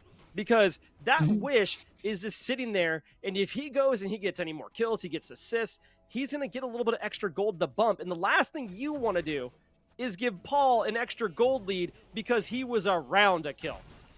You know what I mean? Like, that's the concerning part. Oh, SpongeBob, he gets the polymorph. Oh, beautiful play by SpongeBob. Happen is able to help follow it up, and they put down inbound. A nice pick here. And it's a 3-0 lead for Clock In, almost the exact opposite of the way game number 2 started. It's the level 5 difference over there in the dual lane. SpongeBob hit it. He immediately went for that ult, and Inbound didn't have any type of way to immune that ultimate, so they just get scooped up by that. So now, where do Cherry Slush find their in? Dual lane's not looking too hot. Your mid laner got put down. Soul laner's down. We're once again looking to Scream to see what they can do. And it looks like they ulted just a little bit ago. So you know that nothing's going to happen quite yet. Gold Fury's going to be coming up soon, and Clocked In are in a position to take it and shred it away. They've got Sunders for confirm, and they've got an advantage in terms of gold and levels. So Clocked In could be in a position where they can take an early swing at this game, which already begs the question, how do Cherry Slush try to find their way back, right? We're looking for rotations from Scream. I would personally look over towards that dual lane. Guan Yu and CERN don't have great ways to work around the Thor geography of throwing out the wall, and when you slam down with that Anvil of Dawn, it's worth noting that CERN doesn't have a CC immune ultimate. Bait the ult, and then try to get the beads. Oh, what a fantastic play there by Paul. He goes, inbound, you showed up, you want to steal the Gold Fury? How about a better idea? Let's go take a stroll in the lamp. We'll walk around, we'll maybe hit each other with a few autos or abilities, but nothing's really going to happen. But we're going to walk away with that Gold Fury. You aren't allowed to be here. This is something we talked about earlier. We haven't really got to see too much of it, is separating out someone in the fight, but doing it for the issue of like, hey, we just want this objective. You're not allowed to play in this area. Again, going back to this idea we've talked throughout the day of zone denial, area denial, not allowing them there and saying, hey, we're just going to take you out of the fight. You're not allowed to play here. Cyclone Spin now getting ran at by Happen. And Happen is taking the damage, but there's the heal we were talking about earlier, and you're just not allowed to do a lot of damage to that Guan Yu because he goes, cool, nice story. That tickled a little bit. Let me heal up. We walk away, and now he's in the back, grabs some itemization. Meanwhile, his carry is in clear a few camps and work on getting a little bit more of a lead. It's going to be that anti-heal that needs to come online for Cherry Slush in order to be able to stand up to that healing from Guan Yu. And Happen's already got the Rod of Asclepius online, so that anti-heal will already be met with limited effectiveness in the middle of a team fight.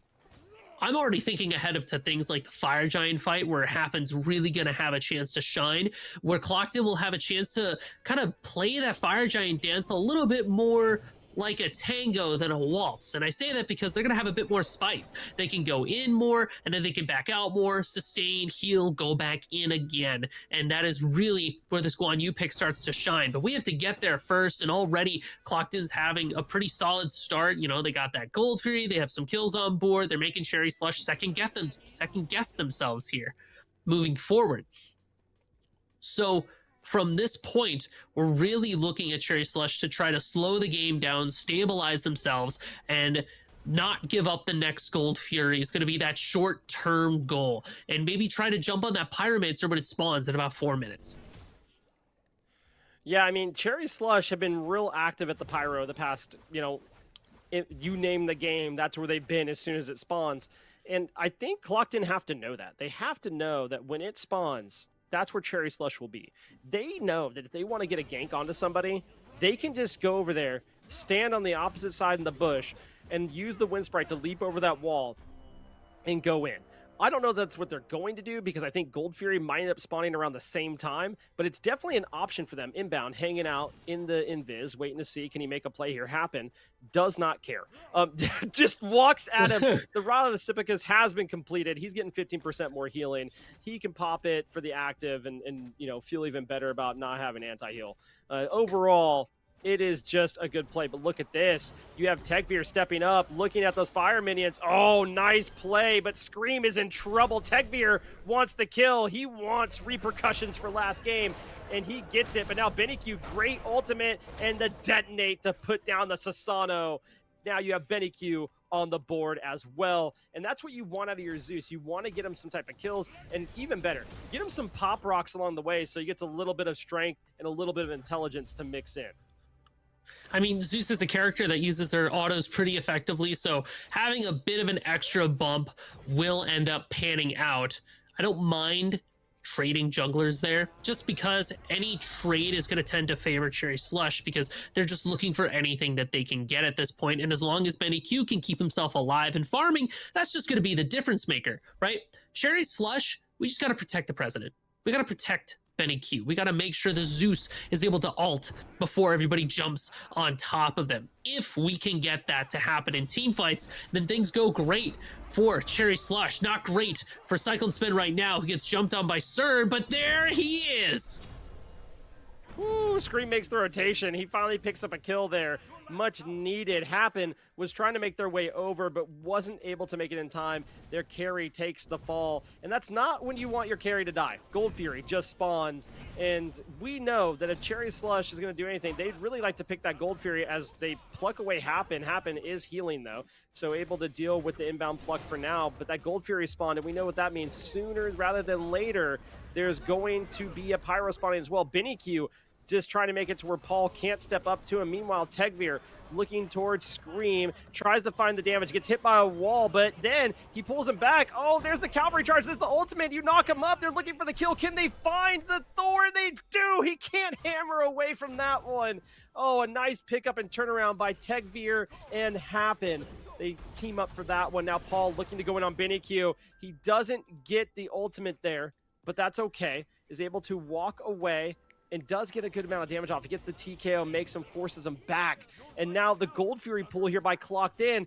That's going to be 2 in the pocket before 11 minutes. The Pyromancer spawned. We know where Cherry Slush wants to go next, Musi. The question is, do they step up and decide to meet them there? They try to meet them at the red buff. Unsuccessful, stealing it away there. But a nice set of plays there by Clocked In. And Clocked In, unfortunately, Paul isn't able to kill Benny Q in the mid lane, which, by the way, that's always ridiculously crazy to watch. The Paul versus Benny Q mid fights are high octane, 2 ridiculously good players just brawling. Super, super fun from here in the booth. Over in the dual lane, though, Happen and Tagveer working in tandem together. That's a lot of damage to stand up to, and immediately following it up with that Gold Free, which that Gold Free is what we were waiting for Cherry Slush's opportunity to get back in. Almost thought maybe they could make that play for it when Scream made that rotation over to the dual lane, but it just didn't pan out. And now we're in a situation where Clocked In is able to maintain their lead. Cherry Slush isn't even able to get to the Pyromancer. In fact, Benny Q's going to be stuck in the lamp with Paul. He's in there with Paul, but you know who's right outside that lamp? Scream. So we'll have to see how this plays out. Benny Q is going to take a fall. Oh, but no, they actually decide to go ahead and enter. Cyclone Spin is there. He wants to fight. There's the Anvil of Dawn, but it's off the mark. And then Clocked In get to walk away. Just like they stole something. They just got to take away Benny Q's life, and there was not a single response. It was all off the mark. Pyromancer is on the board. They could look to take it here. It is a 5v4. I would like to at least point out that Cherry Slush did group as 5 here, so that part's nice, but Clocked In said, yeah, we're going to group as 5 as well, and we have the advantage. 5v3 for the time being. Pyromancer is being pulled, and Pyromancer should fall in favor of Clocked In as the zoning from Karmic and Tagveer is there, and they're looking to find Cherio. Great wall, but a better Tagveer play to take down Cherio, and now Clocked In is looking for more. Benny Q just got back, and he is not safe under that tier 1 tower. They have a bomb in hand, and they are looking to see, can they find anything else? The Nagas are over there. Paul is low health, so they won't go that route. They're going to pick up some fire minions along the way. I mean, Cherry Slush is just uncomfortable. They're off their game. Clocked In has completely set them off kilter. At least that's what it feels like. That's what it looks like, and I'm seeing there. Clocked In is, or not Clocked In, Cherry Slush has started doing something that I'll notice this team does sometimes, where they try to force fights when, at least from our perspective in the booth, it doesn't really make sense, right? Benny Q was dead. There's not a lot that could have been done about that, but Cyclone Spin still tries to go in after the lamp. The ult from Scream is off the mark because he's waiting for them to get out of the lamp, but they can't because Cyclone Spin was in it. And then the fight kind of crumbles from there. Inbound gets caught out, Cherry gets caught out, and Clocked In just kind of sweep up the remains. Now they're really starting to snowball away with this. And the response from Cherry Slush is more than likely going to be trying to be more aggressive, trying to take the fight to Clocked In. But that's a double-edged sword. As you try to bring the fight to the enemy when you're at this deficit, you run the risk of losing more and more and more. But with high risk comes high reward, because if they can get the shutdown gold, if they can find the kills, if they can get objectives after the fact, Cherry Slush then catapults themselves to a lead. It's a dangerous game, but it is one that Cherry Slush is willing to play. I mean, we saw them play it already today. That's what they did in the losers finals when they were down. Need I remind everybody, they were down, and it did not look to be in their favor when that base race happened. The difference was 90 health on a Titan. So when we talk about the comfortability with being uncomfortable, Cherry Slush is it. They have no problem saying, hey, we can play from behind. Hey, we can play at a deficit, or we can be a little bit uncomfortable what's happening. We're going to be okay. They don't blink. They are willing to play this type of game. Now, is it going to work out? We will see this time around. I don't know. But Paul now getting poked out by Benny Q in the mid lane, about half health. So you do have to worry a little bit about the Aladdin being able to go in.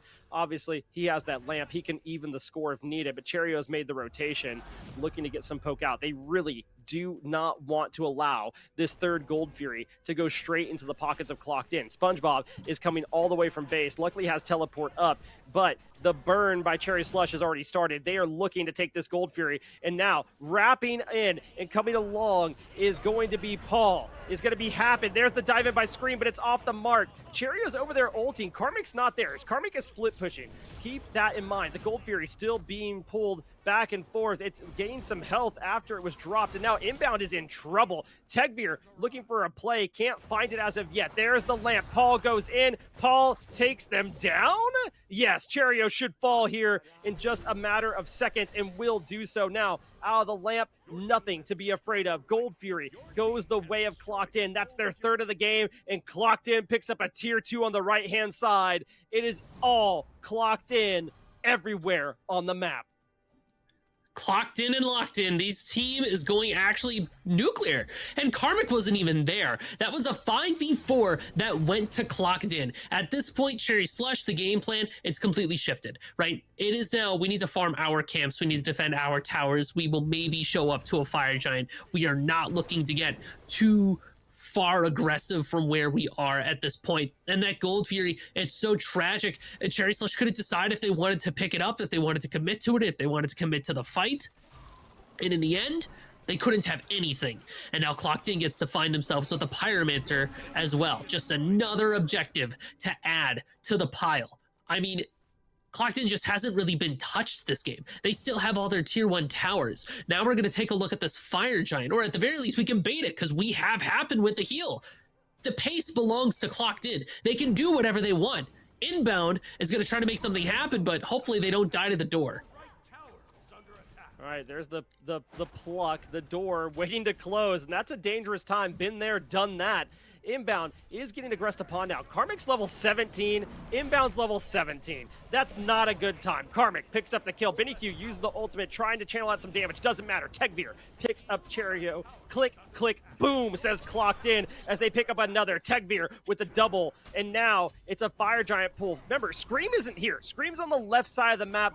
Cyclone Spin walking it in, but no one's stealing away this fire from them. They're going to pick this up. They're going to grab a dagger. They're going to put that onto Tegvir, back, grab some itemization if they need to, and then march it down. No Gold Furies up, just tier 1 and tier 2s in mid and left side for them to walk up and take.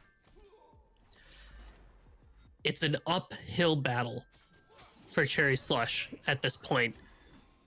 I mean, you look at the gold, you look at the experience, the levels. Karmic has been farming like crazy. They're 4 levels up over Cherio at this point. And Happen too, 4 levels up over Inbound. You can usually tell how rough a game is going for a team by looking at the level differential between the supports. And Happen versus Inbound right now is telling a story of how Happen hasn't died once and has been a part of just about 2/3 of the kills for Clocked In.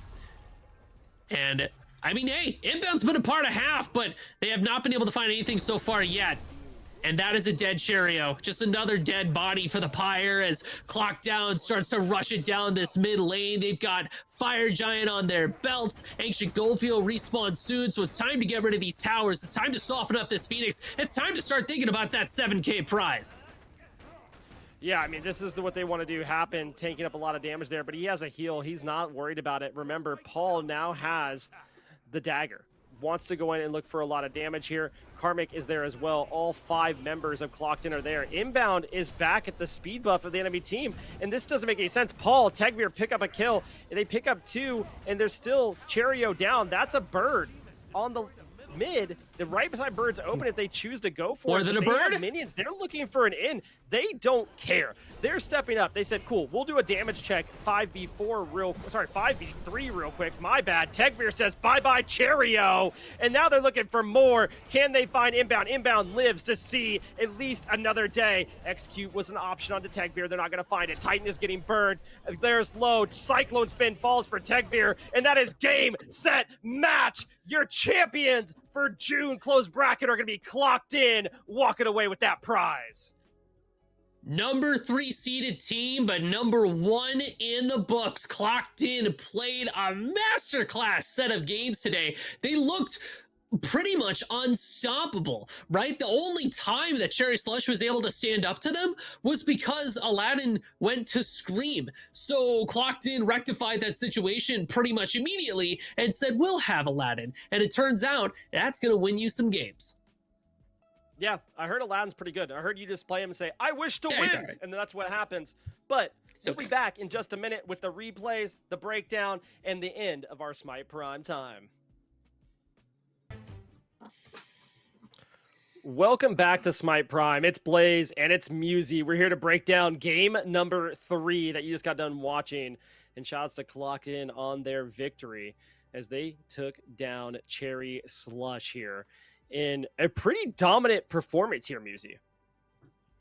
I mean, yeah, basically, when you have Aladdin in your Paul, it equals a W.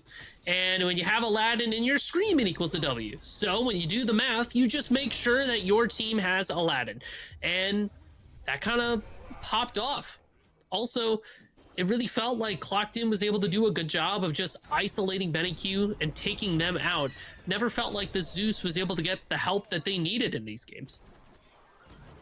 No, I mean, like, the Zeus was kind of a sitting duck in some cases. I mean, I got to shout out Tegvir. Tegvir on the Sasano was absolutely insane throughout the day, just playing it so well. If you need a way to go and watch someone to play Sasano, go check out Tegvir's plays. I mean, just insanity. SpongeBob looked good on this Kernanos right here, getting a great poly to pop the beads and hold Cyclone spin off, even though he gets dove here by the rest of the enemy team.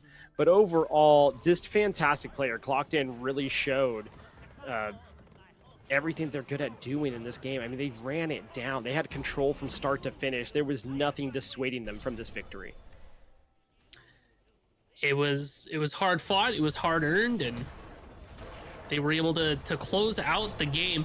And it was really interesting to see it happen too, because both Cherry Slush and Clocked In were teams that really focus on macro play and playing around these objectives. And especially in this game 3, it felt like Clocked In just had a firm grip and never let go. Every single Gold Fury went to them.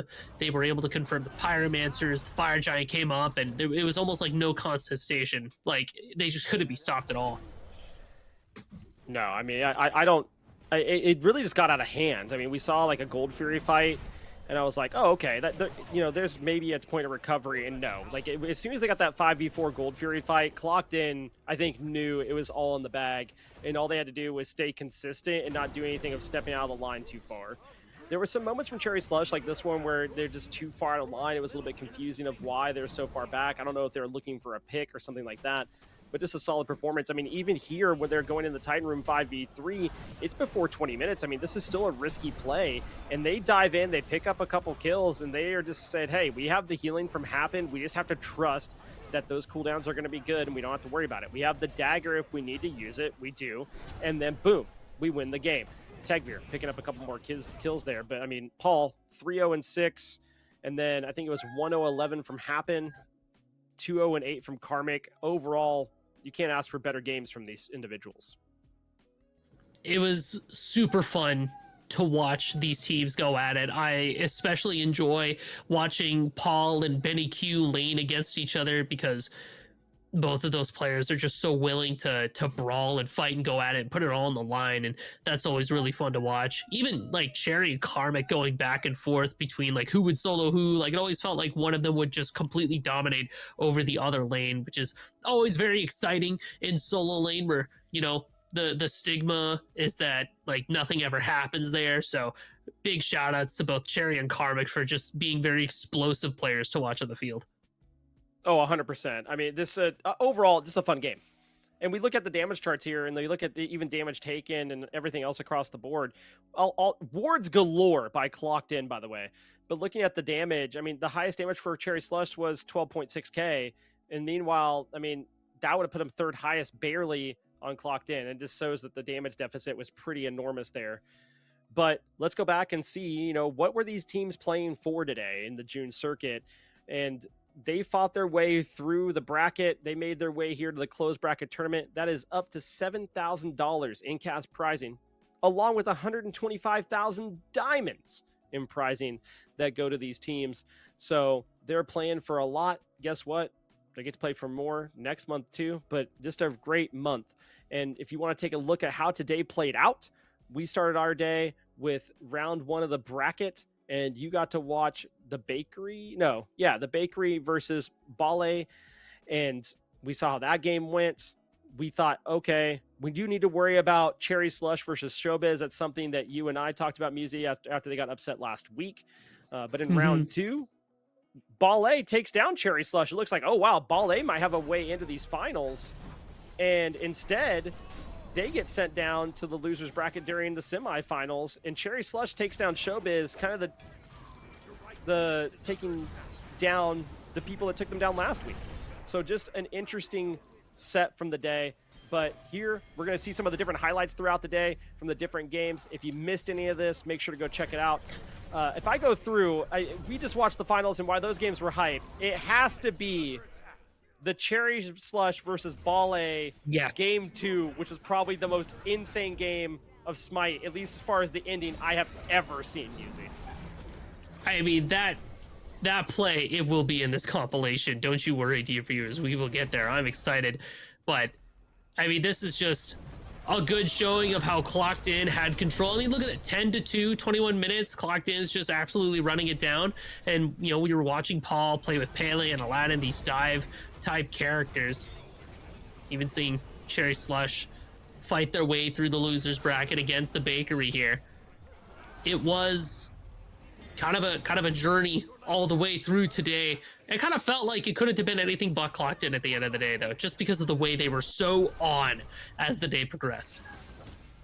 They had the one game that was a little bit rough in game 2 of the grand finals, but other than that, I mean, they just looked like they were locked in at every single game they played. I mean, for lack of better words, they were just ready to kind of run it down and be the leaders of this tournament, and they showed that throughout the whole entire time. You know, one hiccup along the way isn't too bad, as we see this a lovely triple kill from Golden and Cyclone Spin at the same time, mind you. So now I think we'll get to see the other replay maybe of the Titans falling at the same time. That's probably my hypest moment of the day. Yeah, here it is, the base race of the day. Oh, good Lord. I mean, this just speaks for itself. Just an insane play. 5 members. Cherry Slush running it down. Yarkor trying to catch him over here. Meanwhile, on the other side, you have 3 members of Bale going, hey, we can get to the Titan. We can do this. The Phoenix is already down. They're burning it. Inbound backs, and then inbound hits a crazy wall here after taking down Rongyu. Separates it out, but I think that's literally what wins them the game. 90 health difference, just in case you were wondering, between those Titans dropping. And I really do think it comes down to inbound killing Rongyu. Yeah, the call to back there was crazy. It was also because, you know, Cherry Slush weren't down a player like Bale was there. And then we get a chance to see some clips from the grand finals here. And it was just a bit of a rout. Like, Clocked In just kind of sort of running at Cherry Slush, and Karmic with the full damage shock. Boom, boom. There it is. Like, dead mage. Not a whole lot that you can do about that situation. And Tagveer also. Really powerful player for this Clocked In team. The Susanoo was always on point, always able to get a bunch of value whenever it showed up. I think really the biggest change that I thought was interesting throughout the day is we saw Ganesha start getting picked. We saw it in support. We saw it in solo. And then we saw one bad Ganesha performance, and it did not show up in that last game. Like, no Just one hard dared dropped. touched it after that. It seemed like, oh, hey, maybe it's not as good as we had hoped. Like that's kind of what seemed to have happened. But we got to shout out Clocked In here as being the Smite Prime June champions as they piece it all together and take a nice bit of prizing, and they take the game here. I mean, yeah, bracket there's going to tell you the story. It's going to tell you the story of Clocked In remaining untouched for the entirety of today, and Cherry Slush falling down to losers, but crawling their way back up and fighting as hard as they possibly can to get that WBO. Cherry Slush already won a Smite Prime. You know, it's time for somebody else to bask in that light a bit. So got to give the laurels up there for Clocked In. Oh, 100%. And let's take a look. I mean, remember, these tournaments are going again next month in July. and we'll throw it over to that little page here in a second. But next week is 4th of July, so you're going to be off that week. No Smite Prime next weekend, but we will be starting up on July 12th. 12 p.m. EST right here on the Smite Game channel. It's going to go through August 2nd. Remember, you have the open bracket phase and then the closed bracket. Afterwards, those top 8 teams make the closed bracket. They play for up to $7,000 in cash prizing and 125,000 diamonds, just like the June circuit. So make sure to stop by and check that out. If you're interested in competing, you can go check out Smite Prime on socials or go to smiteprime.com. Or if you're just feeling, real fancy with it, go type in Smite Prime, !Smite Prime in the Smite Game chat, and it'll pop up as well. So many options. So many ways to get involved. There's really no excuse not to get involved. Might as well give it the old college try, as it were. Who knows? Maybe you and all of your demigod friends could be next on the chopping block for the Smite Prime Championship. 100%.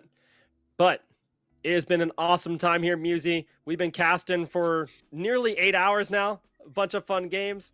We're going to take it easy. Got to give a shout outs to our production team and our Eyes in the Sky, basically Testai and our admin Jithens. Y'all take it easy. It's been a blast as always, and we'll see you next time.